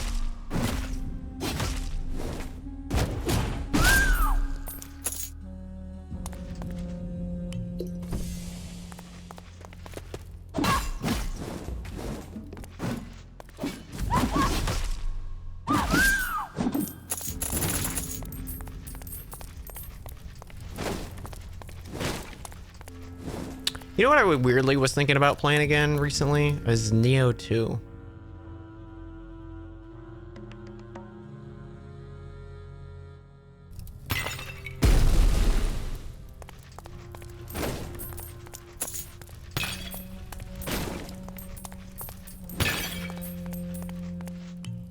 I remember bouncing off it.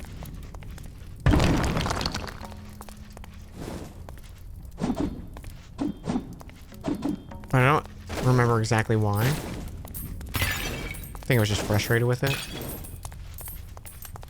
And that would probably be the same case if I went back to it.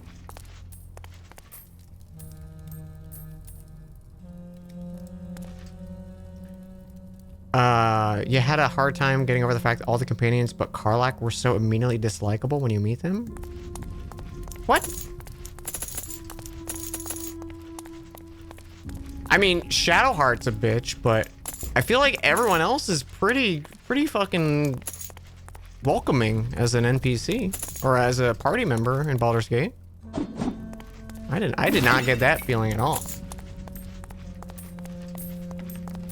You're a fucking bitch. Like, listen, you can love Shadowheart, but you gotta admit she's a bitch.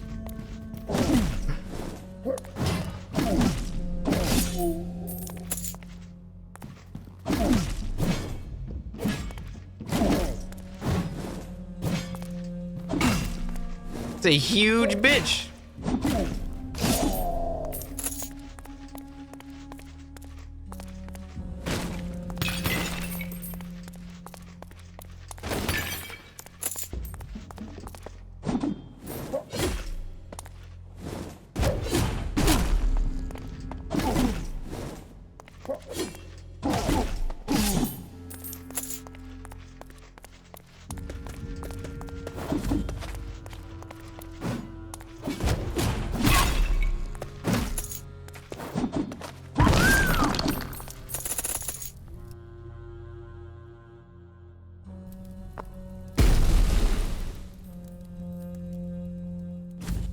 You really thought Lizelle was super mean, then she said tieflings, and I was like, oh, she just doesn't know how to talk to people. Yeah.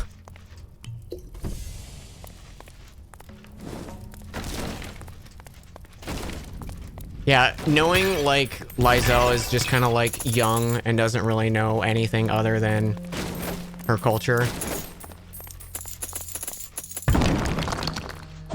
made me warm up to her really quick. Eventually, Shadowheart grew on me, but she was definitely my least favorite companion.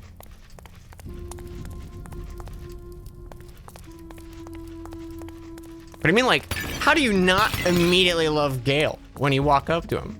He's the best. And Asterion, how do you not, like, what's unappealing about him? Nothing. Your Honor.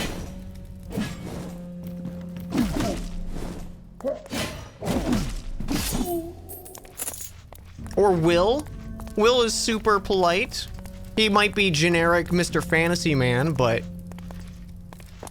I feel like he's very likable.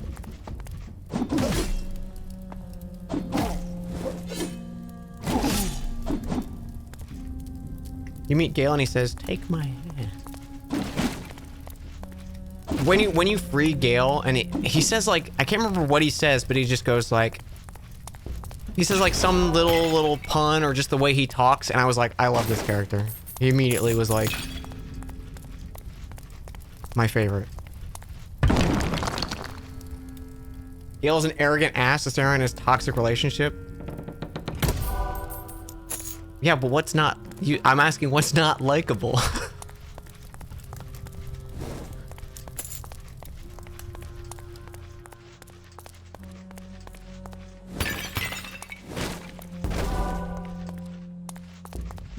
Gale gave you the ick? Ah, I can understand it.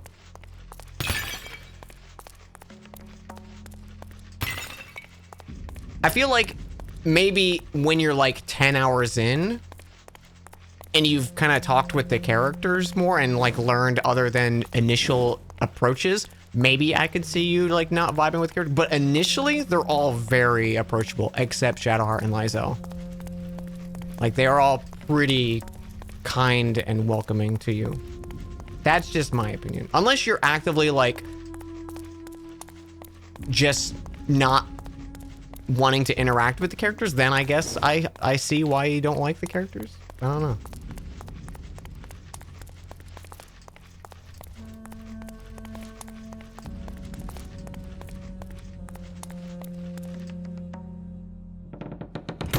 surprised.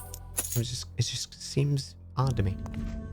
Heals on kills is pretty cool. But the stomp. The stomp.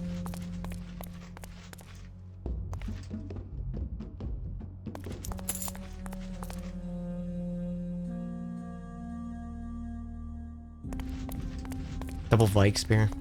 Yeah, if I didn't use double Great Spears a lot of my casual playthroughs, I probably would just immediately go back to that for Dan and I's co-op, but I'm trying out to use only like faith weapons and skills and stuff like that, because I never really did a like pure faith run, so I'm having fun with it.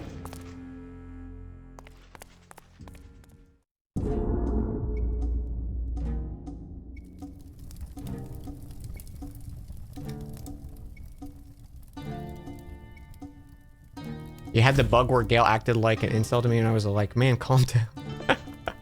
Yeah, I don't think I had any bugs with romance options or anything.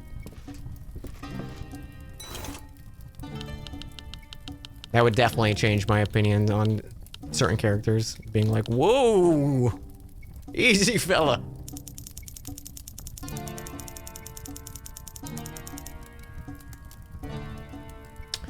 Shooting the Wyvern in DS2 with Lightning Spear 4 got nerfed. Good times. I wish I played with it more, because when Dark Souls 2 first came out and I did that playthrough, I think I like had it and I was like, oh look, spells, oh that's neat, and then I like went back to just Unga Bunga.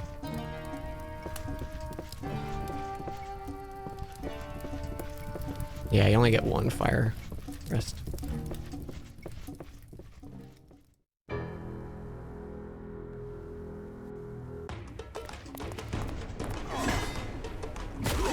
Why does this sound like Lion King music?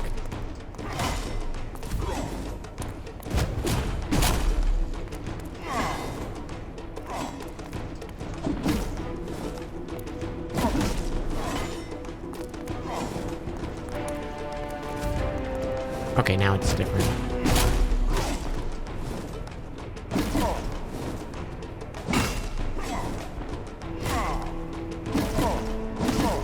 Camera, please.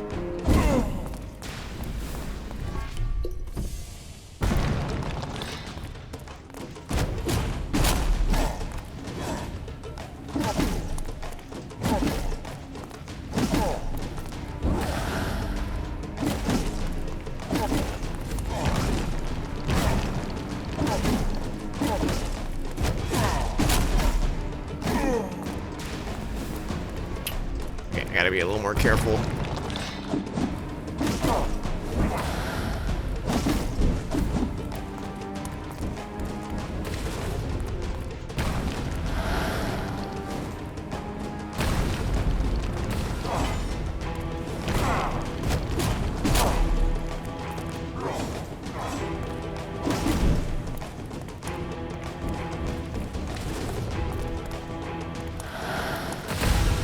Bro! Okay, you can't Dark Souls roll through shit.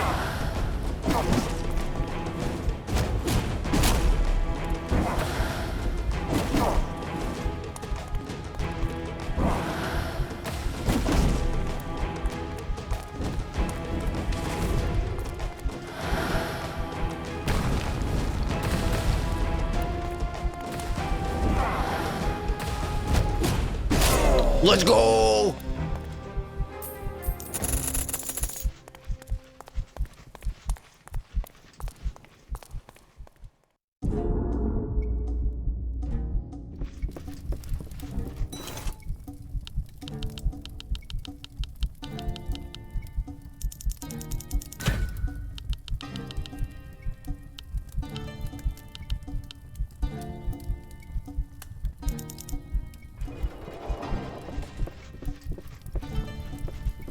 Take my drinky drinks.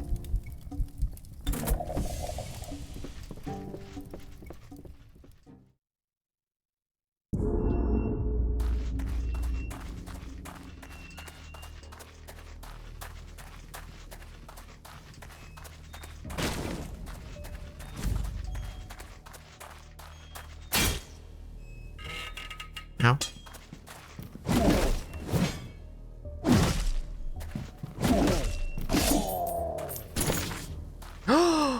Jester. Jester.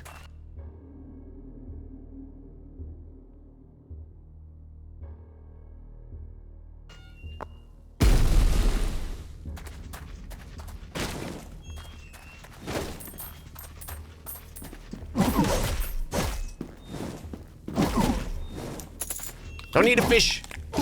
No fish for you. I guess getting the dogs now isn't worth it because I'm not getting bonus money from it. And the dog's almost killing me.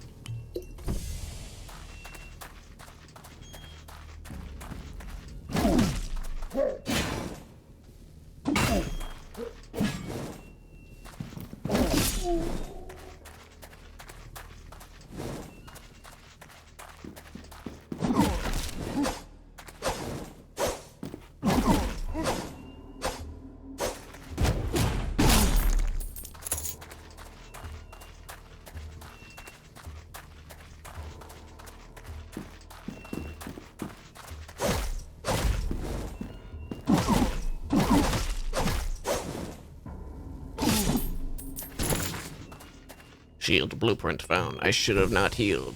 Oh, okay. It was close to full heal.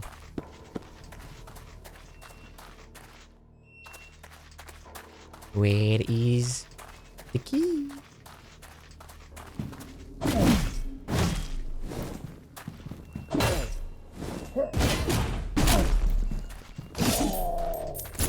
There's the key. We found the key. Ooh, Executioner's Axe, though. Bro, I'm freezing. I'm freezing cold, dude. Sick. My leg!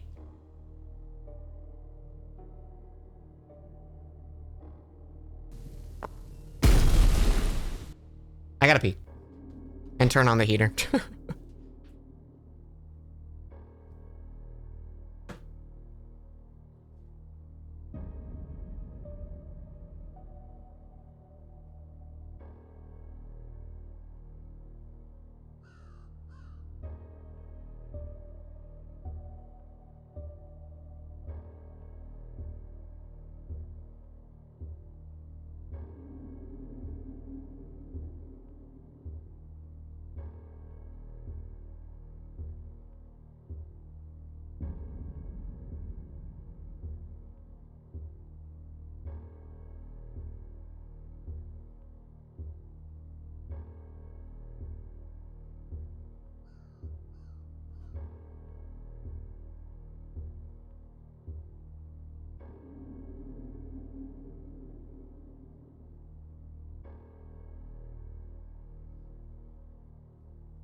Okay, chat.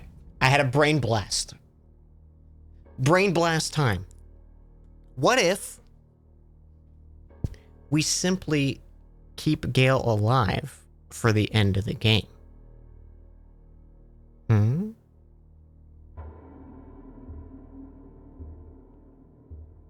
What if?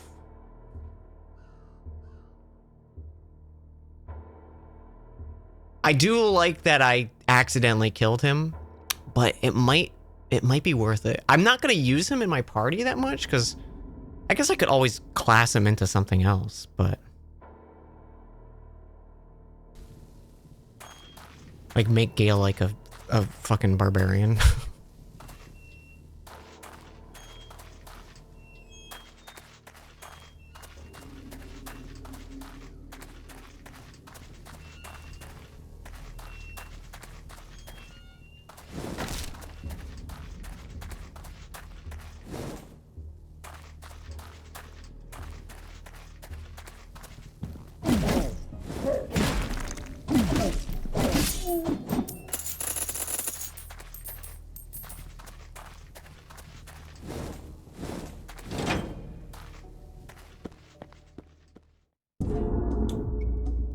Class him into the bomb subclass, yeah.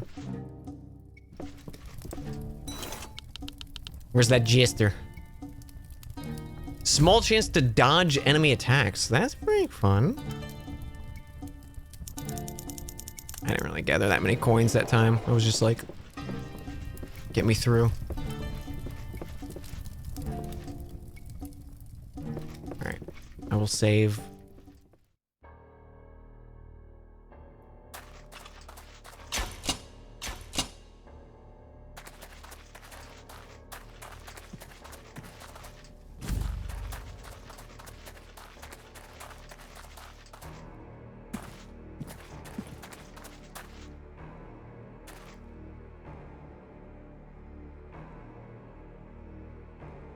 I love this guy's little, like, idol. Fuck me.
Bruce cheating!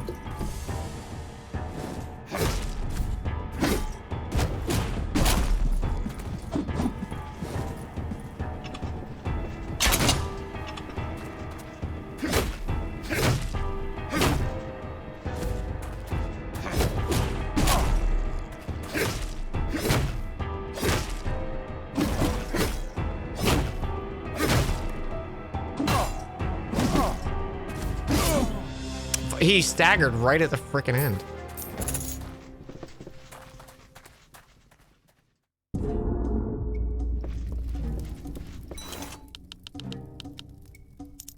Aw, 9 coins short. No jester.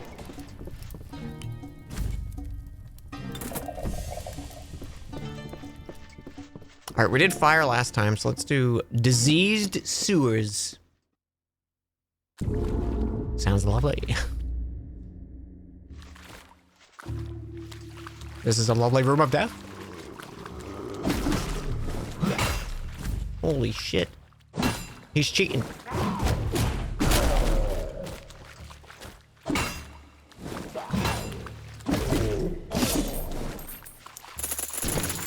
Ooh, claws. The claw.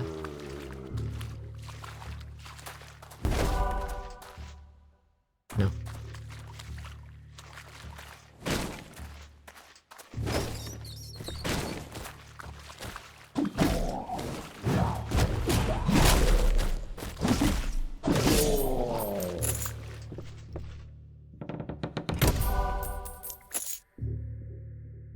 No.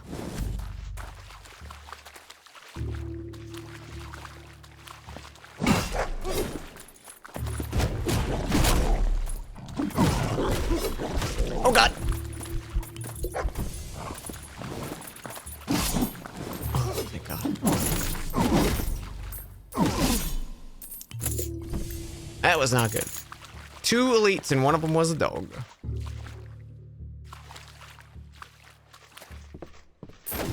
I guess every dog has its day.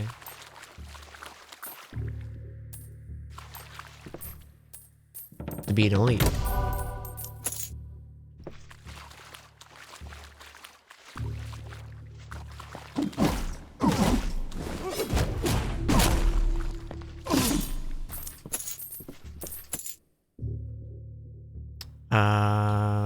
Let's go 25 max health.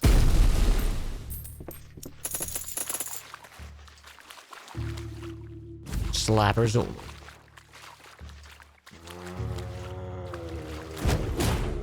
It's slappers only, but I did tape skulls onto my hands.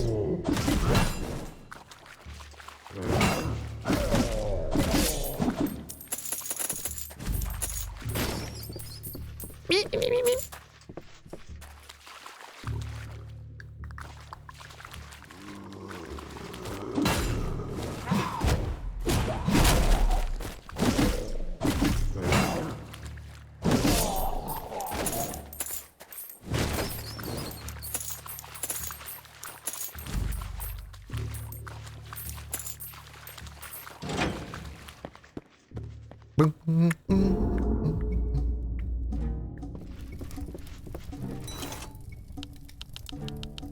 Jeez.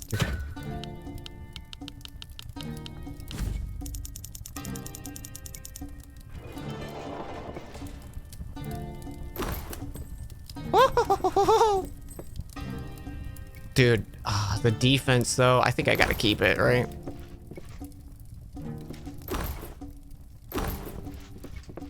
Yeah, if we get that earlier in the run, it'd be nice. Capital Drain. New boss. New boss dropped.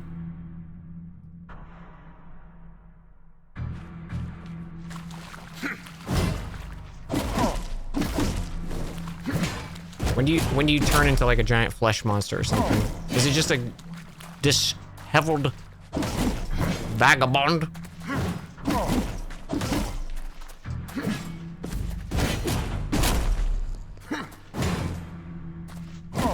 He's gonna change into something, right?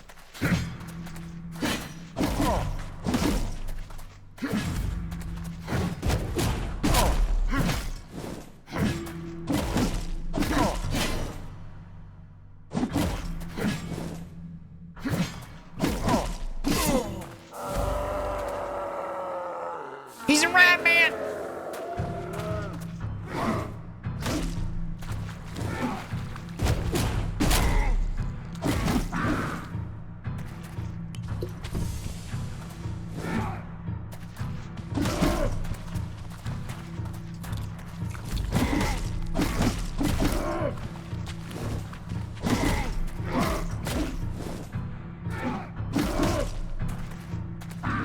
He didn't bring enough snacks for the class.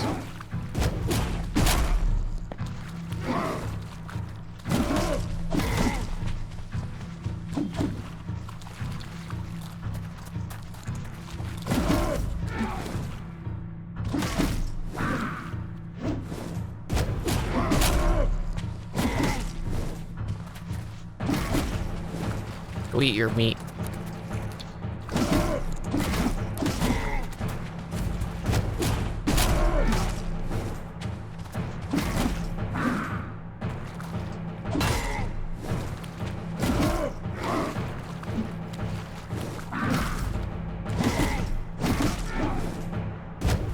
Stomping him.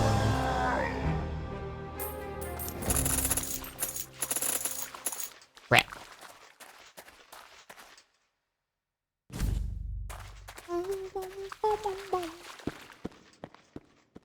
Right. The run is almost done. Thank you for the rats, chat. Rat chat. Chat rat.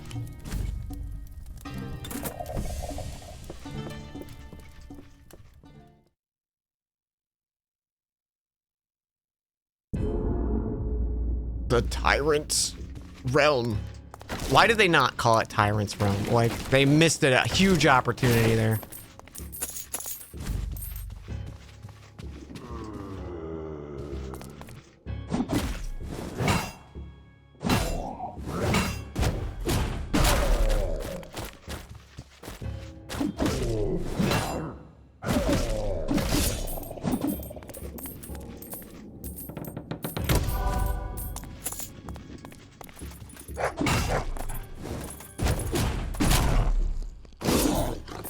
What that dog doing?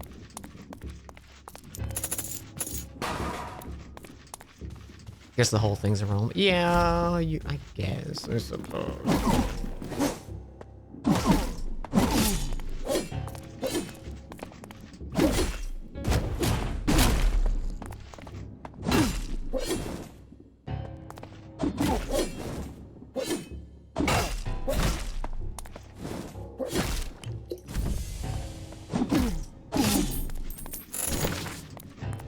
Tribesman shield. More damage.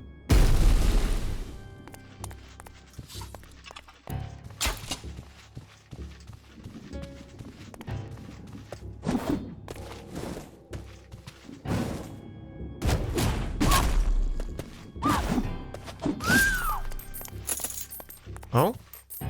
Oh.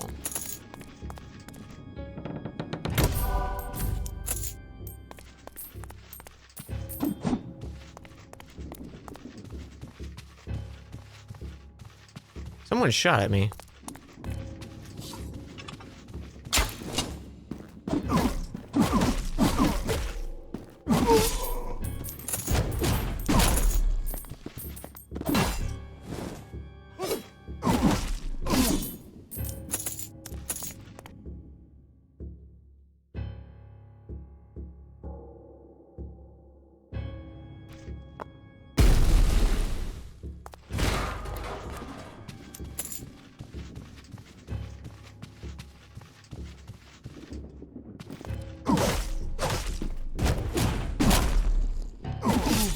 Hey, key found.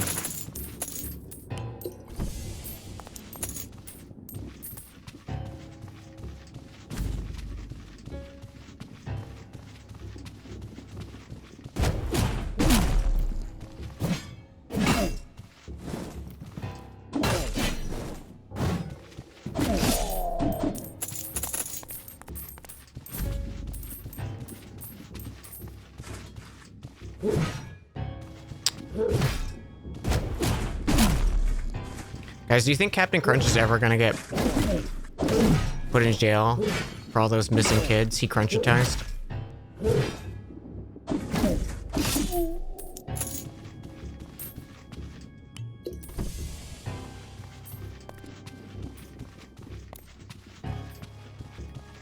I hope so.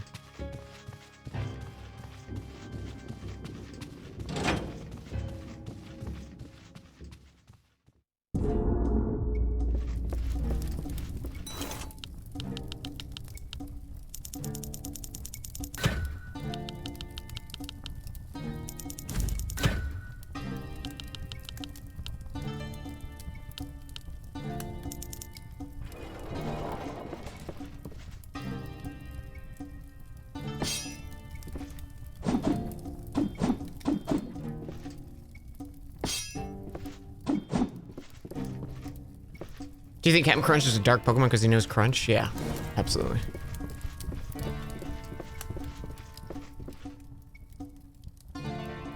They weren't missing, they were exiled. Bro, so last night, I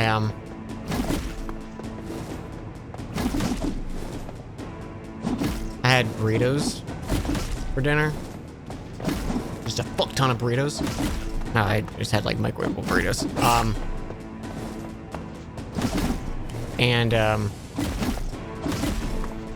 I grabbed the bottom of my plate that I would microwave and absolutely like burnt the shit out of my fingertips on my left hand. Like, I can go commit crimes now because I have no fingerprints on that hand.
Okay, that was bullshit, dude. You know it.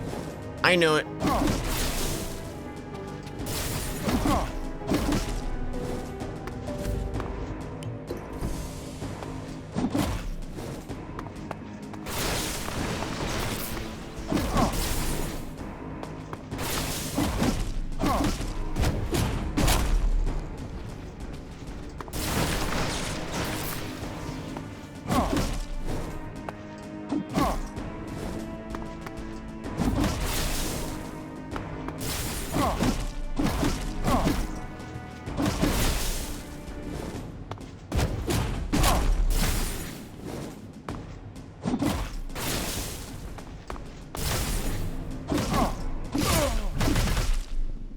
it.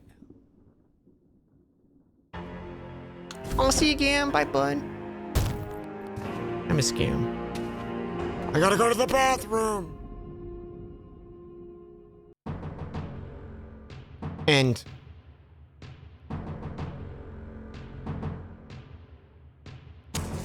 no new credits. Okay.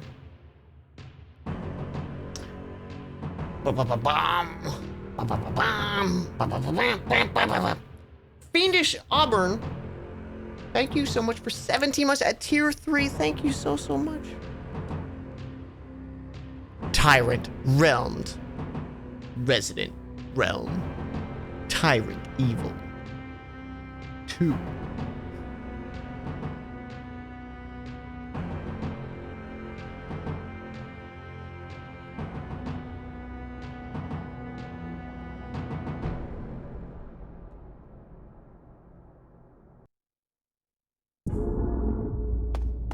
Is there a harder difficulty? Oh, there is. 1 flask recharge per run. All enemies elites.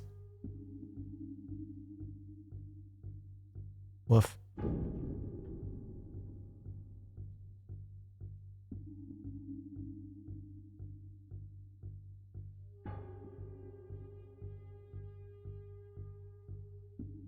Yeah, that 1 flask recharge per run is rough.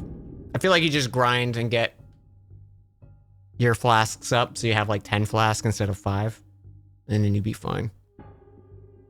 Also, not going for gold if you go just hunting for the key and then bail. Probably a lot easier. But this was neat. This was a neat little thing. Thanks for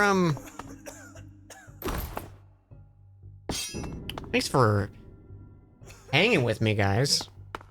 I appreciate you guys a lot. It makes me real happy with streaming lately. We're gonna play some Baldur's Gate 3. I'm gonna try the Honor Mode Dark Urge playthrough again. So if you want to bail for that, totally understand.